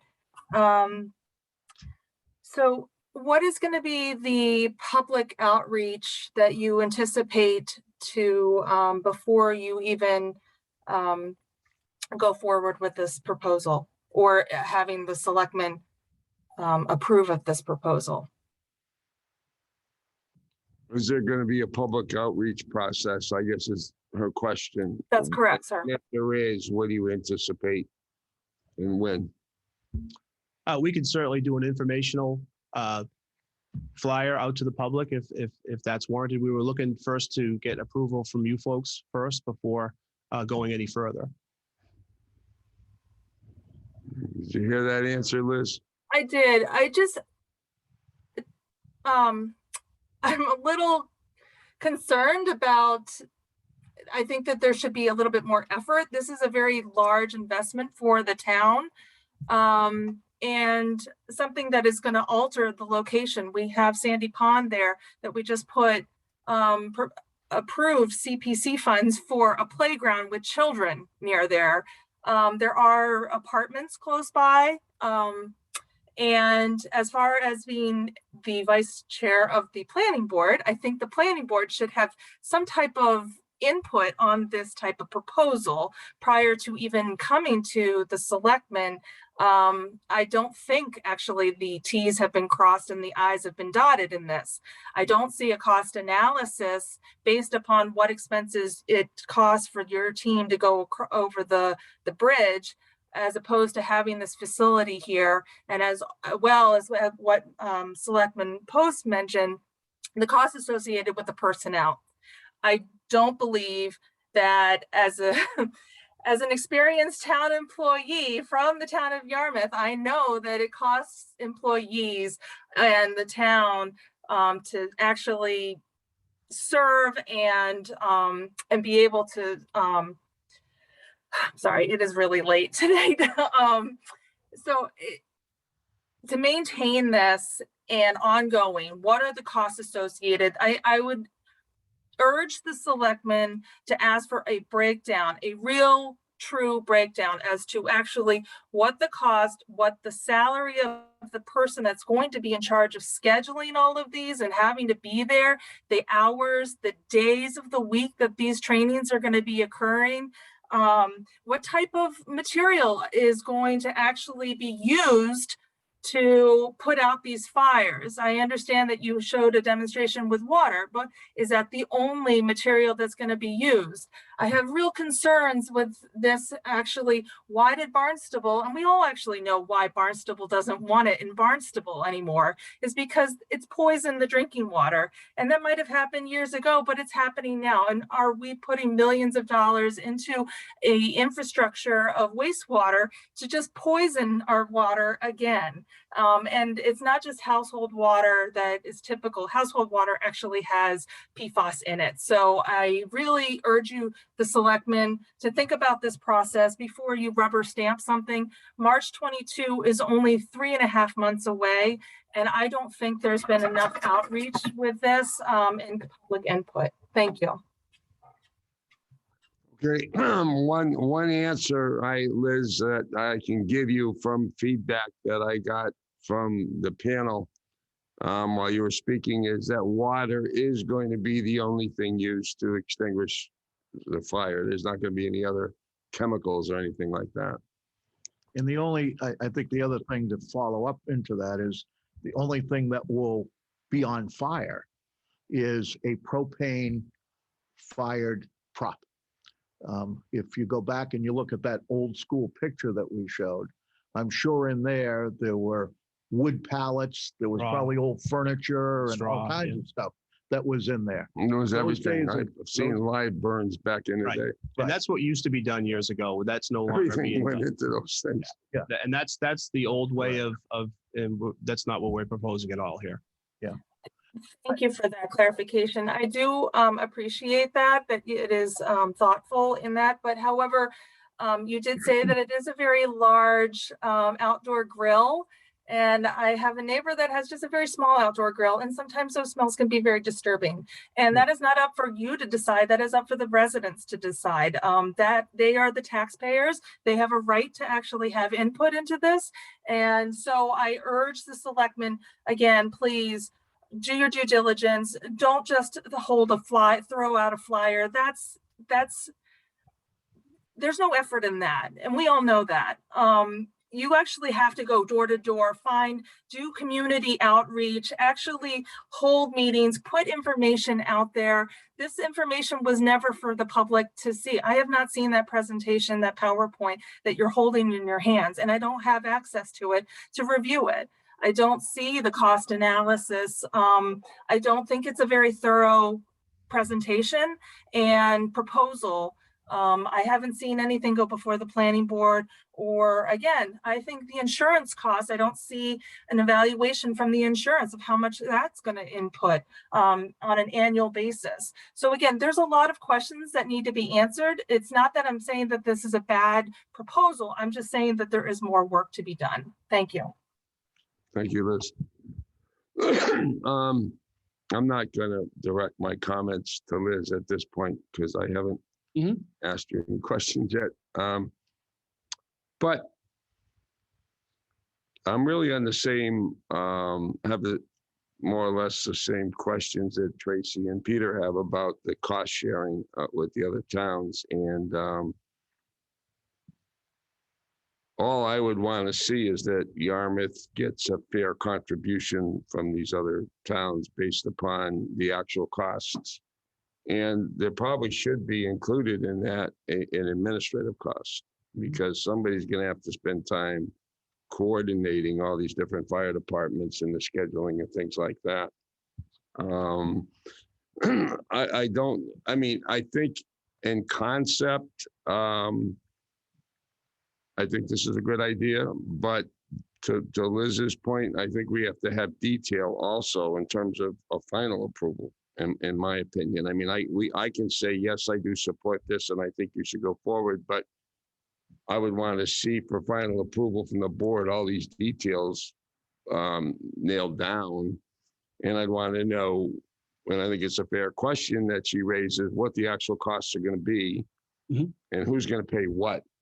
And aside from that, some general questions I have is, how often is this facility going to be in operation? It's going to be a 5-day-a-week thing? No. No. How many times? So how many times a year do firefighters generally train in a situation like this? I'm going to use Yarmouth's example. Okay. We went to Barnstable Fire Training Academy every spring and every fall, 4 days of live fire training. We have 4 groups of guys. We would take them off duty on overtime. We have our overtime training budget, and they would go up there and conduct live fire training evolutions. When you say 4 days, you mean in each session? 4 days, no. So one crew would go one day, one crew would go the next day, all on off duty. So we wouldn't be taking any resources. No, but I meant with the 4 days. Is that 4 days times 2? Once in the spring, once in the fall? Yes, correct. Twice a year. Twice a year. So So we about 8 used it. days We total. used it 8 days a year. We were the biggest user in Barnstable County of that facility. If you review the records of the last couple of years before the Barnstable facility got shut down, there were either 6 or 7 of the departments across the Cape that actually brought their firefighters there for live fire training. So there is no mandatory provision of training that would require a schedule, a 5-day-a-week schedule, or 52 weeks out of the year. I frankly don't see it being used extensively year round. I think the benefit to Yarmouth, if we can work through the details, is because it's in the backyard of a fire station. In the Our morning, guys are going to get trained. if they're going to do You know that, right? a drill, they've got a wonderful opportunity, instead of throwing ladders against a fire station or trying to darken down a training room, to go out to their building, unlock it, and go in and have some realistic training. So I do believe that there's a real benefit, but subject to some detail being worked out. Right. I just have, since then, I've come up with Go a ahead. few more things I Sure. wanted to ask. I saw the plan. I'm not sure as far as space. I assume that the other departments will come with their own fire trucks? Correct. And is there enough room within that particular area to Yes. not distract our operation? Yes, it's totally independent of that. The access road. So, Yeah, it would be coming in off of Town Brook, okay. behind the around- station. Yeah. I guess there's always like both sides of getting earmarks, and state money. We get nothing from them and it sucks. But at the same time, we've learned not to rely on them. So we don't really build a lot of our budgets based on getting that money. So I hope when you work out the details, and I hope we can work out the details, that we figure out a way to not depend on that unless we know for sure that it's going to happen. Because I'd hate to base a plan upon that and not have it be passed on an annual basis. So that concerns me. That's a very fair statement, because we can't project what a legislative body is going to do in any future year.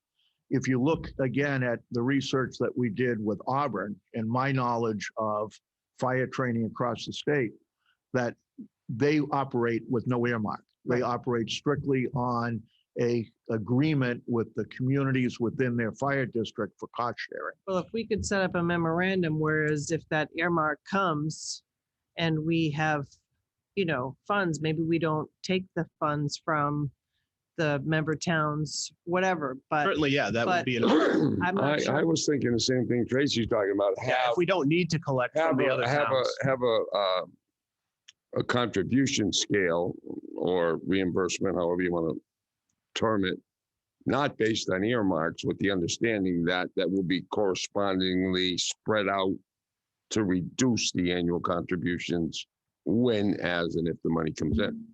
Right, and I think having some type of financial statement for member towns is appropriate. Because I think that if we were on the other side of that, in terms of what we're charging, I think we should be able to itemize that, and there should be some process of which they have a say in that, or at least, we have to cover our expenses, but at the same time, we have situations where we're part of a partnership, the county. Yes. Now where you got a bill and you weren't expecting it. So there's got to be some process, and there very well could be in the memorandum. I haven't seen it. But Can I make one point, Tracy? Excuse me. So currently, there's two assessments that we're paying right now. So the state hazmat team, we house truck 14, which is a state hazmat truck at that we have staff, our members. We have members on the hazmat team. So it's a great asset for us to have in our own station. But we get 100% reimbursement when that truck gets deployed with our members on it. But we also have to pay an assessment to be part of the District 1 hazmat response. All the fire departments have to pay it. There's also a Barnstable County Regional Tech Rescue Team that we are part of. And we pay an assessment for maintenance for their equipment and training and whatnot too. So I think it's $200 to $300. Do you remember offhand what it is? I don't want to, I'll research that and get that, but we're already doing that. So we already have a great cooperation amongst Barnstable County departments already, because we're sharing costs on these other teams as well, hazmat and tech rescue and dive. Great. My last question is about the water, recycling, drainage. How does this water go into does it go into the ground? Is it collected? So there's not a large volume of water that's coming out of this place. Okay. There's more rainwater than there is fire hose water. Okay. To put out a propane fire, when we practiced with that trailer, it was literally a couple of short bursts with the hose. It's more of the cooling effect, as the marshal explained earlier. It's not like years ago with Class A burning materials, pallets, furniture, and straw, where we had to pour large volumes of water on that thing to put it out. And it emitted tons of smoke. This is a totally different thing. It's a couple of short bursts. It's more for the effect. I don't anticipate a lot of water usage or runoff from hose lines. I think there'll be more rainwater runoff than there will be from hose lines. And that's what they said. Auburn's a little bit different because it's not a propane building. Okay, so I just want to make sure if we're not going to disturb the excavate to put any type of drainage systems in, that the runoff stays within the site. Yep. We would need to make sure of that. You want to talk on that, Deb? At site plan review, the engineers showed that we would use the same containment pit that's already there, that's existing on the property. On the right Okay. side of the fire station, that fenced in area. All right, and it can handle that type of. Correct. Okay, that's my only question. Thank you. I want to give you guys an opportunity, if you wish to address and respond to any of the comments or concerns that Liz Hartsgrove voiced. Sure, go ahead. What was it? Yes, I don't know if Liz had heard that this is a free building to Yarmouth. So once it's the county, everything's on the county. So once this is done, they give the key to us. The expense will be in maintaining or fixing something. The part of burning, and the marshal spoke on this, the part of actually burning is minimal. Right now, when we're training, the captain says, all right, we're going to throw ladders. So where do we have to throw ladders against? Well, we say, raise ladders. Sometimes we'll go behind Stop and Shop. Sometimes you have to do it at headquarters or the station you're at because of a call volume. You're going to leave that ladder and you go out in the ambulance. Now we have a facility that you would throw a ladder up against, and you're not worried about it damaging anything. You're not worried about going through a screen or breaking a window. Years ago in the fire station, we used to throw that ladder, grab the hose with all of our gear on, and we would climb up and go into the window of the fire station, our house. Well, now with cancer preventative measures, fire gear does not go above it stays on the apparatus floor, never comes upstairs. So that with this, now we can have, we hire a new guy, he's waiting to go to the academy. He or she, waiting to go to the academy. We take that person over to this building, and the shift, the crew that they're assigned to says, all right, we're going to teach you the basics to help them get through the academy, and also so we can utilize them prior to going to the academy. Those kind of things are very exciting. Search and rescue, roof operations, smoking with artificial smoke. Non-toxic, environmentally safe. Right, to just do search, to go into where you can't search, to have that opportunity. You can't do that in a fire station. You're going to set off the smoke detectors. We don't have abandoned, like Elms House Road. Those are few and far between that we have opportunities of tear downs. And when that opportunity comes up, we have days. And we can't burn those structures. Right, you can't burn them anymore. So this is environmentally friendly. It's in our backyard. We control it. We would control the understanding with all the towns, and all the chiefs are already on board with it. Yeah, and with regard to its location, and as the marshal said, I don't think the impact to anything in the surrounding. There's a metal commercial business on Townbrook across the street. There's the large DPW parcel next to it of vacant land and their storage area. And so it's quite a distance before it gets to the Sandy Pond area. So I don't think the impact, and again, there's not going to be huge plumes of smoke drifting across the area into the playground or into anywhere, because there's very little that's coming out of this building because it's the artificial smoke and it dissipates instantly.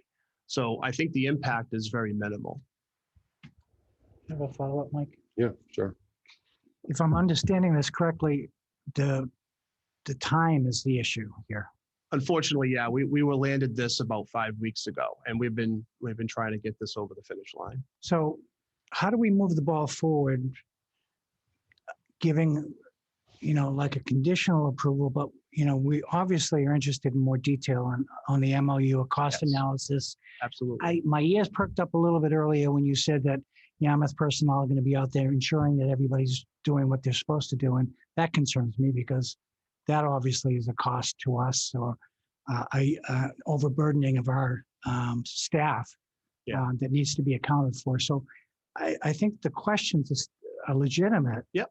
But I do appreciate the times issue that we have here. Right. And well, we're not going to be taking on-duty personnel that are going on Yarmouth calls and stationing them at that. That would be an overtime opportunity for off-duty personnel. Covered by the MOU and not by Yarmouth. Correct. And that would come out of that MOU money. My envision would be a separate account that is generated with the MOU money and the earmark money. And that account is used for hiring any personnel, site supervisory personnel, any clerical personnel if needed. I think a lot of this stuff could be maintained on an online type of calendar that we would monitor, and a department would say, hey, I'd like to book something for whatever. It's a simple phone call and pulling up an online calendar. I don't see a tremendous amount of clerical work involved in that. Do we have time to make all of this happen? We have a very short window, and I know that's not a good answer for you. The next step that we really need to do, county now, is to float an RFP to get a contractor lined up for erecting the building and doing the foundation. The county has not wanted to do that because we felt that it would be, not in our best interest to come before the board and say, oh, by the way, we've already got contractor so-and-so, waiting in the wings to put this building up. So at some point in the very near future, we have to make a decision if we're going to move forward of at least getting something out on the street to solicit the proper credentialed contractor to be on the ready to come in here. Can we take a simultaneous path where we could say, we conditionally support what you're doing, please move forward with that type of thing, but also with the public outreach, the memorandum of understanding, because that'll, we could be doing both at the same time. Whereas if there was something significant that came up in your public outreach, maybe we wouldn't act upon or sign the final MOU. I'd hate to go through all that work, but I don't know what might be uncovered, but at the same time, I personally would feel comfortable moving forward, doing both at the same time. I do think there should be some public outreach. I do think I would like to see the financials in a draft memorandum, just things like that I think are important. But I mean, I'd be comfortable at the same time moving. Conditional approval. Yeah. Just in theory, in concept. I don't know if that's good enough for an RFP. If I could say, I think that would be very helpful because it would allow the county to, pending the approval of the county administrator, to go forth and seek a contractor, not to sign a contract, but to seek a contractor that would be interested in doing the work. And at the same time, you'll do your work putting together for us and for the public some information. Maybe we hope you can host something, put it out on social media, and then by the time you come back, I don't know if the board's comfortable with that. Or we could even have a notice of hearing here. I don't know if we need an official hearing. I don't know that you're gonna get, honestly, a lot of public input, really. You might get some, but I don't, because of what you said, where it's situated, how far residential property is away, the kind of materials were being used. Right. I think you'll probably get a few people, but I don't think. And it's heavily vegetated already around there. If you drive behind our Station 3 and you look at, the grass field is there, but going down Townbrook, it's heavily vegetated already. And at site plan review, we mentioned that to them, and we're going to add some more vegetation there too. So you're not really even going to see the thing from. So let me do this. Let me pull the board here. Is everybody pretty much in concept support this proposal, subject to working out the final financial details? Don't you think you need to go in front of the planning board as well? Site plan would have triggered the planning. And it didn't. They didn't. Okay. They did. You had the site plan review. We had it today. Yeah. And the town planner made a few comments, but there was nothing that said that needed to go to. Can you to tell us what the comments were? Let's see. The building is well hidden behind Fire Station 3. A couple of trees on the south side of the pavement circle would help screen the new building from Buck Island, which is relatively open on the east side of the fire station due to the parking lot. No trees along the Buck Island side. Relocating the one proposed tree to buffer on Townbrook would help prevent parking on the property from the nearby auto business. That won't be an issue because we're going to fence all that in and he won't be able to park his U-Haul trucks over there. I've already gone across the street and talked to that gentleman. That's all of the town land there. Proposed facility would need to remove the community garden that's located at the property. The gardens have not been used in several years. The gardens were created by the Community Preservation Act funds. Notification to the Community Preservation committee of this proposal is warranted. So we need to notify them that those gardens have been abandoned for almost 10 years behind the station. What kind of gardens were they? They would just railroad tie timber, raised gardens. What were they? Vegetable gardens It was or a flowers community, or what were they? community vegetable garden. And it started off in They've been 2000 abandoned? for 10 years. Yeah. I was deputy chief when they first started in 2010, and they were active for a year or two, and then nobody's used them since. Okay. So that area would come out, we would pull up the fencing, and that's going to open us up right around that.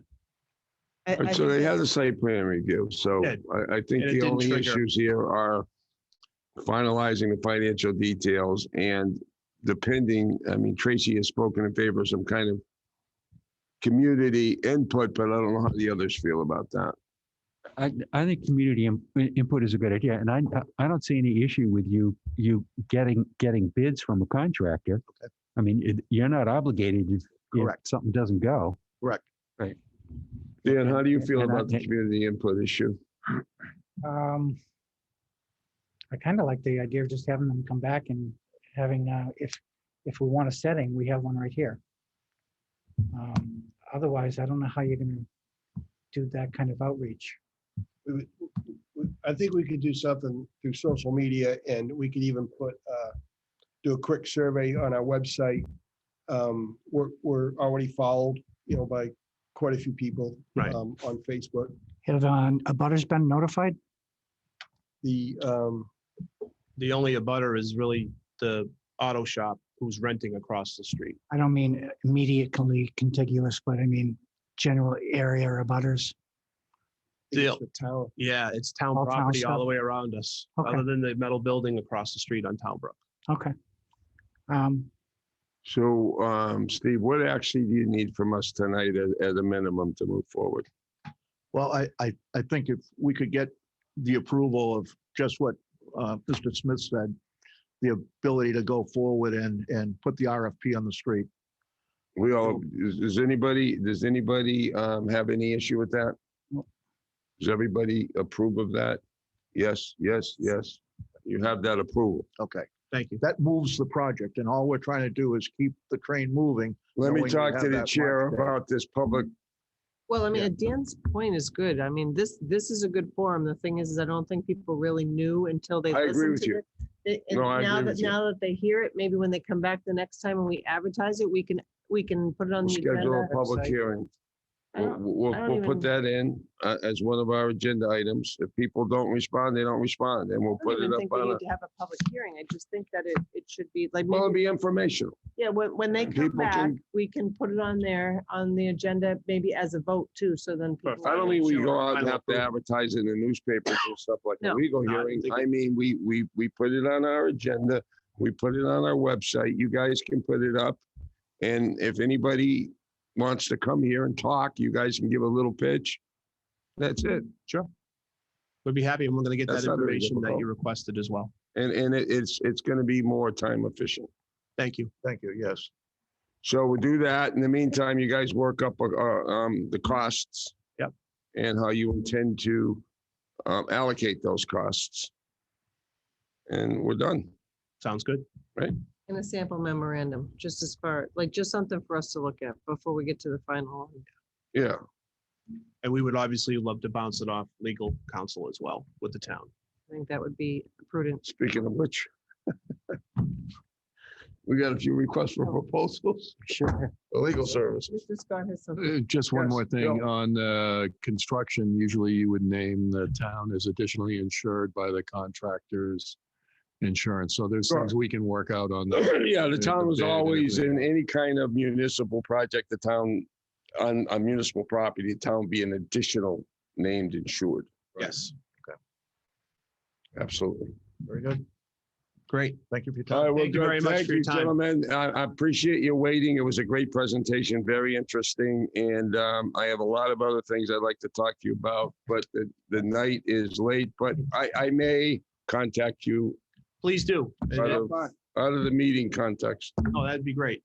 Thank you. Thank I'm you happy very to much. join in anytime that I can help too. Thank you. Thank you. Why don't you leave me your contact info? Because I would We have love a to, title like Marshall. I would love to talk to you. I would love to talk to you further. Okay, let's get Mark.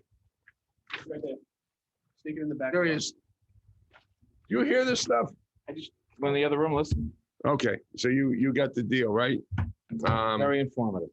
Now, so we're gonna schedule, you'll take care of that with Bob, you're Bob. gonna get a cot?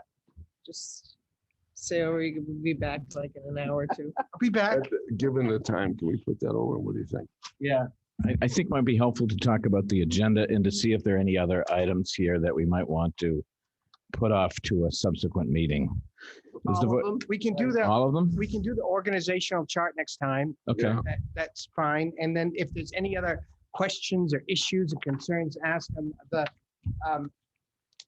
The policy for the budget, I don't want to rush the board on a policy that's going to determine, the entire budget for next year, but I want to call to your attention in the budget schedule Yeah. that we're at the point now where 11/17, I need to get all of my guidelines out to departments to get their requests in because they've got to, research and enter all of the wage rates and everything. So if you want to take an extra time to look at the policy, we can, follow up with that. But it's one of those charter items that the board needs a policy for Well, we need to sign off on a timeline, right? for the budget. Right. Have we done that yet? What is the time? I know we need to do both, but Gotta go out. what's the- critical is the The timeline. policy should go out now. It's like right around November 15, and today's the 16th. We had to delay it because of the town meeting. Otherwise, it was gonna, we would have had a week or two jump on it. What's changed since last year? The key things that I put in, I can go over the highlights of it. Let's just get right into it then. is All right. that we want to stay within Prop 2.5, and we kept the DY regional and technical schools within the limits of Prop 2.5. We do want to fund the contractual wage increases so that everything is included in there. Also make the OPEB contribution in accordance with our policies. And there's a couple of new pieces that I added to this based on the discussions that we've held previously to efforts, page 2, number 6, shall be made to return the routine capital spending within the tax levy in the amount of $1,500,000. And the next one is efforts made to return road maintenance spending within the levy in the amount of $1.2 million. Now, I put efforts made. I'd like to, in a perfect world, be able to restore all of that funding in 1 year, but where it was all placed under the free cash, it may wind up that we take 2 years to do it. The good news is that we have the highest free cash that we've had. So Right. we need to have a 2-year program, but I just wanted to highlight that as a budget goal from the Board of Selectmen to restore those funds. And another key piece is, I think number 9's new, isn't it? it's not new, but I think it's important is that if No, I don't think it was on the last one that went out, but I could be wrong. that we want to take advantage of the declining debt service, which is usually it's exempt debt anyway. So it's not like we're going to take that debt money and use it for something else, but to keep that idea of the level debt, I think is important, and it's important in the overall capital planning process as well. So those are some of the highlights that it plays upon the previous financial goals of the board, and then add some of the immediate concerns that we had to get off track a little Right. bit with the pandemic on taking some of these large structural items and putting them under free cash, and let's try to get things back under the budget. I don't think we've ever gotten to a point in time where we've done a budget policy without even having goals. So Okay, well, kind of Yeah, Goals- I know that we don't have, the goals for this year, but I think they're gonna be, well, we'll see what happens out of this new exercise, but I think they're gonna be they're going to run parallel to the goals we've had in the past. And I think this draft policy statement is pretty much consistent with the goals we've had in the past. But we have new board members and we haven't heard their goals. So, I mean, I think it's just hard because the goals should drive these policies. Right. Selectman Horgan, do you have any thoughts about the budget policy? Would you like to take this up tonight, having heard from the town administrator? I actually wouldn't mind a little bit more time. The one question that jumps out immediately is how realistic is it to even expect a 2.5% increase for the tech school? Have they ever come in under? The tech school, we they're might be in good excellent. shape. Yeah. I wish the We're going UI down was like the 11 tech school. students. So there's a reduction Right. in the tech school. Kids. Our So their assessment's budget gonna go down. typically stays within the 2.5%, Dan. It's the that's- student population that That's the shifts only it. variable. And we can't control that, but they Right. do a very But good they job. do a of- great budgeting Okay. job. Okay. Tech school. Okay. That's a good point. So we answered that question. Do you have any other questions regarding? No, Okay. Selectman Smith. I have no questions because I don't know what questions to ask. I understand. This is a pretty conservative budget policy. A lot of it's very consistent with what we've done before. So I'm very comfortable voting on it tonight, but I don't want that to be determinative. If I don't think we're ever going to get our goals promulgated in the time where the statement has to go out. So I don't think we have much of a choice. All right. And again, I think they're conservative goals and they're consistent with, I know there's somewhat of a change in membership, but they're consistent with how we have acted in the past. And I think it's good direction to the department heads. Yep. So do you want to make a motion? Goals. I'm ready to move on them tonight. Okay, so there's a motion to adopt and a second. Any more discussion on it? Hearing none, all those in favor say aye. Aye. Aye. Opposed? Carries unanimously. All right. Is that Peter? I didn't say a word. Do you want to abstain? Do you want to go on record? Process it. Yeah, I think I should abstain because I really haven't had a chance to read this thoroughly and stuff. That's fine. You just say something. Yeah. Okay, so there's an abstention there to be noted in the record. 401. And I would just point out as well that this particular policy statement is really limited towards the structural elements of the budget and making sure the key things are included and under Prop 2.5 and stay conservative. In the budget schedule, if we get rolling on the goal setting and other initiatives by the board, that there is, I think that we're going to have a little time to make sure that if there's initiatives of the board and goals that we need to work on funding, that we still have time to get those in the context of the overall budget. So this, hopefully it's not going to close off that process. It's just getting everybody rolling on their budget requests so we can come back in and start talking with the board about what the budget's going to look like. Very good. Yeah. Okay, let's move on to the next item. Board and committee actions. Do we have any recommendations? Appointments, Chairman Smith? We have a letter of resignation from. We got a resignation from Mr. Roach. Tom has worked for the town for several years. Apparently, according to this, he's got some health issues, and he's been a very important member of many town committees for many years. So, reluctantly, I recommend that we accept his resignation. I just think we should be clear that he's resigning from the drive-in site use committee. Right. Not everything. Yeah. Okay. Not everything. Just drive inside. Okay.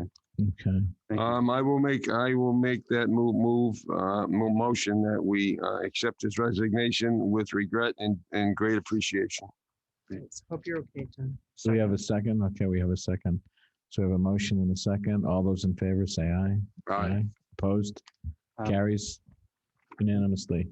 Next item is to reappoint Mr. Western to the Board of Health. His appointment would be a 3-year term through October 2024. Okay. I'd move the appointment. Okay, do I have a second? Second. Any discussion? Hearing none, all those in favor say aye. Aye. Opposed? Carries unanimously. Any abstentions? No. Okay, next item. Next item to appoint Beth Dean, D-E. Beth Deneen. D-E-N-E-E-N. Beth Deneen. To the Recreation Committee to fill an unexpired regular term, which will run through July 2023. I'll move that appointment. Second. Got a motion and a second. Any discussion? Hearing none. All those in favor say aye. Aye. Aye. It's unanimous. Okay. Next item is approval of minutes. So we have minutes from June 16th, 2020, June 30th, 2020, and July 14th, 2020. Mr. Chairman, I move to approve the minutes of June 16th, 2020. Do I have a second, Tracy? Okay. It's been moved and seconded. All those in favor say aye. Aye. I don't really remember what happened that night. Do I have abstentions? Abstain. Okay, and 2 abstentions, Mr. Horgan and Mr. Smith. Mr. Chairman, I move to approve the minutes of June 30th, 2020. Second. Any discussion? Hearing none. All those in favor say aye. Aye. Aye. Oops, sorry. Abstain? Abstain. 2 abstentions. Motion And carries. I next move to approve the minutes of July 14th, 2020. Do I have a second? Second. Any discussion? Hearing none. All those in favor say aye. Aye. Carries with 2 abstentions? 2 abstentions, excuse me. Okay. No, we're keeping an eye out for you, Mr. Smith. Don't worry. All right. All right. The next item is upcoming agenda review. Get November 2. Yeah. 2000. Oh, there we go. That was last week. Where is November? I wrote those. That's You did? a world record. There you go. That's from the town meeting. You should probably take. Well the rest of the day done. off. those Well done. I even have Town meeting, vehicle counts. All right. Do we have a motion on the November 2nd minutes? Second. All right. Motion and second. All those in favor say aye. Aye. Is that unanimous? Yes. Hey. All right. We're on a roll. All right. Upcoming agenda review. Oh my God, look how painful tonight was. I know. Just to reflect a This is- little bit.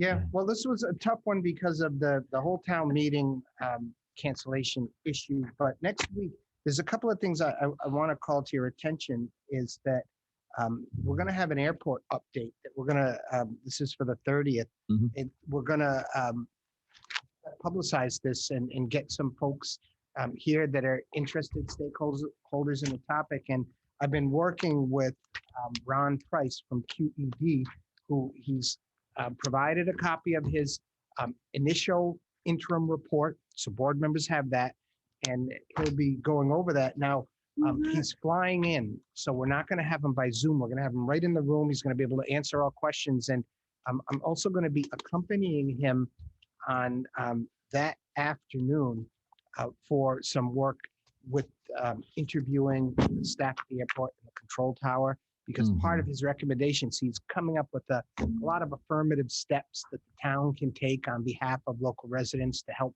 manage the issues out there. And so if anyone from the board is interested in coming out and meeting with us, that'd be fine. Just contact me. As long as we don't have a quorum, I'd be happy to head out to the airport with someone and see if I know Katie Service is trying to set up our meetings we're meeting with her, some of her team and the control tower staff. So that'll be great. And also on the 30th, we're working on a wastewater update and some next steps. We want to make sure that we keep that constantly on the Selectmen's agenda and that we're talking about what's the next step. And there's a few, new things we need to start planning from the regulatory aspects of it to get ready for the next town meeting to keep up with the whole design work that's going on there. And so we're not going to have a repeat of as dense of an agenda as this evening, but we'll hopefully have a nice couple of. Well, you might want to think about putting your fire training prop up soon. So at least I would put that on and just put a question mark. May not be ready, but it may.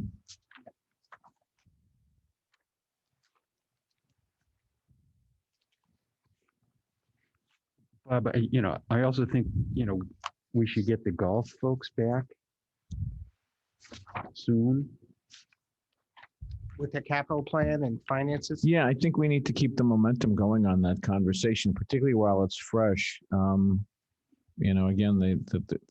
it's not like, in deference to Selectmen Post, it's not like this is a new item and a new set of issues. I mean, it's come up. No, It's come up before. typically though, our town administrator would review the proposal before, and I think that that's important. Yeah, yeah. The TA needs to be engaged in this whole exercise so that we can get the most out of it. Yeah, we'll work on that. Duly noted. Yes, sorry. Okay. No. We're not blaming you for anything. We're just saying some committees need more help than others. Just leave it at, I let's understood leave it at exactly that. what the Board of Selectmen was looking for, so maybe we can outreach them and sit with them There and you work go. with them. There you go. That sounds good. Yeah, I think. We all looked at Bill, he's like. Yeah. Bill's good at this. Mr. Well, Scott. you see the org chart, so, but they'll be in front of the capital committee this week, and I'll be helping them lay out that capital plan in terms of timing and allocation of funds. That's great. Things like that. In deference to them, let me just point out, with the wastewater piece of this has been, an issue for them, and we need to acknowledge that. It's sort of the 800-pound gorilla that they've had in the room that they haven't been able to either deal with. So, I mean, we've contributed to the extent that there's been some lack of direction. We've been a part of that. I'd like to see us give them some direction on the wastewater piece of this, so that they know the time frame where wastewater improvements might fit in. I think we at least owe them that, and factor that in so they can build a plan around it. Yeah, I think that relates to their irrigation system. Yeah. So Right. So like I said, the things that have been going on that we've been wrestling with that have really had an impact on them in the preparation of their plans. So hopefully we can provide some clarity to them, and that the rest of the plan can come together the way it should. Yeah, and All right. if we know where they're going to spend the money, when they're going to spend the money, and there was a comment made that, well, you've got a big surplus. We don't know that they've got a big surplus that's because just we the- haven't seen the financial statements. Right. Well, plus you haven't seen the real, when this thing gets done, I think it's going to be a lot more money than what we've seen and some of the snippets about what they're looking at. So you're right. But the question is how do you make sure that money is stashed in the appropriate place so that's available for capital And or the other whatever? question we Right. haven't discussed or decided that I've been thinking about is, after what we went through in the past couple of years, what do we want to keep in our reserves? Right. So that we don't have to tap into Totally. the town budget Totally. for regular You operation. got it. And that's something that, is it 5% of the budget? Is it like a stabilization fund, how the school uses it? But that's something that we should consider, because we should know Yeah. how much we want to keep. So that way we know Right. how much we can spend and what we Yeah. need. It also impacts the bond rating too. Yeah. It does, no question. The thing to keep in mind, Peter, is that up until maybe the COVID, it's been a challenge balancing the books over there. So this is having, quote, a number on the plus side of that magnitude is kind of a new thing Well, for us all. I can recall several town meetings as I was getting redder and redder and redder in the face when they came up and had negative figures. And Yeah, if you want to have a beer sometime, we can go over all the backstory. There's so many angles to this, and I'd rather not rehash them tonight, but I'd be happy. We to. want to have dinner. And for the public that's watching this at another time, they should know that it's 5 minutes to 11. Yeah, there you go. So yes, I'm going to end the upcoming agenda review. Does anybody have an individual items they'd like to share? I'm gonna Okay. Hold on to mine. Are you gonna? Okay, we'll hold on to. Very good. Town administrator items. Okay, go kind of quickly here. I want to just let you know that IT is doing a major upgrade on the email. I know a number of members of the board have had problems, working with the email, and within 24 hours, they're going to start migrating to the cloud, which will be a tremendous benefit, they tell me, for the users that are remote users. And we'll provide you with a hot link phone number in case you have a problem, that they'll be ready real time. It's real hot. Around the Thursday time frame is when they're going to be working to upgrade you. So that How long will we be expected to be out of service, just so we know? you shouldn't be out of service at all. They'll do it like at night, migrate to the cloud.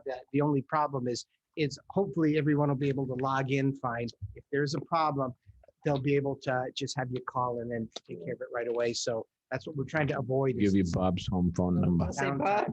Yeah, call me up. But Paul Choppy's been real great, and he's the one that said that. He wanted me to hand out his cell phone number tonight. I said, we'll send it.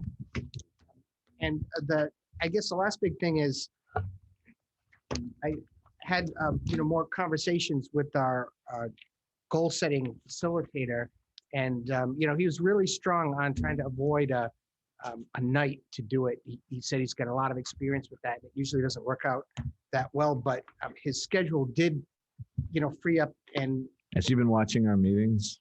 he kicked out 3 dates. If any of them would work, we're looking at 12/4, 1/8, or 1/15, which would be like a half day on a Saturday. Say that again. What were those dates again? December 4, January 8, January 15. I was thinking, if people are available on the 8th, that may give us time to outreach all of the departments and get boards and committees and get suggestions. Did but- you say January 8th? Yeah. Okay, that works for me. Bingo. I don't know if everybody else. If it works for Tracy, it'll work for me. No, stop. No, I'm fine. Saturday. That's great. The 8th is a Saturday. Yep. What time was he thinking? We'll quit by 1. We'll say we'll have a hard close by 1 o'clock. So maybe it'll be like, I don't know, say 9 to 1 or something like that. Yeah. Sounds good. And you'll feed us, right? Yeah, we have to pick a nice Coffee? site, and we have to get some refreshments. You go to Flex Pond Lodge. That's a nice site. There you Where? go. Flex Pond Lodge. So we're definitive on the 8th then. Unless somebody has an issue with All it. about that. Put it on the calendar. All right. What'd you Okay, say? yeah. He used to start at 8:30 with coffee. You okay? Yeah. Good. Good. I know I got some January court dates. I don't know what they are, but I'll get back to you. They don't Oh, usually. that's right, Saturday. You doing court on Saturday? Nice try, Mike. No, I don't. But I am getting a lot of January, February dates now, so. Are you gonna be in court Thursday? Yep. I got a motion for summary judgment. I'll be seeing you up there. Did you say 8:30? Yeah, because 8:30 on the 8th, 4 yeah. solid hours to work. Okay. Yeah, it gives you the rest of the day. You can do Betty this. and Bruno. Right. All right. I'm ready to go about 5:30 All a.m. right. There's also the housing summit discussion, right? Didn't you have some dates that you wanted to run by us on the housing summit? They doesn't like it. Right, but I don't know where my housing summit paper is, so Yeah, it's I'll have to Okay. share those. We're working on a housing summit, it's and right we've here. got some projected dates that all of a sudden I don't have in front of me. Okay. So All right, those are the items. out to everyone, and So is the 8th a hard date now? I think so. We'll all be there in the Happy facility. New Year. There you go. Start the new year. Yeah, New Year. Uh-huh. Be festive. town council proposals are in. Yeah, when are we supposed to read these by? There Next were week? 5 proposals. Yeah, next week. You get a long, happy Thanksgiving. Yeah, you get the thanks. What a lawyer. That's what I like on my downtime. To read proposals from all these There you attorneys. go. Yeah, read them on Thanksgiving, and what we'll have to do is discuss how to structure an interview process before the board and what the time frame on Okay, sounds that would good. be, but start going through those now. All right, are you finished? And Yes. will there be reference checks and stuff prior to that? As I've been down this road before. Usually, we would do the Some reference due checks diligence. after the initial interview. Oh, When you well, have some finalists, and do we you got need to here? determine, One, first of two. all, are you going to interview them all? We'd rather not run out and check the references on all 5 firms. Usually you do it just on the finalists. Well, I'd rather narrow by process of elimination. We might find stuff that we don't want to interview these, waste their time on. Which, Well, in that Some case, some of them are well-known, probably 1, 2, I agree. maybe 3 of them you don't have to check, and then 2 you do. 3 of them are leaders in the area. So. I think one of the things that might be helpful is maybe even a brief board discussion about, so that as we review them, although we're not going to have really time because we're going to get back for our next meeting is what, the 30th, is it?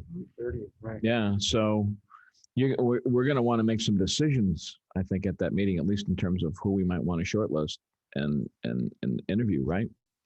You Well, the good part about it is you're not under the gun. So it's nothing that you have to rush. Okay. I would say this is probably more like a January project. Okay. Realistically. But just holidays, right. and other. So we should have a board discussion of who are the top three that we want to take a hard look at, right? Isn't that really what we should come in and be prepared to talk about? And see if we can come to a consensus. Does that make sense? Well, I can just tell you what happened last time, but maybe it won't again. But we had people, we picked our top and then some pulled out and then others had issues. So I don't know, that's maybe, I shouldn't base my thing on that. I agree with Mike though. I think that there's some well-known ones, some we don't know anything about. The majority of them we worked with before, so. Yeah, majority of them are very big, I'll be well-known prepared. firms. I'll be prepared. I'll read and I'll be prepared to at Good. least recommend 3. For further, right. I think that's what our goal should be. Okay. Right. All right. Do we have a motion to adjourn? I make a motion that we adjourn forthwith. At 11:02 p.m. 11:02. Yeah, there you So go. if you divide our time by our salary, we really went There you down go. tonight. Only wait till all this. Making good money.